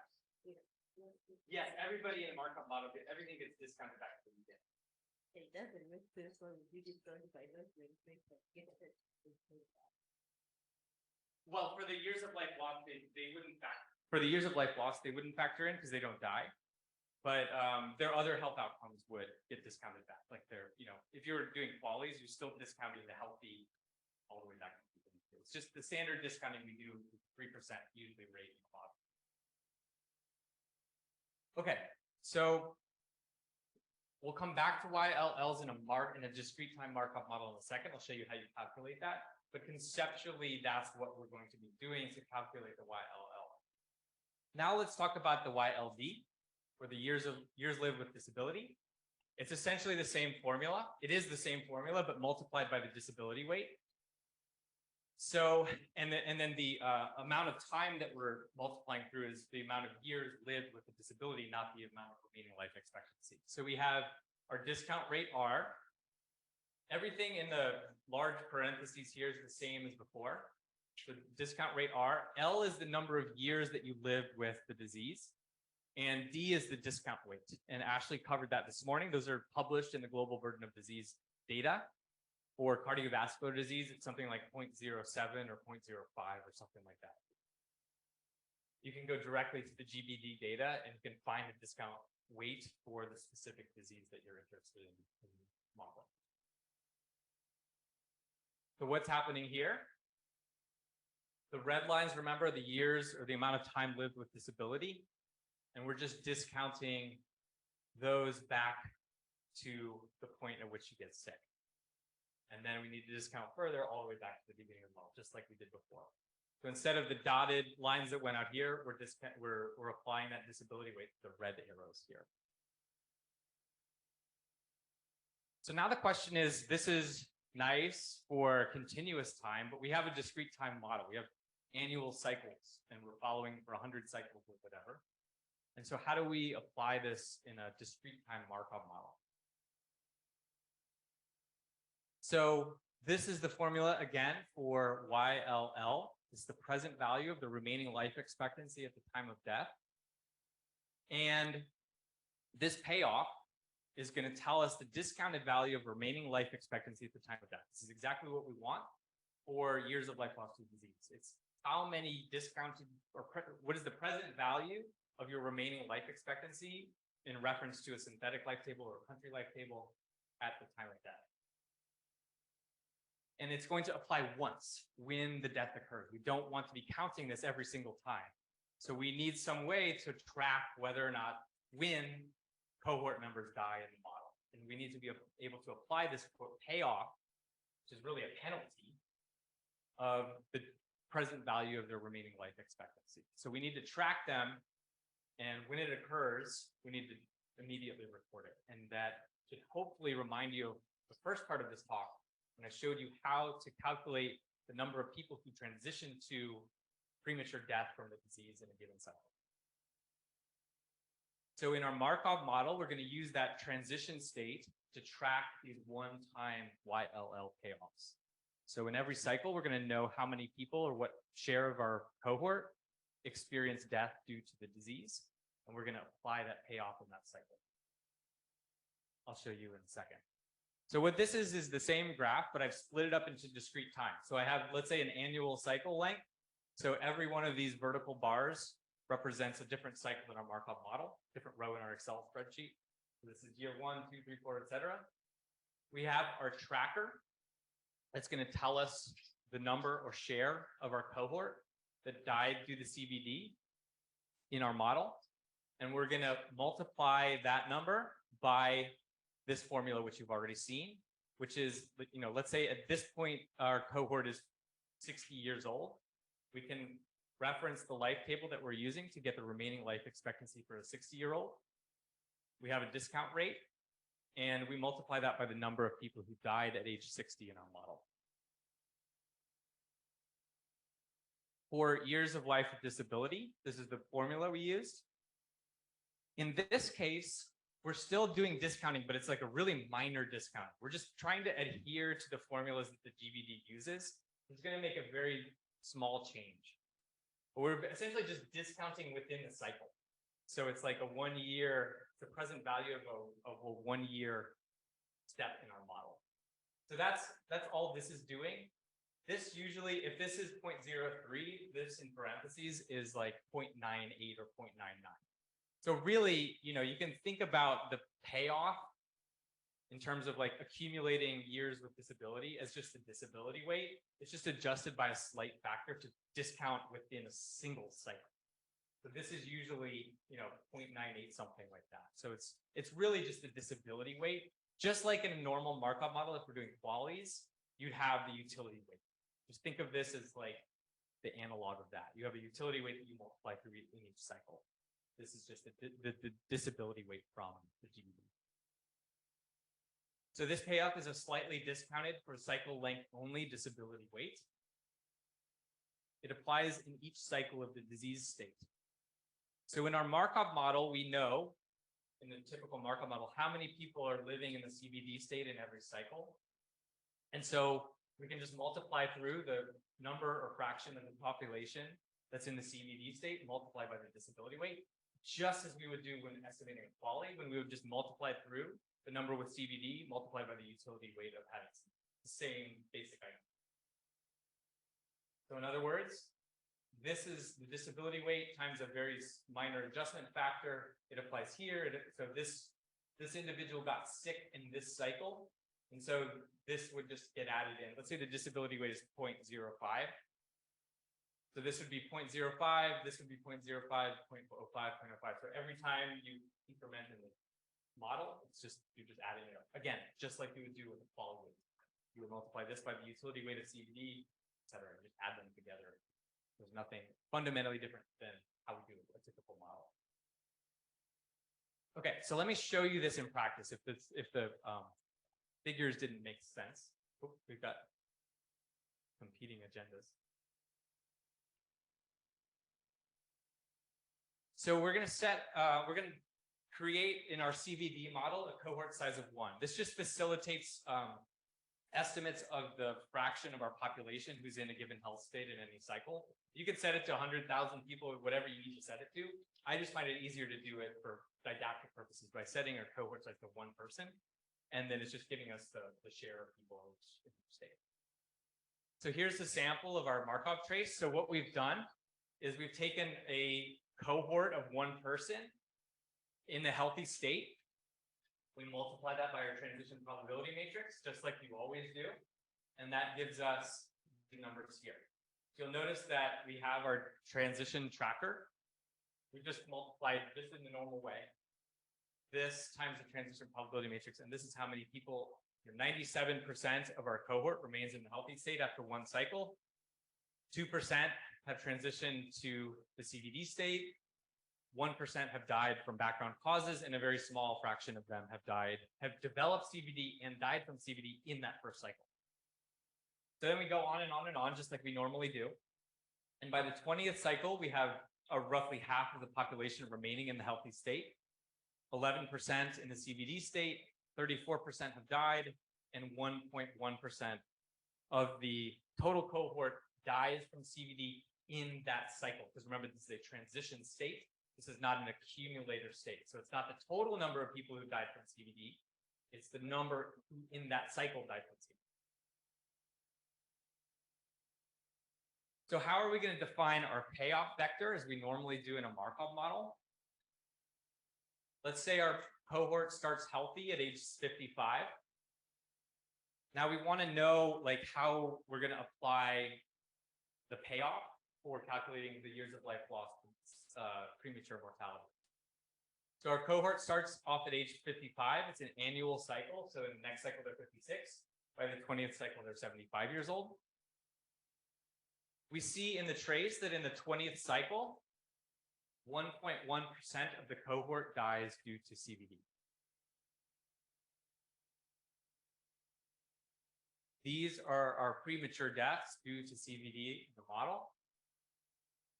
And so the question for years of life lost to disease is how much longer would, and remember at the 20th cycle, our initial 55-year-olds are now 75 years old. 1.1% of our 75-year-olds are dying of CVD. So the question is, how much longer would these 75-year-olds be expected to live if they did not develop CVD? And so what's the value of EX? This is where we go to the global burden of disease data, where they have the reference, you can barely see it, it's a little blurry, it says reference life table. It's right there on the website, just search it in the thing. So you'll recall from Ashley's slides this morning that to calculate the YLL, we often draw on a reference or synthetic life table from the global burden of disease. These are the numbers that you would get. You just download. It's a really simple Excel file that you download. So a 75-year-old, according to this reference life table, would be expected to live 17.1 additional years in an idealized world with, living to the maximum of human capacity for longevity. But remember that we're not quite done. 17.1 is the undiscounted value. Remember this, the GBD no longer does age weighting, nor does it do discounting. So we're going to incorporate this reference life table expectancy of 17.1 to define a payoff for those individuals who die in that cycle from CVD related causes. It's a payoff, but it's actually a penalty, penalizing them for dying earlier than they would in an idealized world. So 17.10 is not quite the right value. We need to use the YLL formula with the 1 divided by R, etc., to calculate the present value of 17.1 at the time of death. So we just plug, let's say we have a 3% discount rate. We would then plug that discount rate in with our 17.1. This is for, remember, this is for a 75-year-old who dies. And that value that you obtain at the end is 13.379. So what I've done here is this is the Markov cohort trace that you saw earlier. So these are the 1.1% of cohort members who die in that cycle. The life expectancy for a 75-year-old is 17.1 from that global burden of disease reference life table. I've just applied the formula with a 3% discount rate here. And this is the present value of the life expectancy from the GBD table. Now you could just as easily have used the country life table here if you didn't want to use a synthetic life table. Just use the values from that country life table right here and discount it, etc. So what are we going to do when we want to calculate the total YLLs in our model? Just like we do with any payoff, we multiply the fraction of the population that that payoff applies to, multiplied by the payoff value. So in the first cycle, we have a very small fraction of our population dying of CVD-related causes. They have a present value of remaining life expectancy of 21.639. And the YLL column is simply this number multiplied by this number is 0.022. You then go to the next cell or next row and do the same thing. And you then at the very end up with a new column called YLL, which is the years of life lost to disease. So this number here, 0.147, is 0.011 from our tracking column, multiplied by the present value of the remaining life expectancy for a 76-year-old at the time of death. Are there any questions on this?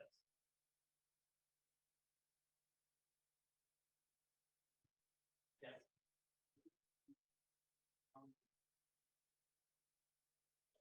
So the question is, can we repeat how we arrive at the YLL?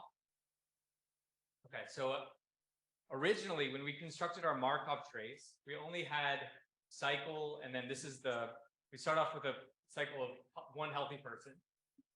This is the probability that they're in CVD at the end of that cycle, the probability that they're dead in the end of that cycle, and this is the probability that they transition to death from CVD in that cycle. This just comes from multiplying our cohort by the transition probability matrix like you normally do with a Markov model. I know that this is an initial cohort of 55-year-olds.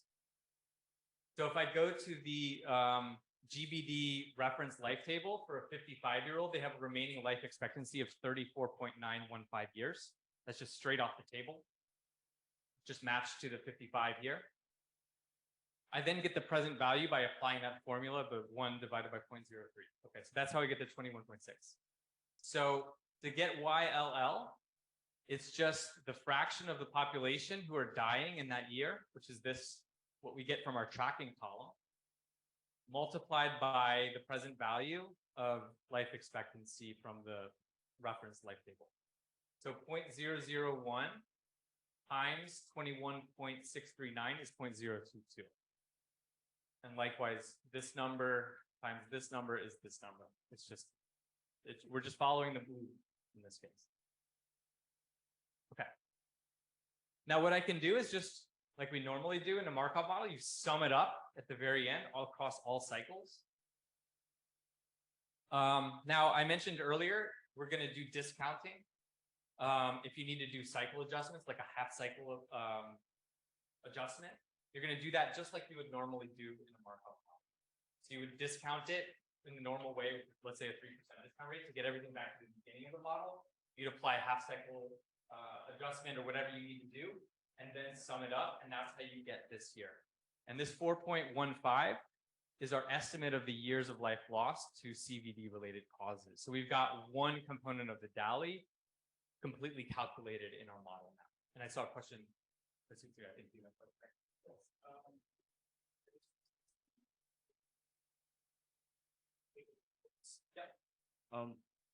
Yes, and I was thinking the YLL, for instance, on the very first cycle, where we have years of life loss at 0.0222.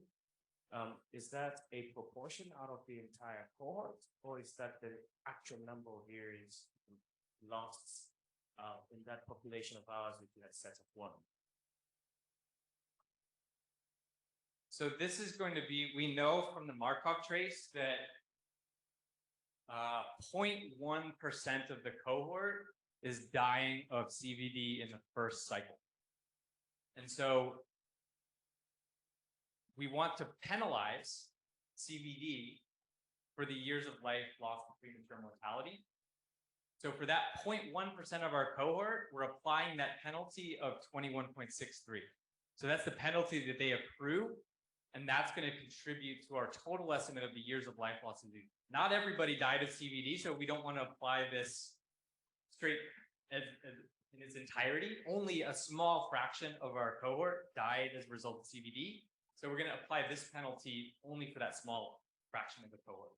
Likewise, in every single cycle, we've tracked how many people in that cycle at this age died of CVD-related causes, and we're going to penalize them. You'll notice that the penalty goes down over time, right? Because, you can't live forever. And so, so by the end, everybody's dead. And so you can add it up together. Does that make sense? Other questions? Yes. A little confused of the discounting. So when you're at a certain age, you have different range of life expectancy.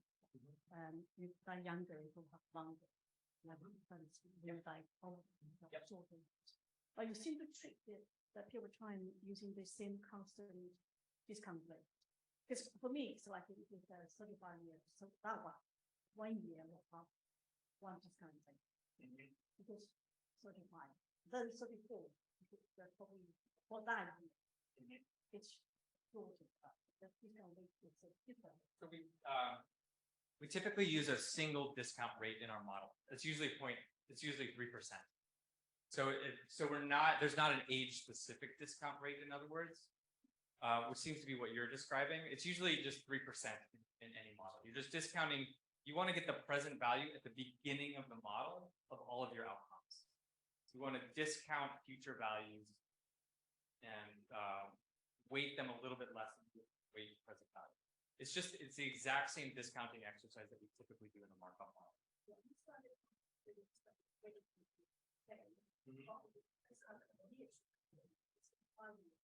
Yes, so the formula, so what we did, let me just go back there. It's all on this slide here.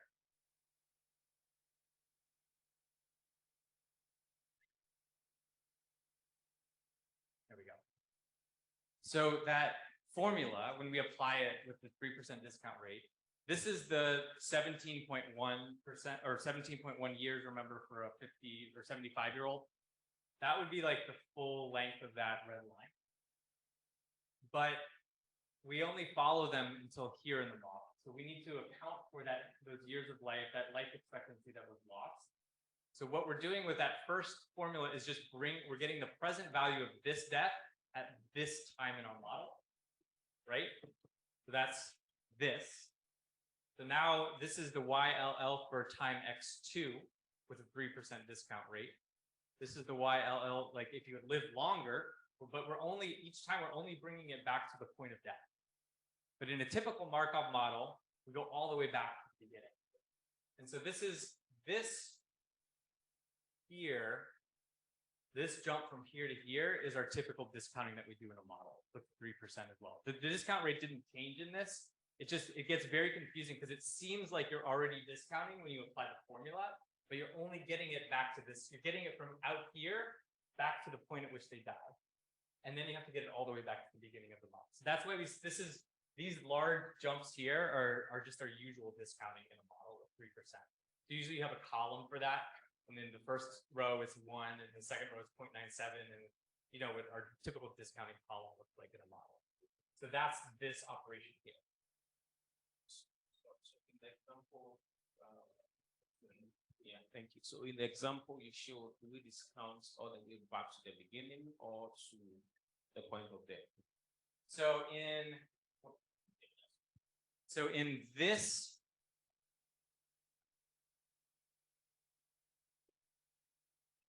so what we did right here, going from this column here to this column, that's that first short jump back to the point of death.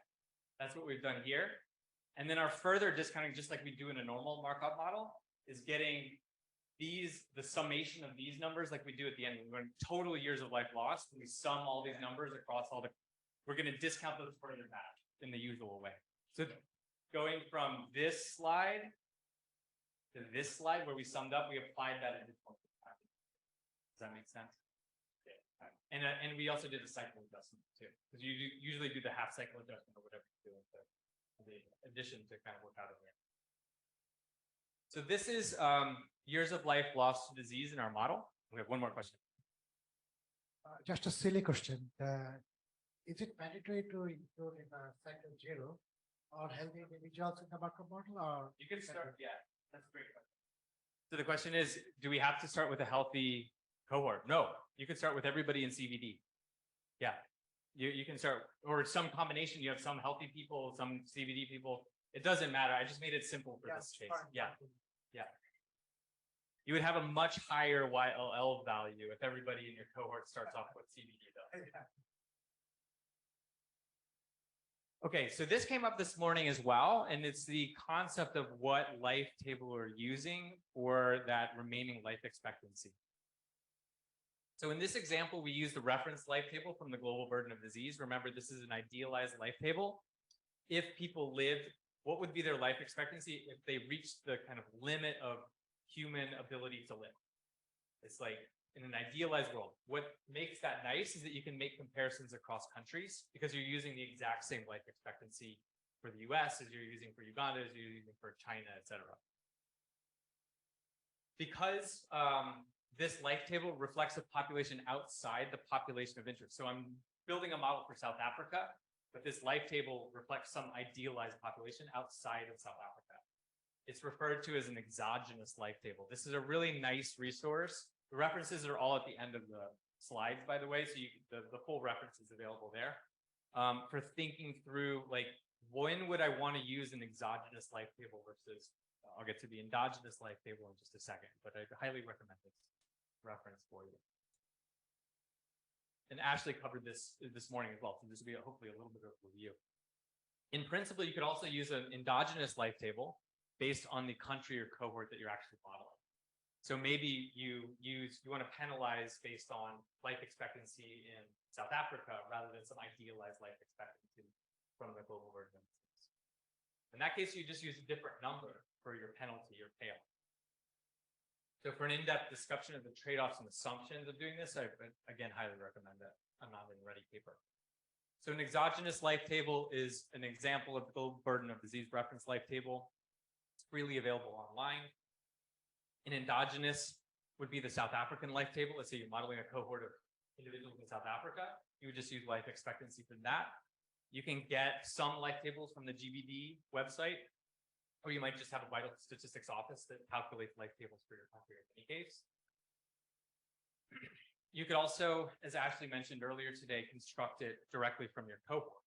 So a cohort of individuals who start, let's say, with HIV, going to have a very different life expectancy profile than the general population in that country. So if you have a different life paper, you can use an alternative endogenous one. And again, that reference paper walks through why you might want to use one type over another and the scenario that you might want to do that.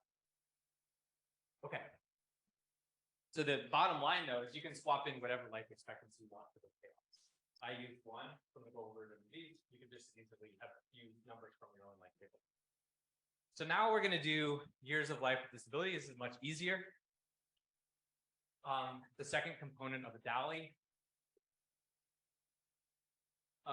So unlike quality adjusted life years, which use utility weights, years of life with disease are going to draw on standardized disability weights published by the Global Burden of Disease Collaborative Network. They published the 2019 version a couple of years ago. You can just go online. There's a giant Excel spreadsheet that you download, find the disease you're interested in. You go over to the right. I think I have even a screenshot of it. So this is the website, the disability weights. This is a slice of the giant Excel spreadsheet that you download. I found moderate and other cardiovascular diseases, and this is the disability weight of 0.072. So that's the disability weight that I would use in my model. And so you will recall from earlier that the cycle payoff for disability is the disease weight multiplied by this adjustment factor, which is really basically a number that's very close to 1. So it's essentially the disability weight. So if I multiply 0.072 using a 3% discount rate, I end up with an adjusted disability weight of 0.71, basically. So very similar. Again, this number in the parentheses, basically, I think it's 0.98 something. So that's going to be the payoff for a cycle spent in a disease state.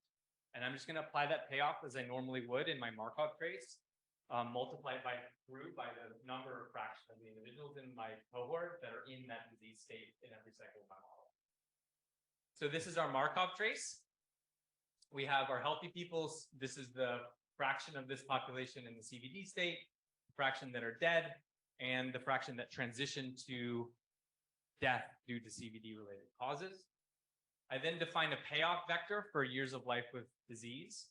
And that payoff vector is going to be 0 if you're healthy. There's no disability at that point. This is that 0.0709 number that we just calculated with the formula from the disability weight. And that's the only positive value of our payoff vector. So we just want to multiply through. Essentially, what we're doing is multiplying through all these numbers by these numbers. But really what we're doing is multiplying this column here by this number here. So in the first cycle,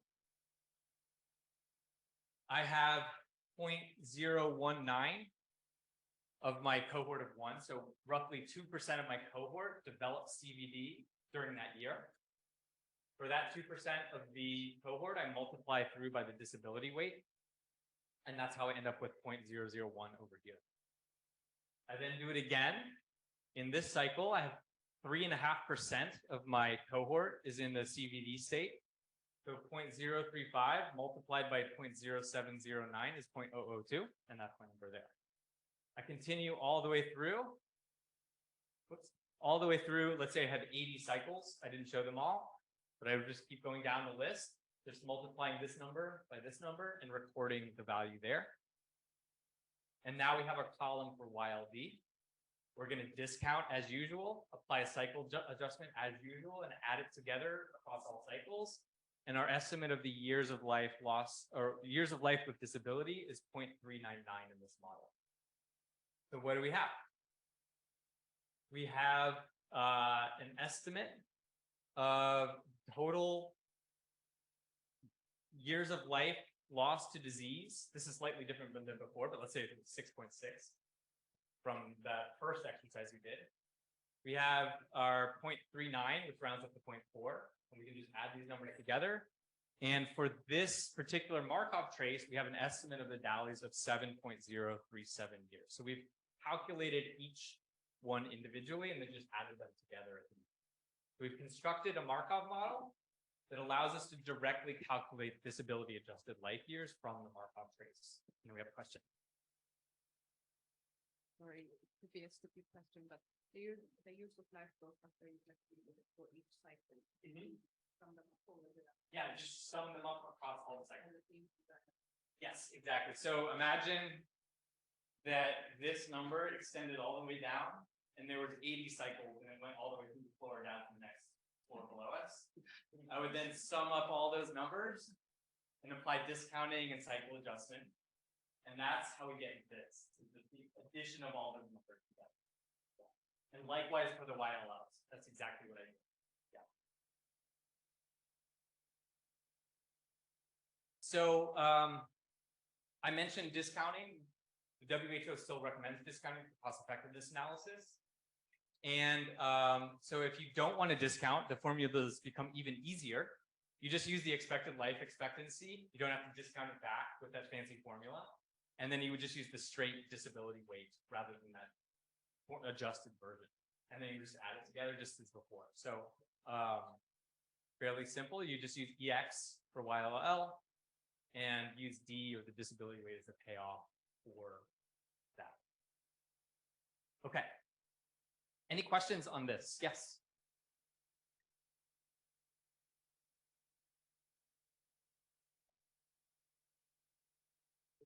Clarification before we move on. I realized that the formula, one of it had an L at the E superscript. And then what you actually used didn't have an L for the cycle. count. Yes. And Good question. I know that in some diseases, as you progress, it gets actually severe. And for some diseases, as you progress, you actually get better, even without an intervention. Yes. So how do we put all of that into disability ways and then into life ways and all that? Yes. So the question is, what if we have a progressive disease that gets worse over time, or maybe there's some treatment that brings you back and makes you healthier? So what you could do is construct a model. We constructed a model with a single disease state of CVD that had a single disability value, weight value. You could create a model where you have that disease progression. You could have, early CVD, moderate CVD, severe CVD. And each one of those, you just go to the disability weight and draw off the disability weight for that. In that case, you would have, let's say here, you would just have more, you'd have early CVD as a column, moderate CVD as a column, and severe CVD as another column. So imagine adding 3 columns here because we've expanded the number of health states you can be in. And in this case, you would have the disability weight for early CVD, which might be 0.02. And then next to that would be the disability weight for moderate CVD, which might be 0.04, and then severe CVD. So you would just be adding disability weights to the right here, but you're still just multiplying this by this to get the number over here. It's just a little bit more complicated, but it's the same underlying principle. Oh, and then the L is, so that was an acute observation. So you'll notice here that when I initially gave you this formula, there was an L right here, right? And now it's missing. Anybody want to guess why? It's 1, exactly. And why is it? So what was the original L? The total number of years spent living with the disease. But in a discrete time Markov model, in each cycle, we're going to get to that L, but that's our addition across the rows. When we do that, I talked about the numbers going down at the floor below us. That L, when you add all that together, that's where the L comes in. But for an individual cycle, we only want to count it for the amount of time in that cycle. So it gets a value of 1. So that's why the L disappeared when we did this in discrete time.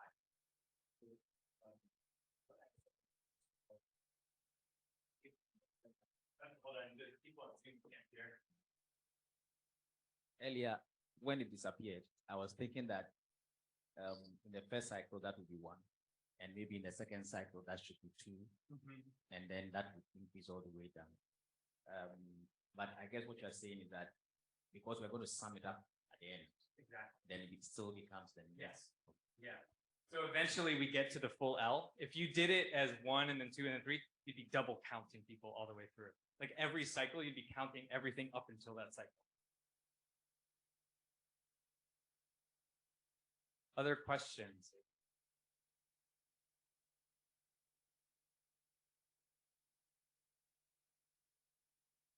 crystal clear.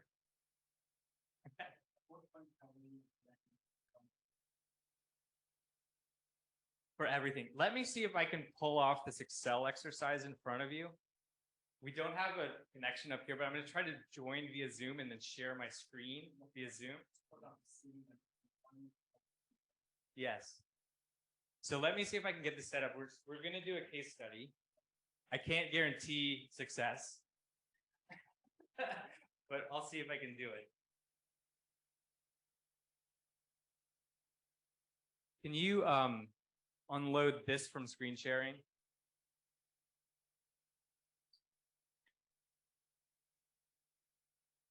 Just on the Zoom.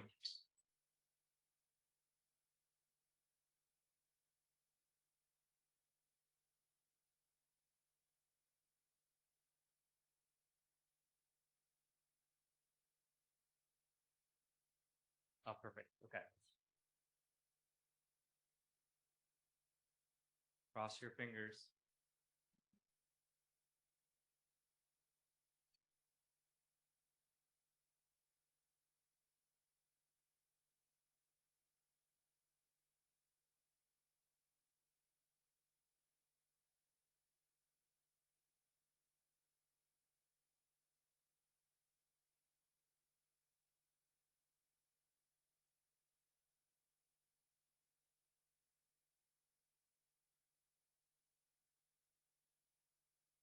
So it's sharing on my screen, but are there two Zooms?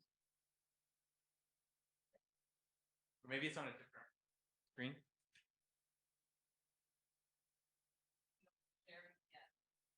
Oh, that's odd because I'm sharing here. I'm going to stop share.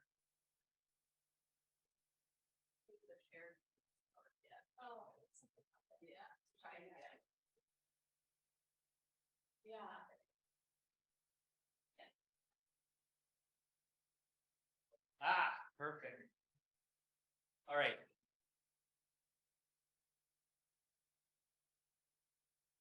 So this is a fairly complicated model. Again, going back to my first remarks this morning, the point of this is to get the information in front of you, not necessarily get all the information in your brain.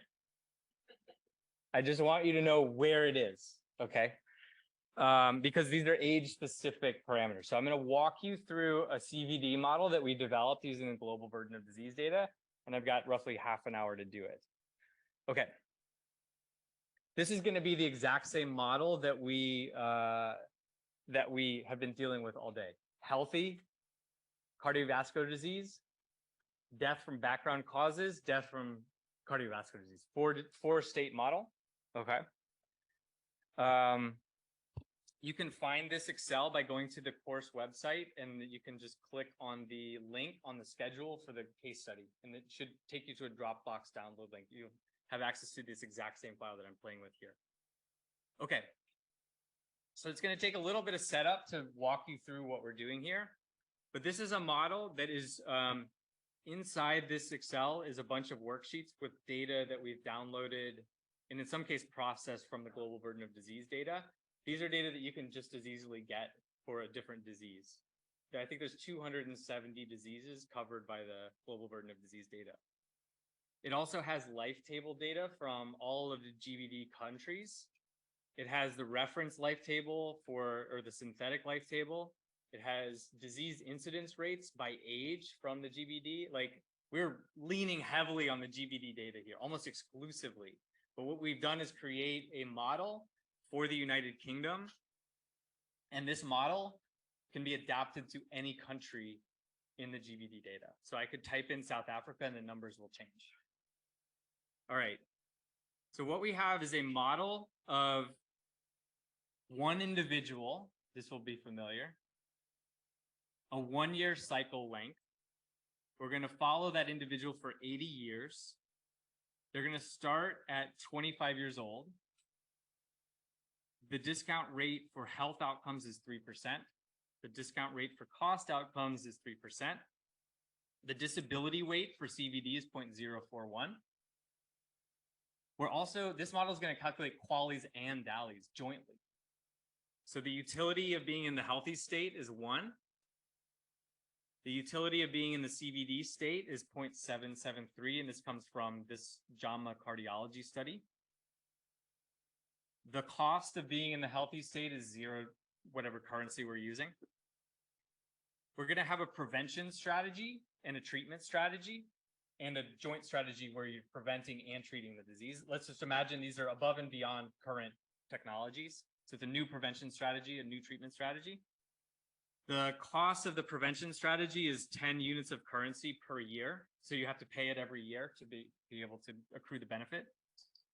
There is a cost of treatment if you develop the new treatment, if you develop CVD of 500 currency units in that year, and that's a per year cost. If you have CVD, there's an additional cost of 500. There is a one-time cost of death from CVD-related causes of 25,000 units of currency. This is the hazard ratio for death from CVD for the new treatment. So in other words, the new treatment is going to reduce the likelihood that you die of CVD-related causes by a hazard ratio of 0.85. So it improves your longevity by reducing the likelihood that you die of CVD. And the prevention strategy carries a hazard ratio of 0.9. So this is going to reduce the likelihood that you develop CVD from a healthy state. We're going to run for 80 cycles. These here are just formulas. These parameters are formulas that are just functions of all of these parameters up here. So if I had put in a monthly cycle, like if I did 1 divided by 12 and I change this to a monthly cycle, you'll notice that these numbers will change. And that's just adapting the discount rate and the total number of cycles that I need to run for the fact that now I've turned 80 years into a monthly cycle. So I have to run it for 960 months to cover 80 years. That's what, so you'll notice that this formula column tells me if a parameter is drawing from some kind of formula for how it's calculated. So that's just what it's doing down here. I need to change this back to a 1. So that's going to be an annual cycle, as you can see over here. Oh, I didn't realize the lag. I'm sorry. Okay. This down here is GDP per capita. This is going to be used at the very end for our threshold. So remember, Ashley talked about a cost per DALY averted of roughly 0.5 to 0.7 GDP per capita as a common or a useful threshold for thinking about a strategy that's cost effective. So this is just going to be for the United Kingdom. What this is doing is going into the GBD data on, we have a worksheet in here that is per capita GDP. And it's just finding, this is all of the data from the global burden of disease. And it's just finding the number for the United Kingdom in this table. That's all it's doing. So the per capita GDP in the United Kingdom is for $43,317. So that's just finding that number for the country that we're modeling. Everything in red here is a fixed parameter, meaning that as you age in the model, these numbers are not going to change. Like the fact that you cycle through the model is not going to change the fact that we're still in the United Kingdom. The fact that you age in the model is not going to change the discount rate, in other words. So all of these fixed parameters do not vary by cycles in our model. Everything below here is a time varying parameter. So the current age at cycle 0 is 25 years old because we start with a cohort of 25-year-olds, as you can see in row 7, right here where the cursor is. If I change this number to cycle 80, you'll notice that all of the parameter values in red are going to stay fixed, and all of the parameter values in blue are going to change. So at the 80th cycle of our model, they are 105 years old. Our 25-year-olds are now 105. What these formulas, these are VLOOKUP formulas, if you're familiar with Excel. VLOOKUP formulas are just going into these worksheets in our model and finding, in this case, the CVD incidence rate for a 105-year-old in the United Kingdom. That's what it's doing. So it's just looking up the value that it needs for the incidence rate. So a healthy person developing CVD. So as you age, you're more likely to get cardiovascular disease. And so that rate is really high. It's 1,028 versus in cycle 0 in our model, and this is per 100,000 people. For cycle 0 in our model, that number changes dramatically down to 15 per 100,000 people. So these, I'm not going to go in detail on these formulas. The point is that this is a time or age dependent model. So it's going to, these incidence rates and death rates and things like that, they're literally just drawn in from the global burden of disease data, but they're going to change by age in the model, if that makes sense. So this is going to be the incidence rate per 100,000 right here. Below it is the annual incidence rate. We talked about this earlier of standardizing our rates to the right site, to the cycle length. So this would be the annual rate at which a 25-year-old in the United Kingdom develops CVD. And again, this number is just drawn from a giant table from the GBD that we have as a worksheet in this Excel model. Likewise, this is the rate at which somebody with CVD dies from CVD-related causes using global burden of disease data that we calculate here in the Excel. The next one is the rate at which somebody dies of non-CVD related causes for, in this case, a 25-year-old. Synthetic life expectancy is just for a 25-year-old, it's drawing in that expected life expectancy from the reference life table, the synthetic life table from the global burden of disease. We saw that in the slides. So that's in an idealized scenario, a 25-year-old would be expected to live an additional 64.149 years. In this next column or next row is the country life expectancy. So this is just using the life table from the United Kingdom. And you can see that it's a lower life expectancy than the idealized. So people in the United Kingdom are not living to the extent that people in, like, let's say Japan are living, because that's usually a reference case for these synthetic life tables.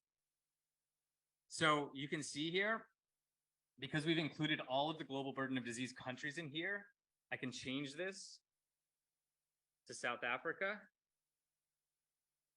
And you'll notice that the GDP number is going to change. The incidence rate is going to change. All of those blue numbers are going to change. So you can see I've changed it to South Africa. The GDP is now almost $12,000 per person, per capita. We have a much higher incidence rate for a 25-year-old of CVD. And again, it's just looking into the global burden of disease. There's just giant tables here. And it does it by age buckets. Or it's just trying to find the specific rate in the GBD data for whatever country we're modeling. Any questions so far? So these are all of the parameters that are going to govern our model. These are the same parameters we've been covering in the slides. The only major difference here is that they're age specific. And it's just going into the GBD data, trying to find the age specific and country specific parameter value that we need for our very simple model. Okay. So we're going to start off in cycle 0.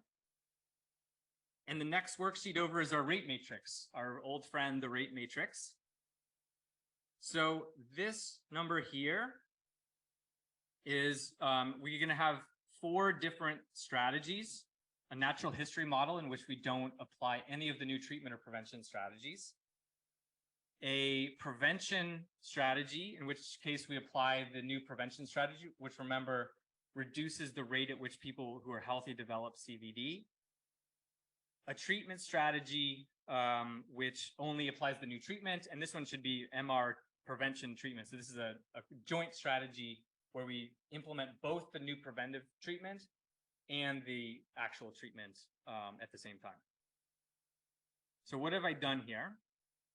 Let's just focus on the natural history matrix, which is this one here to begin. This number here, remember, these are the rate matrices. This 0.00331, if you go up here, it says R underscore. So this is the rate at which a healthy person develops cardiovascular disease. So it's going from healthy to cardiovascular disease. There's also a rate at which a healthy person dies of non-CVD related causes, and that's going to go in this rate matrix here on the far, that's that 0.0048.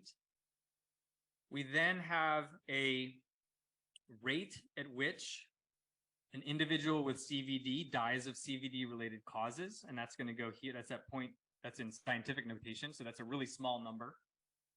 That's that 0.8.95 number here. And likewise, anybody with CVD can also die of non-CVD related causes. So we have a rate at which they die of those non-causes. This here, this is our old friend diagonal. In the red here, let me wait for it to, this is our Markovian matrix. So these numbers in this row have to sum to 0. And so this number here is, you can barely see the negative sign on the sum, but this is just the negative sum of these three numbers. Okay, we're just making this red part of the matrix add to 0 in each row. And then I also have another column here where I'm just checking. So if I had accidentally put a 0.1 here, I think it would, well, it didn't do anything, but we'll leave it that way. It's just checking that this number adds to 0, which you can see, well, you can't see it on there. Okay, any questions on the rate matrix? This is the Markovian, the red part and yellow part is the Markovian part of our matrix. We're just putting in the rates for that age. We then added a tracking column and a tracking row of death from CVD. So this is the non-Markovian transition state. And right here, we put in the rate at which somebody with CVD dies of CVD-related causes. It's actually the exact same number as here because we split this out as a separate health state. So in this model, we're going to actually get the same numbers in these two columns, but in general, you wouldn't have to do this. Okay, so this is exactly like the augmented rate matrix that we constructed earlier. And it's this tracking column that's going to facilitate those YLL calculations later. So now we have a rate matrix for our baseline or do nothing strategy. We have a separate rate matrix for our prevention strategy. The only difference here is that you'll notice that the rate at which healthy individuals develop CVD is lower because we've applied that hazard ratio for the prevention strategy. Remember, I think that was a 0.9. So that new prevention strategy reduces the rate at which people develop CVD by 10%. We also have another rate matrix for the treatment strategy and another rate matrix for the treatment and prevention strategy. Any questions on the rate matrix? Yes. It's prevention. So you just want to talk about prevention. What's creating and preventing disease. Yep. Yeah. You just have a natural history. So the question was, if you wanted to just look at a new screening program, you would just have the natural history or do nothing strategy. And then you'd have just another rate matrix for your prevention strategy. You wouldn't have to worry about the treatment and the combined treatment and prevention strategy. Other questions on this? Okay. I'm going to now click on the probability matrix worksheet. And there's going to be a lot of numbers, but don't worry. This is the transition probability matrix based on, it's taking those rate matrices and taking the matrix exponential of that rate matrix, just like we covered in the lecture. You will recall that I told you that it is not straightforward to do that math operation directly in Excel. You can do it in R or Stata trivially in one line, but Excel does not have a formula that you can use to get the matrix exponential. So everything from on the white, starting with this healthy one, it says up here, inputs for matrix exponentiation via Taylor series expansion. This is all just in service of the workaround that we had to do to take the matrix exponential directly in Excel, rather than, I could have just taken these rate matrices, loaded them into a statistical program, run that one line of code, and it would spit back out this probability matrix. And then I could have just plopped it back in here. So everything over here is just a math trick to get the transition probability matrix correctly embedded just only using Excel. So you can, in your spare time, look at the formulas. All it is doing is this is just a matrix of ones down the diagonal. This is just the exact same rate matrix. This is the rate matrix squared. This is the rate matrix cubed. And the rate matrix taken to the 4th power. And then there's a formula in here that combines all those numbers together. This is known as a Taylor series expansion. No need to know what it's doing. But that's all it's just doing this, it's doing the math hack to get this embedded matrix directly in Excel. So when we embed the matrix, this is the transition probability matrix that we obtain for the natural history strategy. Now you'll notice in the bottom right, there's a yellow cell. Why is this yellow? Exactly. I highlighted it because remember, if I didn't highlight it, this would embed into a 1 and I'd have an accumulator state, not a transition state. So I hard coded a 0 here. Just like I said in the lecture, you have to replace it with a 0. You have to go in and physically just like put in a 0, force it on it. Because it wants to put a 1 there when you do the math. So this is just a hard coded 0 and I just highlighted it in yellow just to remember that I did that. Okay, so now we have a tracking state for death from CVD. Any questions here? This is exact, we're just following through all the lecture steps. So I now have 4 transition probability matrices, 1 for each strategy. Okay, let me blow this up. Let's start off this one. This is the worksheet that pertains to the do nothing or natural history strategy. So I'm just using that first transition probability matrix. I start off with a cohort size of 1. I'm starting off with 1 healthy person and I'm following them for 80 cycles. Okay, so I'm multiplying this vector of 1 and then followed by 4 zeros by this. This is just the transition probability matrix that I've just imported from the other worksheet into here. It's the exact same matrix as you just saw. And again, notice that it's 0 down here. So I'm just multiplying, this vector by this transition probability matrix, and that's how I obtain the first cycle of results. This is just like how you would create a Markov trace in a normal way. Just the cohort multiplied by the matrix, you go cycle by cycle.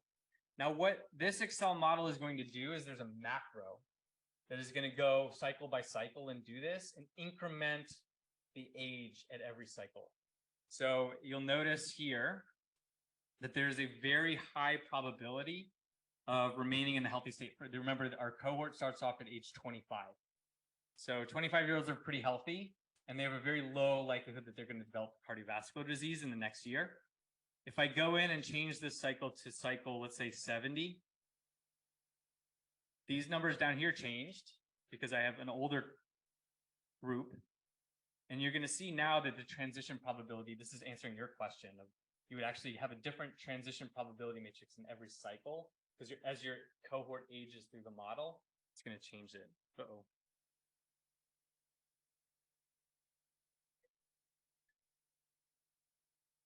I think I'm still on. Yeah. So all this is doing, this Excel model has a macro in it. It just increments the cycle and updates the age every time. And then it just draws in the new rates from the GBD data and just recalculates all these transition matrices. If you had a stable model, you wouldn't have to do this. Let me change it back to 0.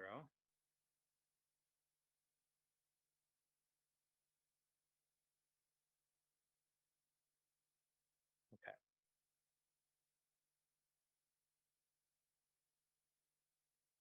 Okay, any questions on how I constructed, it's gonna move around a little bit.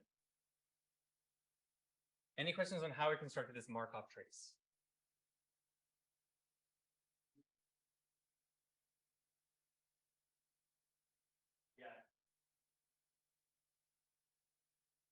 the N month only need to do that? Did it mess up? Yeah. So the question is, did I use a macro to do that? The answer is yes. All the macro does is go to this worksheet. And so for the first cycle, it'll change it to a 1. And it'll calculate the next row. And then for the next cycle, it'll change it to a 2. And it'll calculate the next row. And so you can still use the M mult. That was part of your question. That's just matrix multiplication in Excel.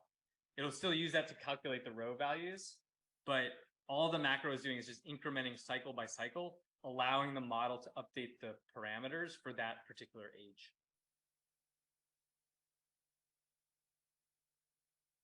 Okay. Again, the point is to get this in front of you, not necessarily in your brain. So, okay. So we have our, yes.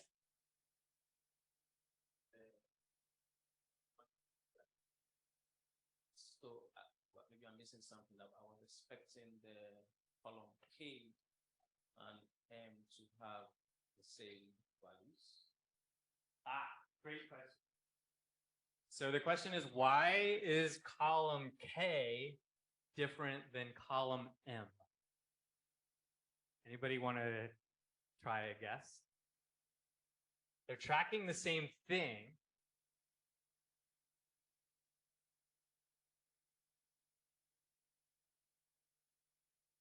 Not quite.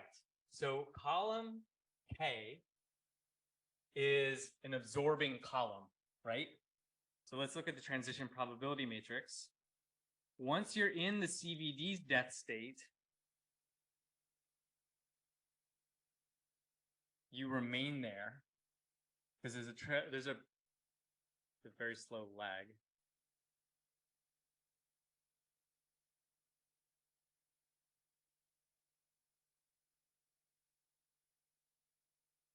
There we go. Okay. So column K is an absorbing state, right? So once you're in the CVD death state, you remain there for the rest of the model. Whereas the transition state, you only get recorded once, right? And then you leave that transition state. So the difference between column K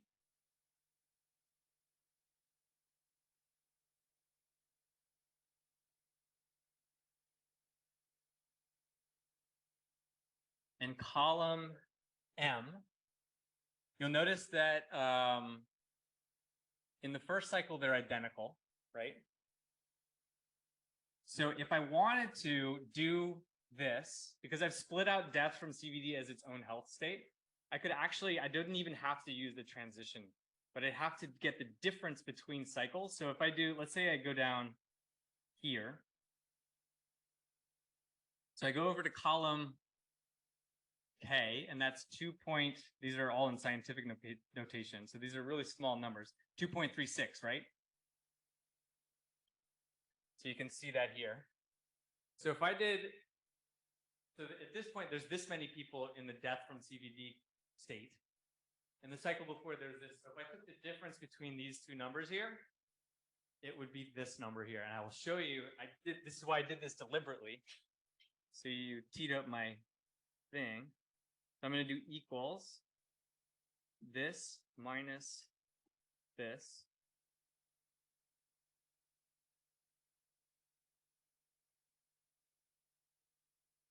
And now you'll notice that these are identical numbers. So this is just showing that that tracking column, I didn't lose anybody. It's just a really, it's an easier way to do this bookkeeping. Otherwise, I could calculate the YLLs directly without the tracking column here. But that's why those two columns are different. One is an accumulator and the other one's a transition state. Okay, great question. So now I have my Markov trace and I want to calculate my outcomes. Yes.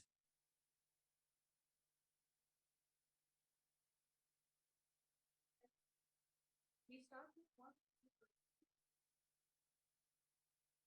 Go on. There are more than one people working for that. How is that? Oh, that it's deceptive because that's in scientific. You'll see the 8.95 negative 0.05. So you have to, it's scientific notation. It's like 0.00000895. Yeah, it's very deceptive. But very good question. I'm sure you're not the only person that was wondering that. It looks like I was creating people from death in the model. Okay, so let's say I want to calculate my cost outcome. So remember in the model parameters, I said that there's a cost of 500 currency units of being in the CVD state. And if you die of CVD, there's a one-time cost of 25,000 units of currency. All I need to do to calculate cost in any given cycle is multiply this cost payoff vector right there that's highlighted in column B by state occupancy in each thing here. And that's going to be this number right here, the 0.165. This is just how we would normally do cost calculations in a Markov model. If I were going to estimate QALYs in a normal model, I would have a health payoff of 1 for utility in the healthy state. I have a parameter governing utility in a CVD disease state and that utility value here is 0.773. And then if you're dead, you get no utility value, just in a normal, just how we would do QALYs in a normal model. And again, I can multiply those numbers through, and that's how I get the total QALYs here, is just multiplying that through in each column. I might be interested in the total life expectancy in the model, in which case I give people a value of 1 if they're still alive and a value of 0 if they're dead. So the payoff vector here that I'm going to highlight, you receive a value of 1 if you're healthy, and you receive a value of 1 if you have CVD. This is just life expectancy without regard to quality of life. And I could multiply this vector through in each cycle, and that's how I get total life years as an outcome. And now we come to the key components for DALYs, which is that I have a separate payoff vector for years of life lost to premature death or years of life lost to disease. And this is going to be up here in the formula bar. This is just that formula that I showed you in the slides. 1 divided by the disability rate. It's just that formula. So it's taking the synthetic life expectancy as that EX value, and it's just applying that formula to it. So it's discounting, remember, back to the point of death. That's what this formula is doing. So remember that right now I'm in cycle 0.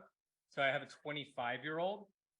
So the discounted value of remaining life expectancy according to the synthetic life table for a 25-year-old is 28.5 years.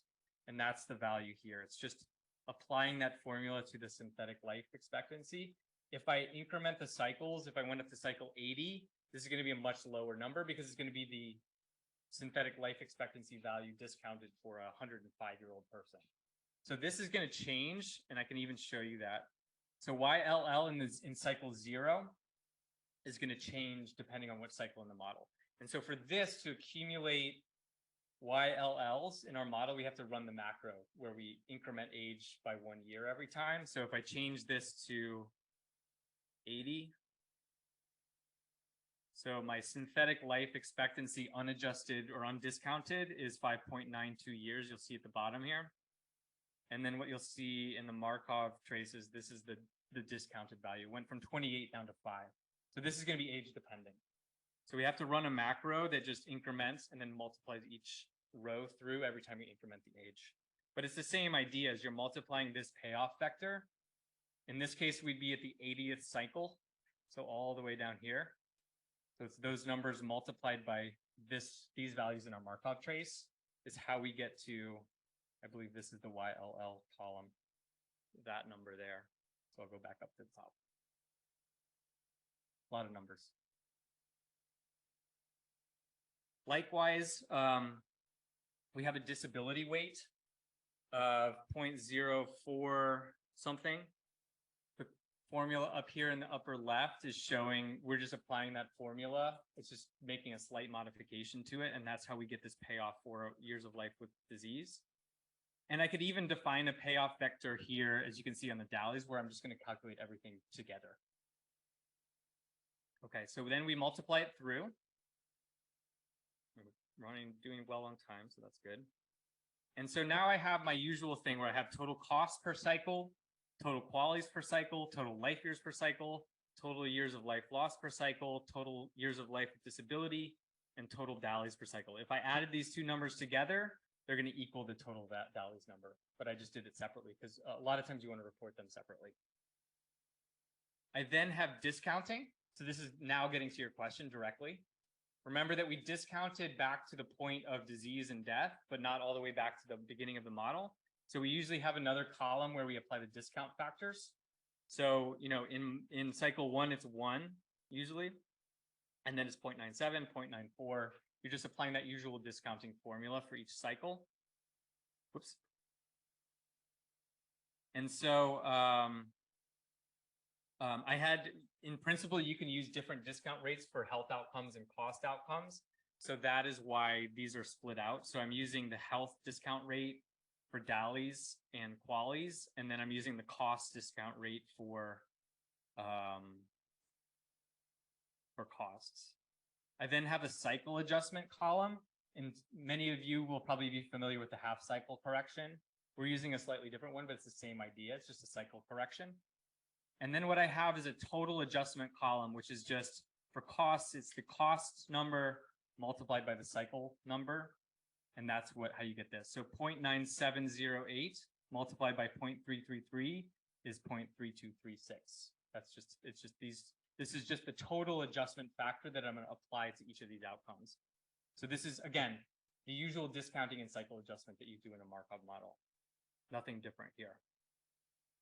Okay, so then to get totals, I multiply my adjustment factor by, this is the cost adjustment factor, by total costs. And I do that in every single row, and then I add it all together, and that becomes my estimate of the total cost in this Markov model. I have a separate worksheet, exact same calculations, just using different strategy matrices. So we have the natural history worksheet. We have a worksheet for prevention. You can't see it here in the thing because of the Zoom bar. But there's essentially this exact same set of calculations for each of the 4 strategies. And then a worksheet here where it just adds up everything as we would normally do in a Markov model. So it's just taking the cycle adjustment, multiplying it by the value for that cycle, adding across all the rows, and that's how these totals are come about. So what is this result? This is our first set of results for an incremental cost effectiveness analysis. So I'm going to run the full model because this is just going to run the macros. So what is this going to tell us? Okay. So the 4 rows here correspond to the 4 different strategies. I've included the life expectancy. This is just drawing it directly out of the life table for that country. There's no Markov model or anything. It's just like I'm going to the life table and saying, what is the life expectancy for a 25-year-old in this case, South Africa?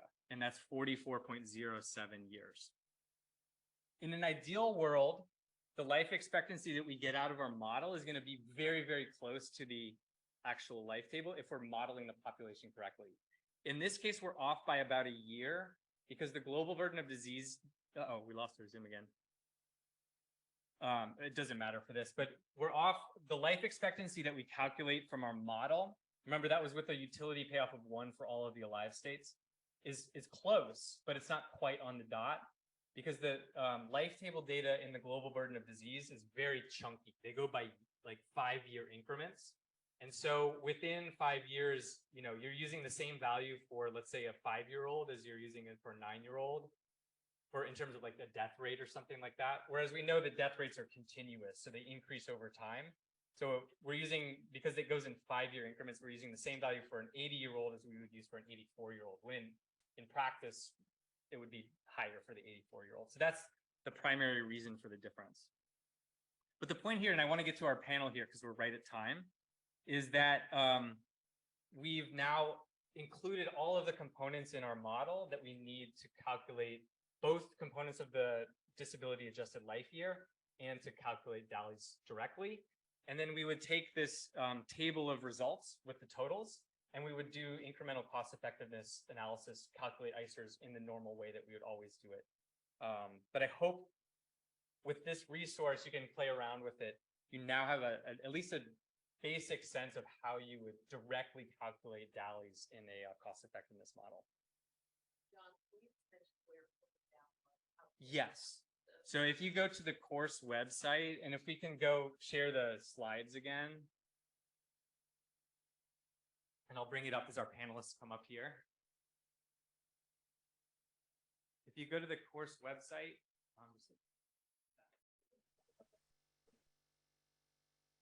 All right, welcome back. Good to see you all. So we will finish off this workshop with two different panels. This one in particular is focused on collaboration and funding. And based on the responses from the survey that many of you completed, there was an interest in this topic in particular. So we wanted to at least highlight some opportunities, some examples, but there will be a longer slide deck that is available on the website, which will have a ton of resources on where to look for funding and how to think about approaching opportunities and collaboration. So I just mentioned that as a disclaimer. After this panel, you'll have a final panel, which will be focused on dissemination and policy impact. So based on the conversation and the questions that emerged before the break, I think this will give us an opportunity to dig in a little deeper to that, those kind of seemingly intractable issues related to the divide between the researchers and the policymakers.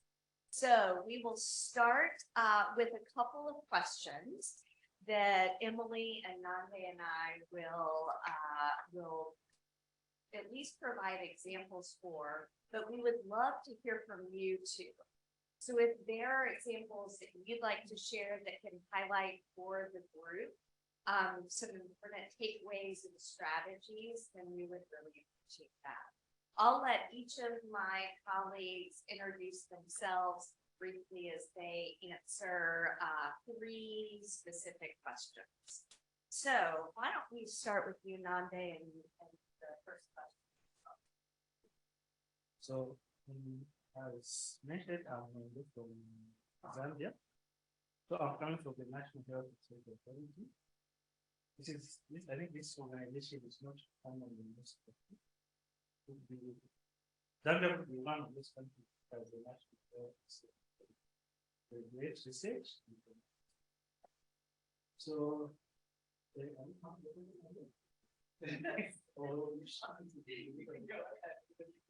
okay.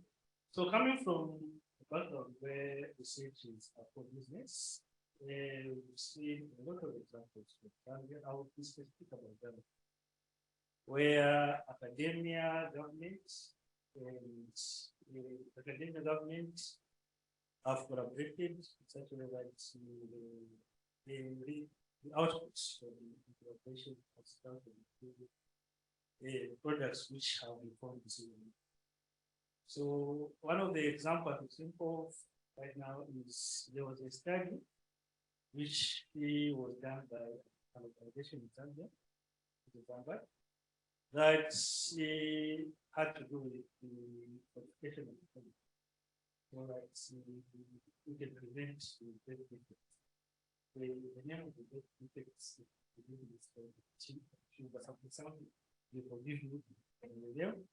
so that has been taken up. So it was a collaboration with that organization, and we were involved in developing policy brief that was presented to the Ministry of Health and eventually communicated to us having a policy of that's 7%.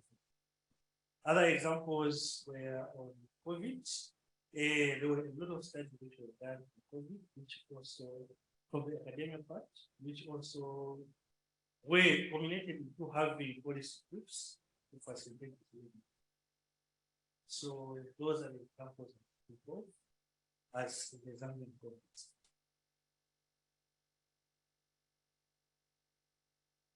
Okay, so, hi everyone, I'm Emily Myers and, I'm here representing Vital Strategy. And if you aren't familiar with Vital Strategy, which many of you probably are not, we are a, global public health organization with headquarters in New York, and various regional offices, so including one in, a regional office for Africa based in Addis. And we focus on, strengthening public health systems. So part of that is strengthening systems and skills for using data and evidence in public health policy making. So I'll give a couple of examples from collaborations that we've been involved in or supported of successful models for collaboration in terms of bringing different sectors and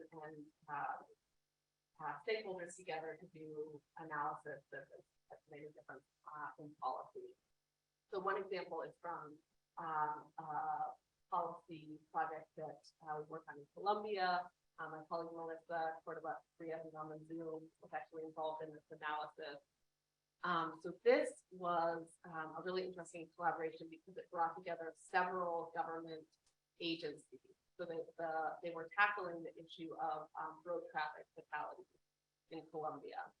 And the agencies that were involved were the National Institute of Health, the Ministry of Health, and then also the National Road Safety Agency. So they came together as kind of policy stakeholders, and then there was academic involvement. We had a health economist from Chile, Eduardo Villarraga, who provided expertise to develop a model to estimate the health and economic impacts of different strategies so they were looking at reducing speed limits and what the impact of different reductions would be on health and economic outcomes. And then Vital Strategies was involved, and there was also some involvement from a global initiative on road safety, the Bloomberg Initiative for Global Road Safety. So basically this team came together, did a collaborative analysis, came up with a policy brief, which they used to advocate to decision makers. And as a result of that, there was a law passed last year reducing speed limits nationwide, and also the development of a national strategic plan on road safety. So that was just one example of collaboration. And then another is this is a recent example from the Philippines. So Joa can probably tell us more about that as well. But this was collaboration with the Department of Health at the central level, and then also these regional health departments that are called Centers for Health Development, which have a really key role in a decentralized health system and implementing universal health care, which, as Joe mentioned earlier, was a law passed in 2019. So what we did is we brought together the Department of Health, the PhDs, and then the University of the Philippines. And this collaboration was all around operational research. So each regional office identified an operational research or implementations research question related to a policy, regional policy or program that they were encountering in their work. Conducted, these were very short, these were like 6 months, really low cost operational research projects. And they were mentored by faculty from the University of the Philippines, as well as Department of Health mentors. So the projects were just presented recently, and already at the discussion forum, the regional directors who were attending were in about half the projects where they either the recommendations were already being taken up in some way or were being considered for implementation in order to support that local implementation of UHC. So I think that the common thread here for these two examples is just having collaborations that start from a point of particular policy problem or policy decision need.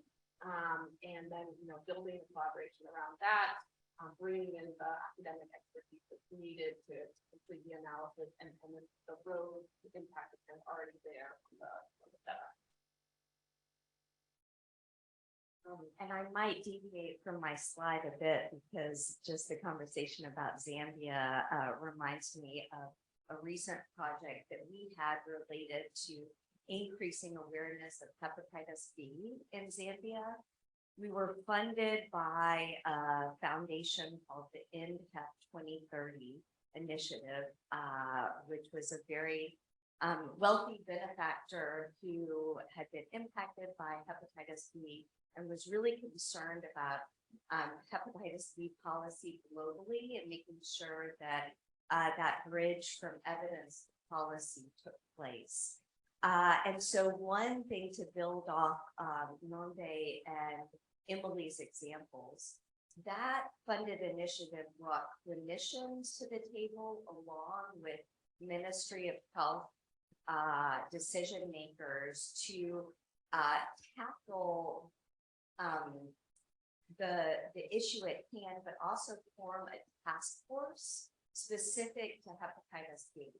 So one thing, especially for neglected tropical diseases and diseases where there is a fair bit of evidence in terms of intervention, for this group, like Emily said, there's a problem with hepatitis B, an opportunity for a birth dose that would actually have better outcomes broadly for the population. And so we held a 2-day workshop that brought together Ministry of Health policymakers, those specifically focused on hepatitis, communicable diseases. The Minister of Health attended, the head of the hospital, 40 clinicians, the World Health Organization was there.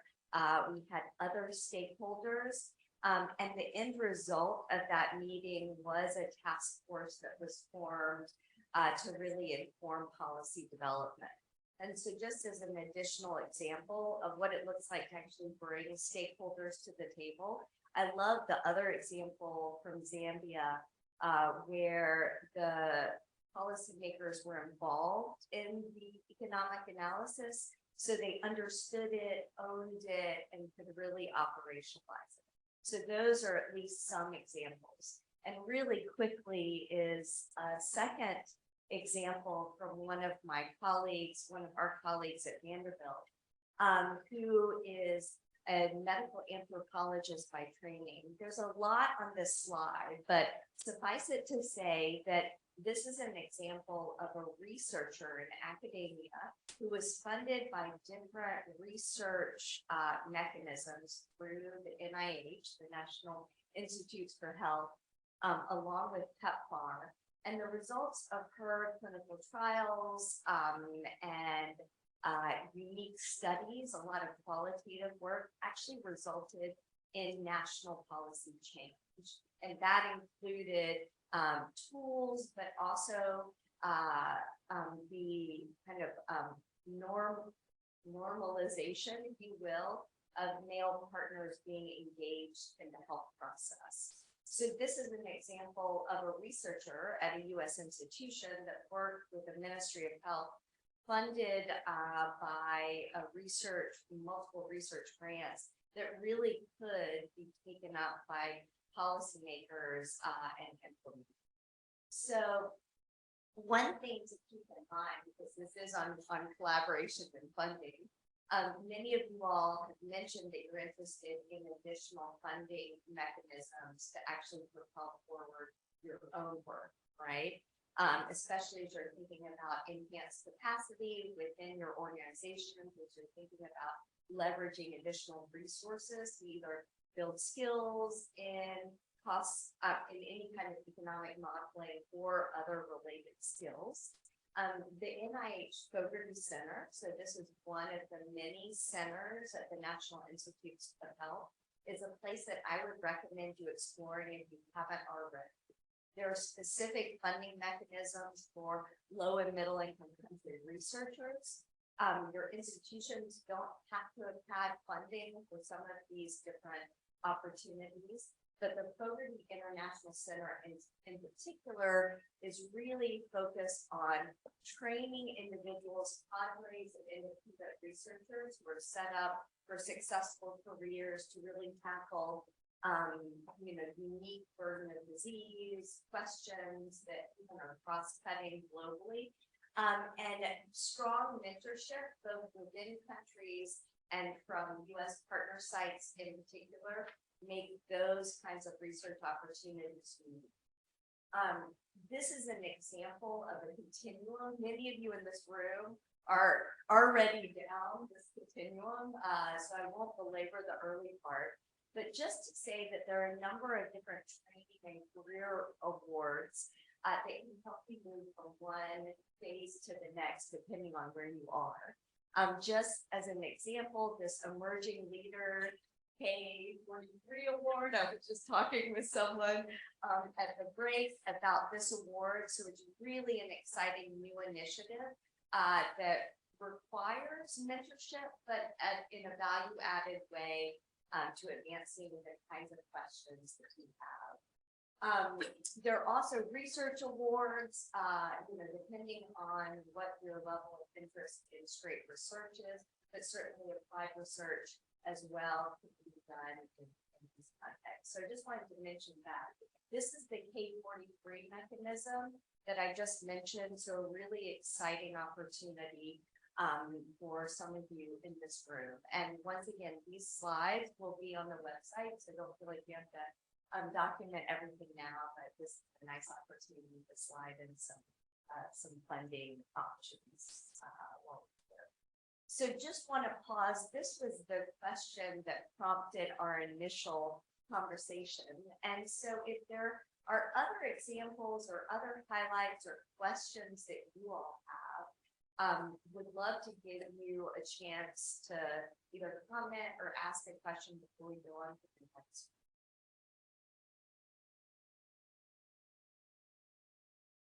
And if not, we can finish this and can still ask questions that you.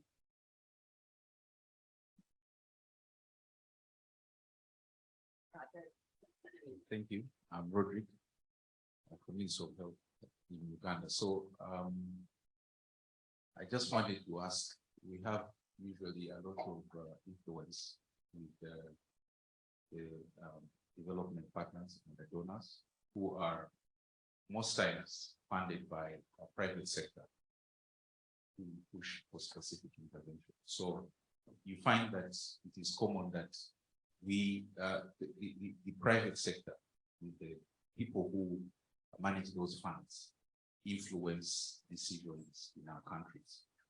We cannot discount their value in supporting us. However, it is very important that they consider our needs as a country before before they actually do the funding. So my question is, how do we let the private sector know that in as much as they're helping, it is very important that they consider our needs as a country instead of pushing for their profit-making interventions. They can still make profit from whichever intervention, but it has to be tailored at least to solve the problems that speak to us and not just forcing interventions down our throat because, well, there are resources that are available and they've already dealt with, for example, the WHO in a way. So how do we bring about private sector to support us in our specific, country-specific problems? Thank you. Thank you, Roderick, for bringing up that particular, unique, and really challenging question. I will open it up to thoughts. I have my own, and I know that Emily and Nande as well, but any thoughts from the audience before we jump in? Hi, I'm Sarah from the University of Oxford. I just have a question for the gentleman, Roderick.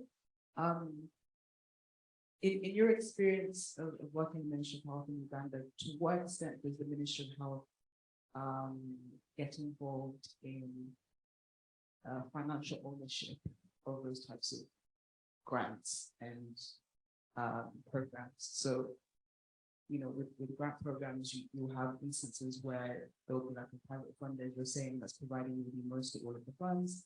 And then that in turn means that they have, you know, more of a dominant position when it comes to the direction of how they want the research to go and what interventions they want implemented.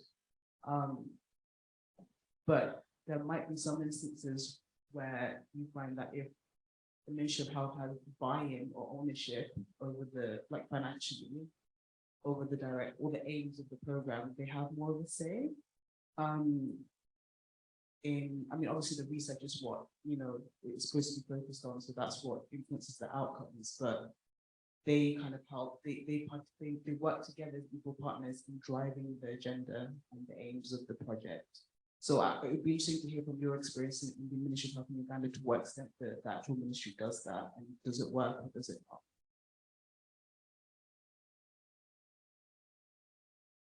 Well, it is really funny the way it works with us.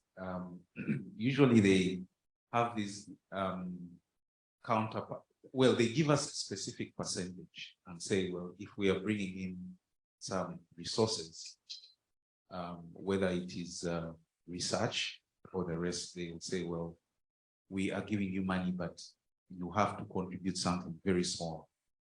And we do all the time. However, that limits our position in making that decision or on what intervention is going to happen. An example is malaria and the mosquito nets. They'll say, well, we are supplying you mosquito nets, but you will only provide probably transportation to the last mile. That is where you will stop, because we are constrained as a country. See, so it is to that extent that we have decisions. So the decisions are only made at that point. Let's say for malaria, you only decide on how am I going to do the last mile distribution, but the purchasing, the and all these other modalities in there, well, it is the decision of the development partners and the donors as well. I hope that that answers the question. Thank you. My name is Mary from Griffith University and Kenyan. I'm going to share the experience from Kenya because my PhD study was based in Kenya. And one of the things we did in the initial stages was to engage stakeholders, and those are policymakers who influence health policies within the country. And we started by asking them about what currently informs the priority setting around NCD control in Kenya. And we wanted to establish where the evidence from my economic evaluation study would be situated in informing those priority setting decisions. So we went through what informs the priorities, and scientific evidence, for example, from economic evaluation featured, but it was really low on the list. What was top on the list was donor influence and donor funding. And they expressed that that's a huge challenge, because a lot of times the funding comes tagged with the priority areas of the donor. And sometimes it's not the area of need or priority for the country, but they can do much because the money is coming from the donor. So we discussed, and one of the things they said is the best solution would be for the country to fund its own health budget, and then you can drive your priorities. So there was that whole conversation about health financing. The other thing that, so that really is a huge challenge. But when I looked at the data, I realized that about, I forget now, but I think in Kenya, about 17% or so of the total health budget is funded by donors. But the challenge is the rest that is tagged as government funding still comes from people like the World Bank and IMF and other international bodies that may also dictate some helpful policies most times, but probably not all the time, you know? So there's also that catch, because I almost dismissed it. I was like, oh, the donor funding is not as much. Out of pocket is almost 15% as well. And, you know, compared to that percentage they give in the health account. But with that in mind, that there's another hidden foreign source of income that's also tagged with other conditions and terms and whatever. So I think it's a great challenge. And for me, I would say ultimately it's getting a sustainable way where we fund our own healthcare, just like the high income countries, and maybe map a path towards that. Because I think for a really long time, we've been comfortable around donor funding for, over 50 years or so, which is awesome. It's good, it has its place, but I think ultimately the goal should be that sustainable, and that gets very complicated because it's the whole economic cycle of the world, the capitalism and other things, and but I wanted to say that from the perspective. Thanks.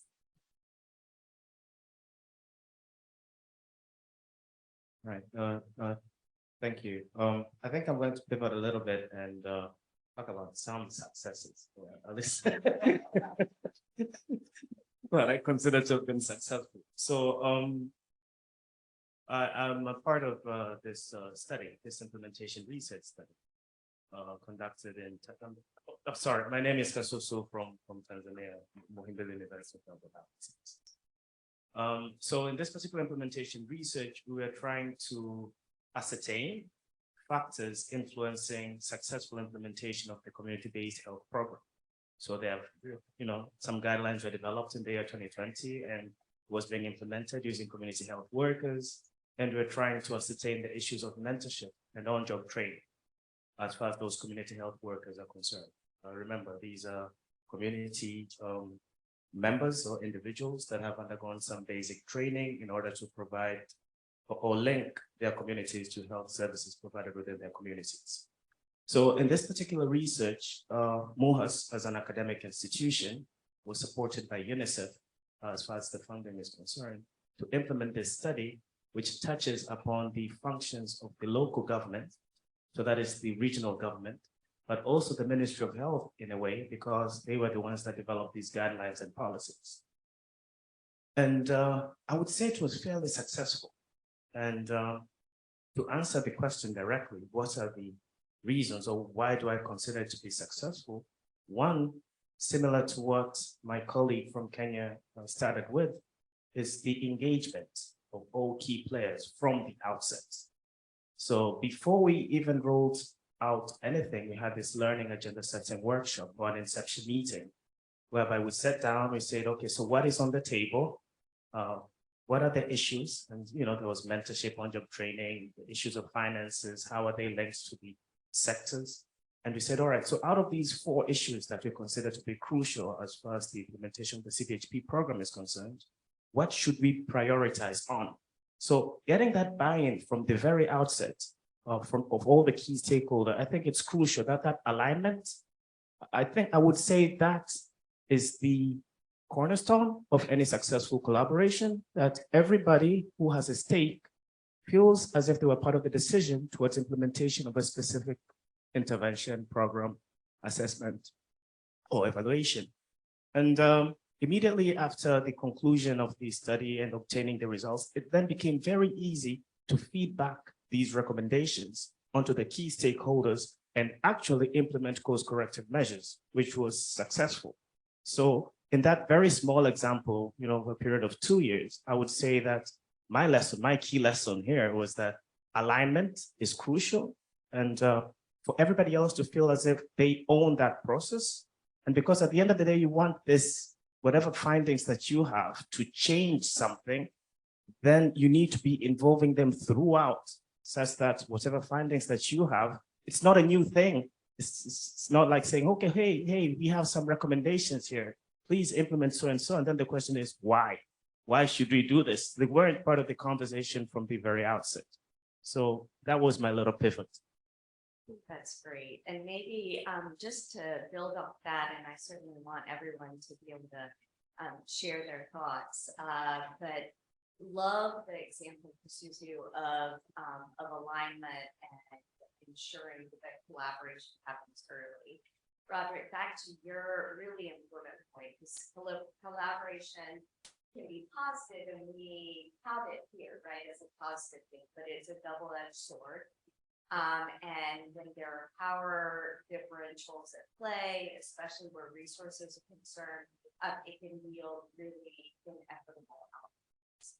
I'm encouraged by a growing conversation in the global health space about decolonization of global health and increasing requirements on the part of donors for sustainability plans and thinking more broadly about priority setting and who's driving the agenda. So I think change is slow, but I'm optimistic to see some of those requirements built in.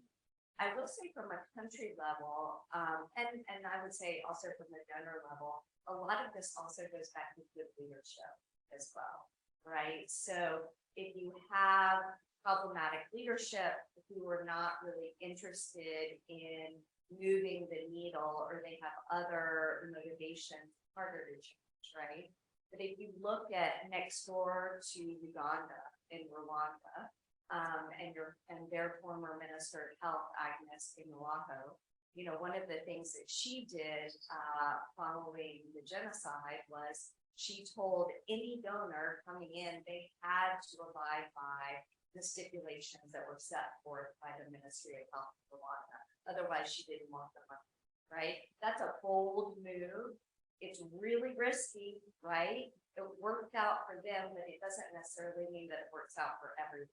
But I will say that that's just an example in your own backyard. Another example, I work in Liberia, and during Ebola, when a large number of resources were coming into the country, the Minister of Health at the time, Bernice Dawn, put together a mapping exercise to understand where money was coming in, who was funding, what their priorities were. And then she laid it out for all the donors and said, these are the goals to build a workforce that actually can address the burden of disease in this country. These are the resources coming in, but you all need to see that you're part of a larger ecosystem, even if you have your own discrete silo. And she said, I'm not interested in siloed activity. Everything must come together on a map to make sense. So in both of those examples, those are leaders who have a vision for that. And so that might not be in your immediate locus of control, but Roderick, I feel very confident that as a mover and a shaker in the Ministry of Health, you will have that power. And it's a combined responsibility, right? Not just on the part of Uganda, but on the part of donors, on the part of academics. So I don't know. I think this is such an important issue, and I'm glad that you raised it, Roderick. One thing to add is that I think there's the issue of donor priorities and donors coming in with big money and research that they've done at the global level, which may or may not be applicable at the country level. And so that's where I think that some of the skills that we're talking about in this workshop are really useful for how do we not just take these global modeling estimates, but how do we take models, adapt them using our own local data, and produce our own estimates. So I think that's really important. And then the other thing I wanted to mention was just that also in the area of health economic evaluation, also private sector in terms of pharmaceutical companies and drug manufacturers that also are coming in with a lot of power, and they're doing their own analyses. So in both areas and oftentimes I would say when the private sector is doing health economic evaluation, I don't know how Ashley and John feel about this, but oftentimes those models are not available in a very clear way on a website to download and tinker with the numbers and use your own data. So it's not always very transparent. So all of this, I think, just points to the importance of having people in government with health economic expertise who can understand the models, who can be, critical consumers of the evidence, and, I think be able to adapt and build models themselves. So I think that's a really important priority for So maybe just giving an example from where I'm coming from Zambia. So the way we've done it so that these things are localized, the evidence is coming from local. We do what we call a research agenda setting local in the country. So what we do is we call all the relevant stakeholders, which includes the international organizations, that they come together so that we can set agenda for the. So that way, it makes it easy for them to buy into our what we are doing now, that they will be things outside, so that they can just people see based on evidence from outside. So I think research agenda setting would be one thing which could help in trying to address them. That would help generate local evidence or use local evidence. However, I would want to defend that there is a gap between research and uptake of research. So this is one area we as developing countries or low and middle countries. So that's where maybe collaboration from north to south, north to south, would be important. Because that's research up in terms of research update, we lack capacity. We are lacking capacity. You realize that we do a lot of research. I think there's a lot of collaboration in research, but taking research into policy or practice, there is a gap. So maybe that's the area we seriously need to have a discussion around research uptake and how we can. Excellent. And you know, the next panel will also be about enhanced dissemination, some strategies there for greater impact, recognizing that this is not just LMIC challenge. This is a global challenge to bridge that divide between research and policy. So I think we all have things to learn. Let me be thoughtful about time. We may not get to all of these questions.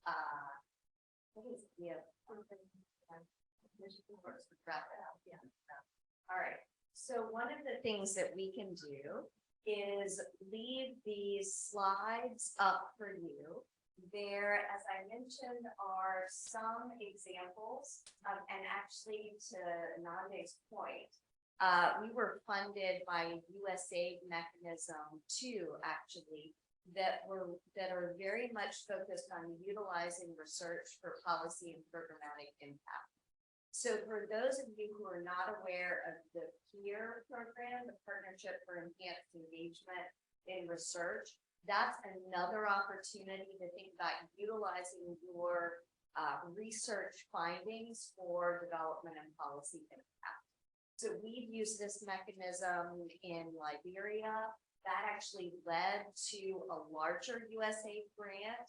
And when you're thinking about the research enterprise that's growing, but then this additional pieces of the ecosystem that need to be strengthened as well, there's some other development agencies that might be good partners in collaboration. So you'll just see that there are a couple of slides that speak to this, to the data to policy program that has been mentioned that many people are participating in here, some opportunities for vital strategies, global grants program. So please let us know if you have any questions following the session.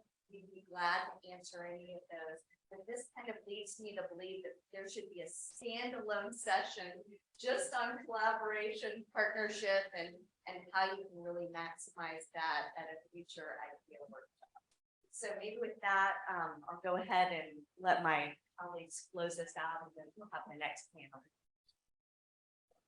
And but I just wanted to mention in regard to the global grants programs, this is a current opportunity of a small grants program that's managed by Vital Strategies as part of the Data for Health initiative.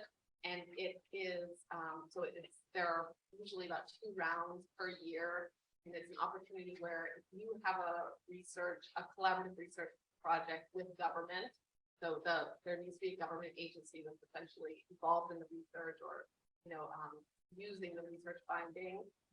There are small grants available up to $150,000. And I'm happy to, if this sounds like something that you might be interested in, anytime over the next few days, I'm happy to answer questions and give feedback on any ideas you might be.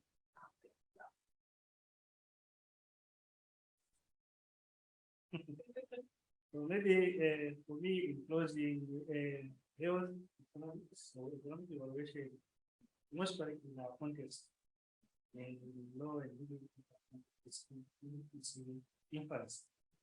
So collaboration would be something which would be very important. I'll give an example. They are, like, for example, I'll give the example that there are problems we have, and we don't have the technical expertise fully and through such collaborations, through technical expertise from various groups, that's people saying, whatever you're doing, this would be a base for building this profession or this need in lower. So I'll be one of those people who will be calling upon a lot of people to look at certain problems arising. I'll throw around certain problems. I know Roderick also mentioned that, I think this is a good opportunity for us to, if we have problems, I throw around and we look at the pool of we can just look around so that we can have which participate in decision making and also improving this which stronger together. Fantastic. Well, thank you both. And for all of you for your incredible ideas. We'll have Melinda and Roderick switch places with Emily and Nandi and bring me up on Zoom. So we're going to do a bit of a hybrid panel, which we hope very much will work out. Fingers crossed. So.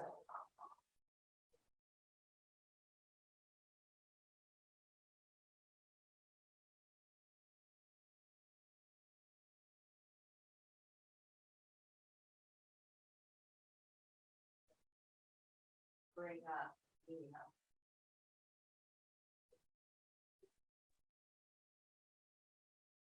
I wish we had like 3 more hours.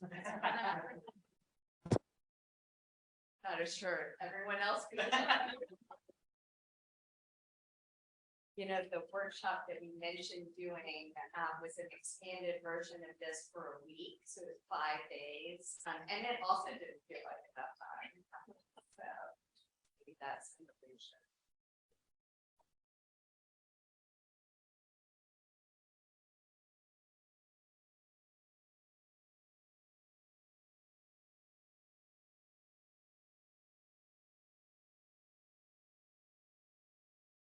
Mia, can you hear us?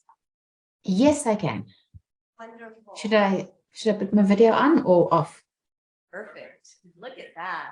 Okay.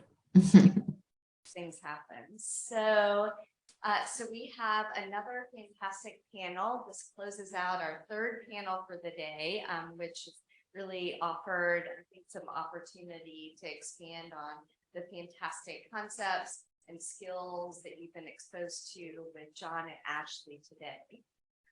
So throughout the day, there have been questions about maximizing dissemination impact of health economic models. And so this is an opportunity to think about dissemination from multiple lenses, the lens of the journalist, of the academic, of the policymaker, or the civil servant in a policy-making space.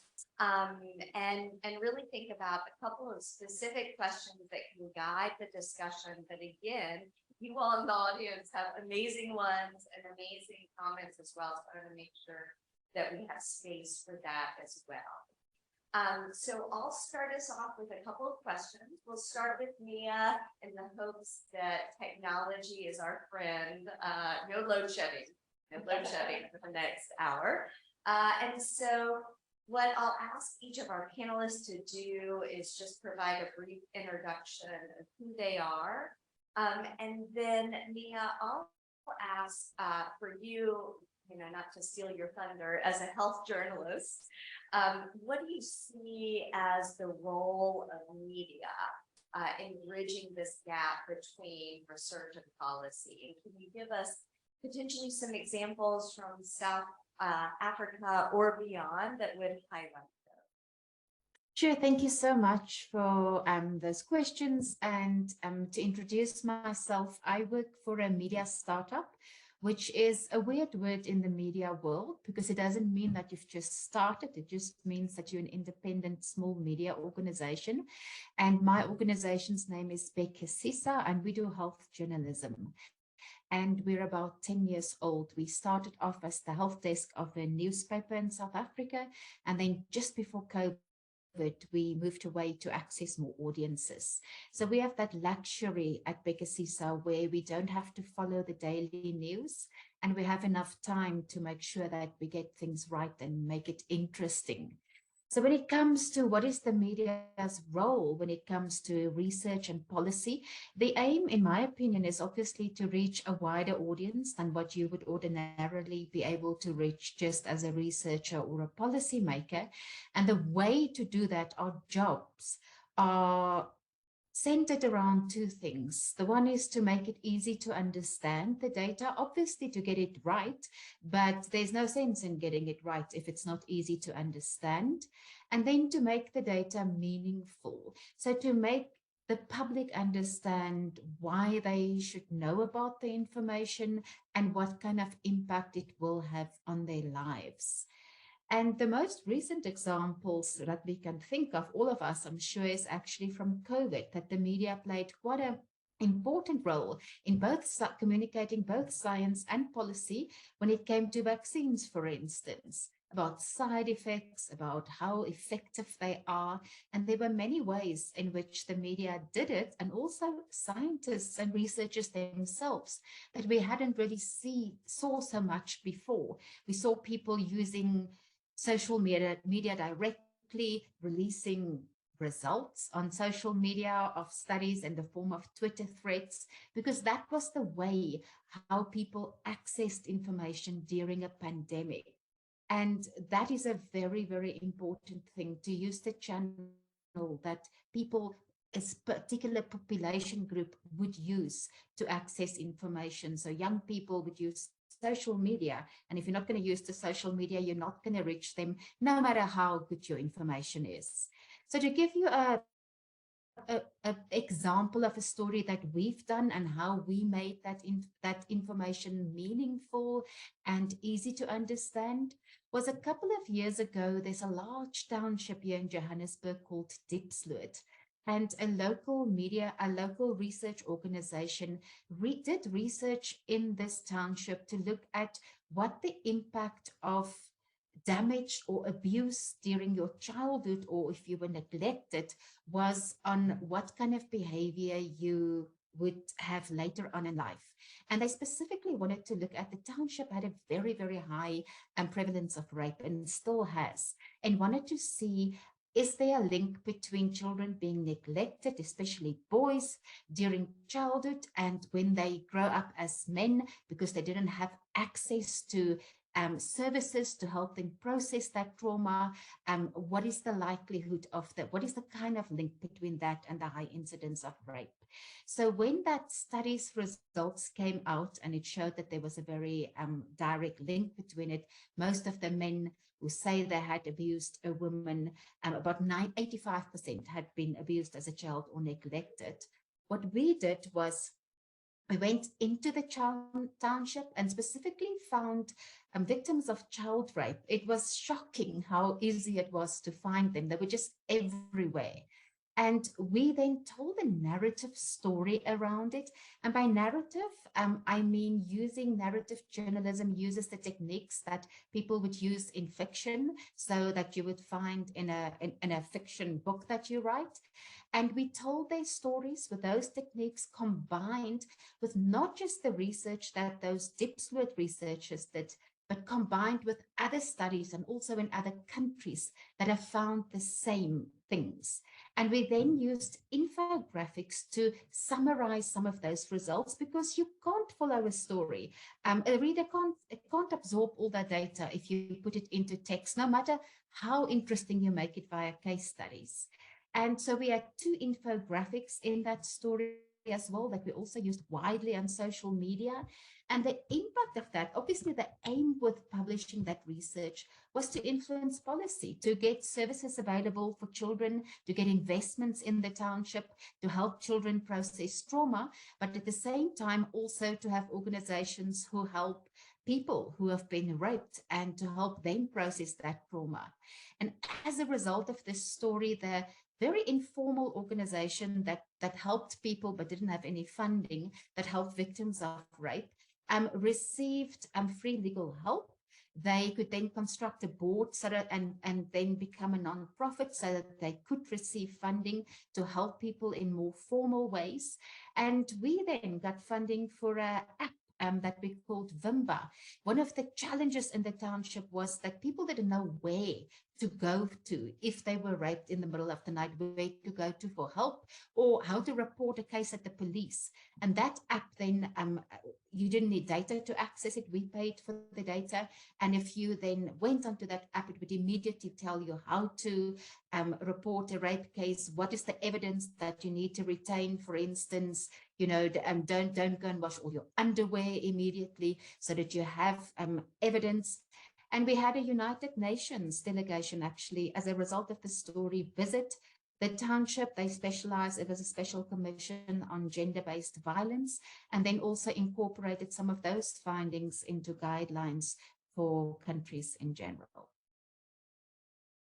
Fantastic, you know what, an incredible outcome for that story. So thanks for sharing those particular strategies. I might pass the mic now to Melinda and to ask, well, or she'll have her own mic, so the power. And so from your experience, just highlighting, building off what Mia mentioned as a health journalist, how can academic institutions partner to disseminate evidence? Maybe using similar tools, different tools, and do you also have examples of successful collaboration that can highlight? Thanks, Marie. It's really such an honor to be on a panel with Mia and Roderick and to be with all of you. And in thinking about the answer to this question before the session started, I realize now that my top recommendations are things that have already been said. So the first is that as academics, we often feel that we are qualified to answer all these questions, but we have to realize that our first task is to build trust. And building trust is difficult and time-consuming, and you really have to put yourself out to do it. The second thing you have to do, which has again been part of this conversation, is that you have to answer the questions that are in the minds of the policymaker and the public first, before you answer the questions that you as an academic think are most important. And then third, for people who are academics, it's important to be in an environment where the effort and time that these two things take will be rewarded. And that requires all of us to think about changing our own academic systems of reward and what it means to accomplish something in our field. And that is also difficult and time-consuming. So there have been already a number of different examples that my colleagues have already mentioned of successful translation of research into policy. So for example, Marie was talking about the work of our colleague Carolyn Audet. Ashley and John have had many instances of successful translation of research into policy. So I'll mention one more, which is in a US setting, but it's another one of our colleagues, Stacey Puslatina, who did research that directly led to a dramatic reduction in the out-of-pocket responsibility of older adults in the United States for their medications. This was a result of over a decade of work showing over time how expensive those medications are for older adults, how it prevented people from receiving life-saving treatments for cancers. It also involved her developing relationships with people in the media over time. She is the first person they call when they have questions about the cost of prescription drugs in the United States, especially for older people, and developing relationships with policymakers so that she is on the speed dial of people who work for members of Congress. She had to do all those things. The outstanding and high quality research was only one piece of the puzzle, but in the end, she was one of those people most directly responsible for policies used in the United States that will literally save tens of millions of people thousands of dollars a year, especially if they have drips and split cancer. It really takes all of those things together.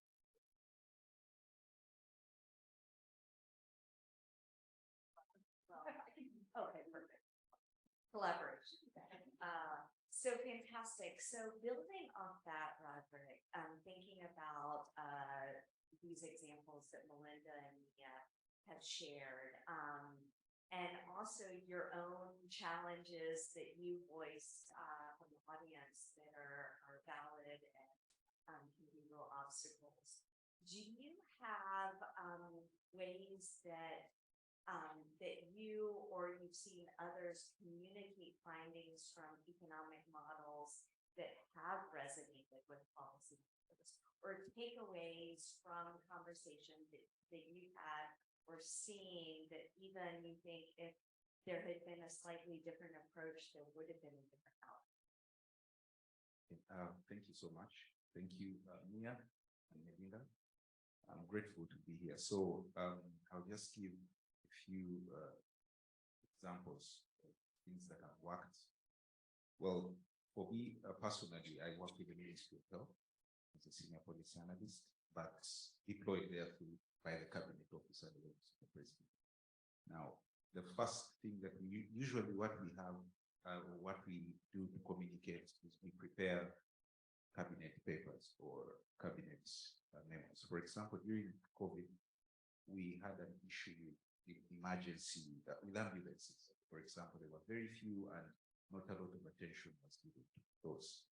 So as a team, we prepared a cabinet memo on emergency medical services, and then we presented it to the minister and then showed the effectiveness that it would have on COVID and what was going on, and it was adopted by the cabinet and signed off and then funded entirely, almost 100% by cabinet. It was a cabinet decision made. So that's one way that we do it. Another way that we are adopting now through the support of Vital Strategies and through the Uganda National Institute of Public Health is have policy briefs that are prepared. We had one, but it was collaborative with Ministry of Agriculture in Uganda, where we looked at mass vaccination to reduce on rabies.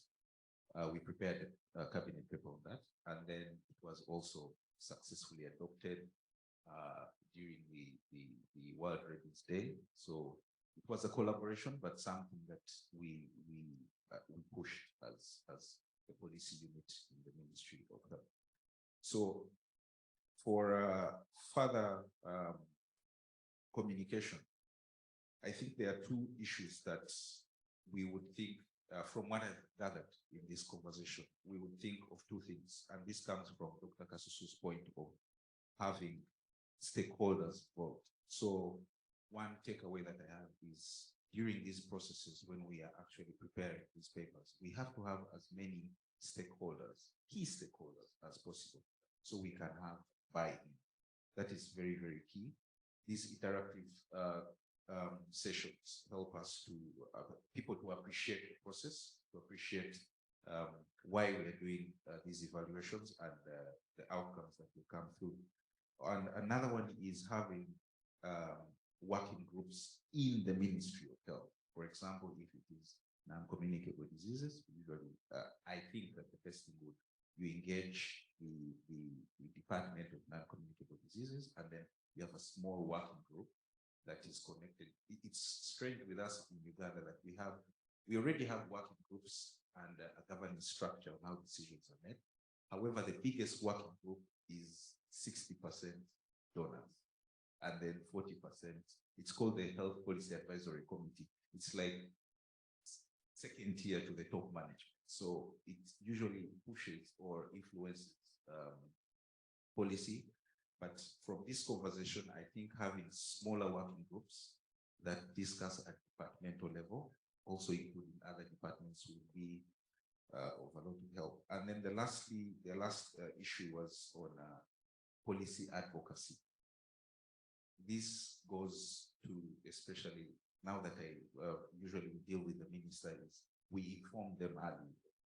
We have these sessions where we tell them, well, economic evaluation needed. In as much as people have already modeled them, we have to have country-specific evaluations that push for our needs. So that is another way that I think that we could push or enhance discussions around economic evaluations. Now, on another issue that I wanted to highlight was on the channels and how we can have these engagements. So there is an issue of how the information is presented. I've seen that there is a lot of uptake when we use a lot of visuals and infographics when we are sharing these policy briefs or the outcomes from policy briefs. We have an issue where I'm sorry to say this, but most of our cabinet now, they're really, people in their advanced ages. So it is quite important to have, at least you have these visuals, not just having policy briefs with a lot of text, but having visuals will also help to send out messages. Thank you.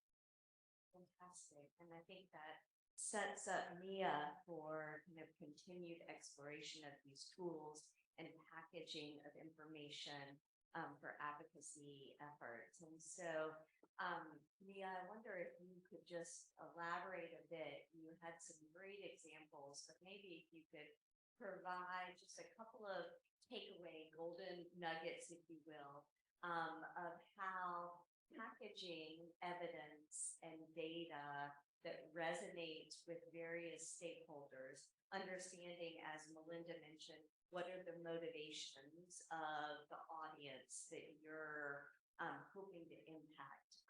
How to use data and visualizations appropriately to really move the needle? Sure, thanks very much, Marie. I think COVID taught us many communications lessons, but two for me stand out. And the one is that accurate information is entirely useless if people can't understand it. So if you're not going to package it in a way that people are easily going to understand it, you could just as well leave it. And then if you package it right and you make it understandable, if you're not going to distribute it on the channels that a particular population group use to access that information, then it's also not going to reach people. And that means, in today's terms, if you just look at how to make something understandable, the first thing I think is less is more. That you need to focus. If you're a researcher, you cannot possibly put all the information that you want to distribute in a press release for the media, for instance, because you create opportunities for confusion, you create opportunities for journalists, because media houses are really under-resourced today. So if you're going to contact a generalist, a mainstream publication, what's most likely going to happen to your press release, whether you like it or not, is there's large parts of it that's going to be copied and pasted. And if those paragraphs include jargon that you use in your research, so words like incidence instead of saying the rate of new infections, or high risk instead of saying a high chance, then that's what people are going to read in that newspaper or online. And it doesn't mean because something is published, people are going to read it or do anything with the information. So the first thing is, I think, is less is more, focus. Secondly, jargon is out. It's a really developed skill to not use jargon, to think of easy ways to say things. When we edit articles at Becker CISA, we probably spend about 3/4 of our time on dejargoning our journalist pieces, because they read studies and then it's hard to translate those studies into something that's easy to understand. And then the third thing is what well, infographics and social media cards are in, and I'll talk about that in a bit. Our data shows, you know, the nice thing about online media today is that you can exactly see who reads something and who doesn't. So you don't have to wonder if it was in a print newspaper on page 3, was it read or not? You can see from the data. And as soon as we use infographics, the uptake of a story is considerably higher than what it would be without one. It is so high that we sometimes just take that infographic and we publish it separately with a little introduction, because it makes it easy for people to understand data, and then use the right channels. Now, those channels are going to determine what format you release that information in. I know you scientists and I know you researchers, and you maybe don't like social media, but if you wanted to reach young people today, and not just teenagers, I'm talking about people between 18 and 35, the fastest growing channel for news, so not to just general information, to read news in Kenya, Nigeria, and South Africa is TikTok. So if you don't invest in someone who can translate your research and make it meaningful for young people, if that is the population group that you want to reach, then you're going to miss an opportunity to reach them, because research shows young people no longer go to websites to get information.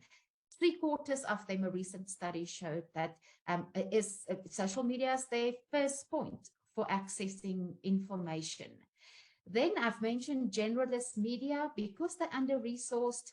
It is well worth your while to invest in someone who can write a press release for you in an easy to understand way, because it's most likely going to be copied and pasted. Good for you because you're going to get your information out there, but bad for you if it's not done in a way that a generalist audience would understand it.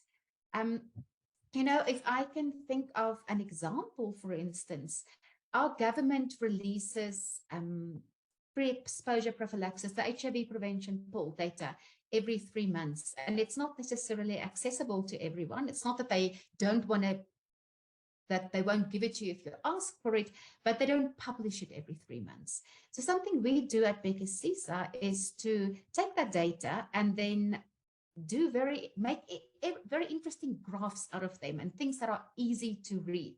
So they would, for instance, relate things like, you know, which key population has had what kind of uptake for that quarter of the HIV prevention pool, that sex workers use more of the pool than, for instance, injecting drug users or young women in our country. And if you make data like that accessible, you also hold the government accountable, because if they're behind with targets, it's very, very easy for NGOs and for activists working in that field to pick up where they need to put pressure on government or where they may want to offer assistance. But if the government releases it in the current sort of like form that they do, they have a PowerPoint presentation with data that's really hard to understand if you don't understand a little bit about research methods or you know, how it was calculated, then that data is really not useful to activists. Because if you have grassroots activists who want to make that HIV prevention pool, tell people about it and get them to clinics, they're not going to understand that information. And you can't pretend that you just need to reach policymakers, because the policymakers just make that policy. There are people much at the lower level down who need to help to make that policy come alive. And what we then do with that data is to strip it of all complexity and make graphs, accompany it with very, very easy text. So we're, for instance, going to say HIV prevention pool. We're not going to say PrEP, because people are not going to necessarily know what that is. And we're not going to use the word key population. We're going to say, you know, groups with a higher chance of contracting HIV, because that's what it is. And if you do that, if you take the jargon out and if you're focused, you get a long way with making information understandable. And I think the thing that you really need to remember today is that the media is no longer the only place where people go to get information. Online means that you've got your own media channels as your science organization or research organization. You can publish a thing on your website. You can use social media extensively. We see Twitter threads. We don't know what's going to happen to Twitter, but you know, up until now, we saw them with research. Instagram posts require nice social media cards, but they are powerful among certain audiences. We take our stories, and each story we would require a reporter to write 6 tweets. They have to write a Facebook post, they have to write an Instagram post, and then we use those things to recirculate the story all the time. And if you look at our data, about 1/3 of our readers come to us through social media. They don't come to our website, they use social media. And it's as important for you as researchers to invest, to use those channels as well. You don't have to do it yourself. Get a person who can do it. Thank you, Mia. Incredible takeaways and from the whole panelists. And I wish we had more time, but we are now over time. But I'm sure that if you still had questions, you know, you could bend the ear at a coffee break or even maybe at the reception to our incredible panelists. Thank you so much. Mia, we wish you were here in person, but look forward to engaging with you and using some of these tools moving forward. So I will hand the mic over to John, Ashley, just to close out. Well, I'll just say thanks on behalf of everybody for coming and for all our facilitators for sponsoring us and panel members for taking the time out of their conference day to come engage with us. So we really appreciate it. If you need anything, the website's always there. You can always contact us directly. Thank you.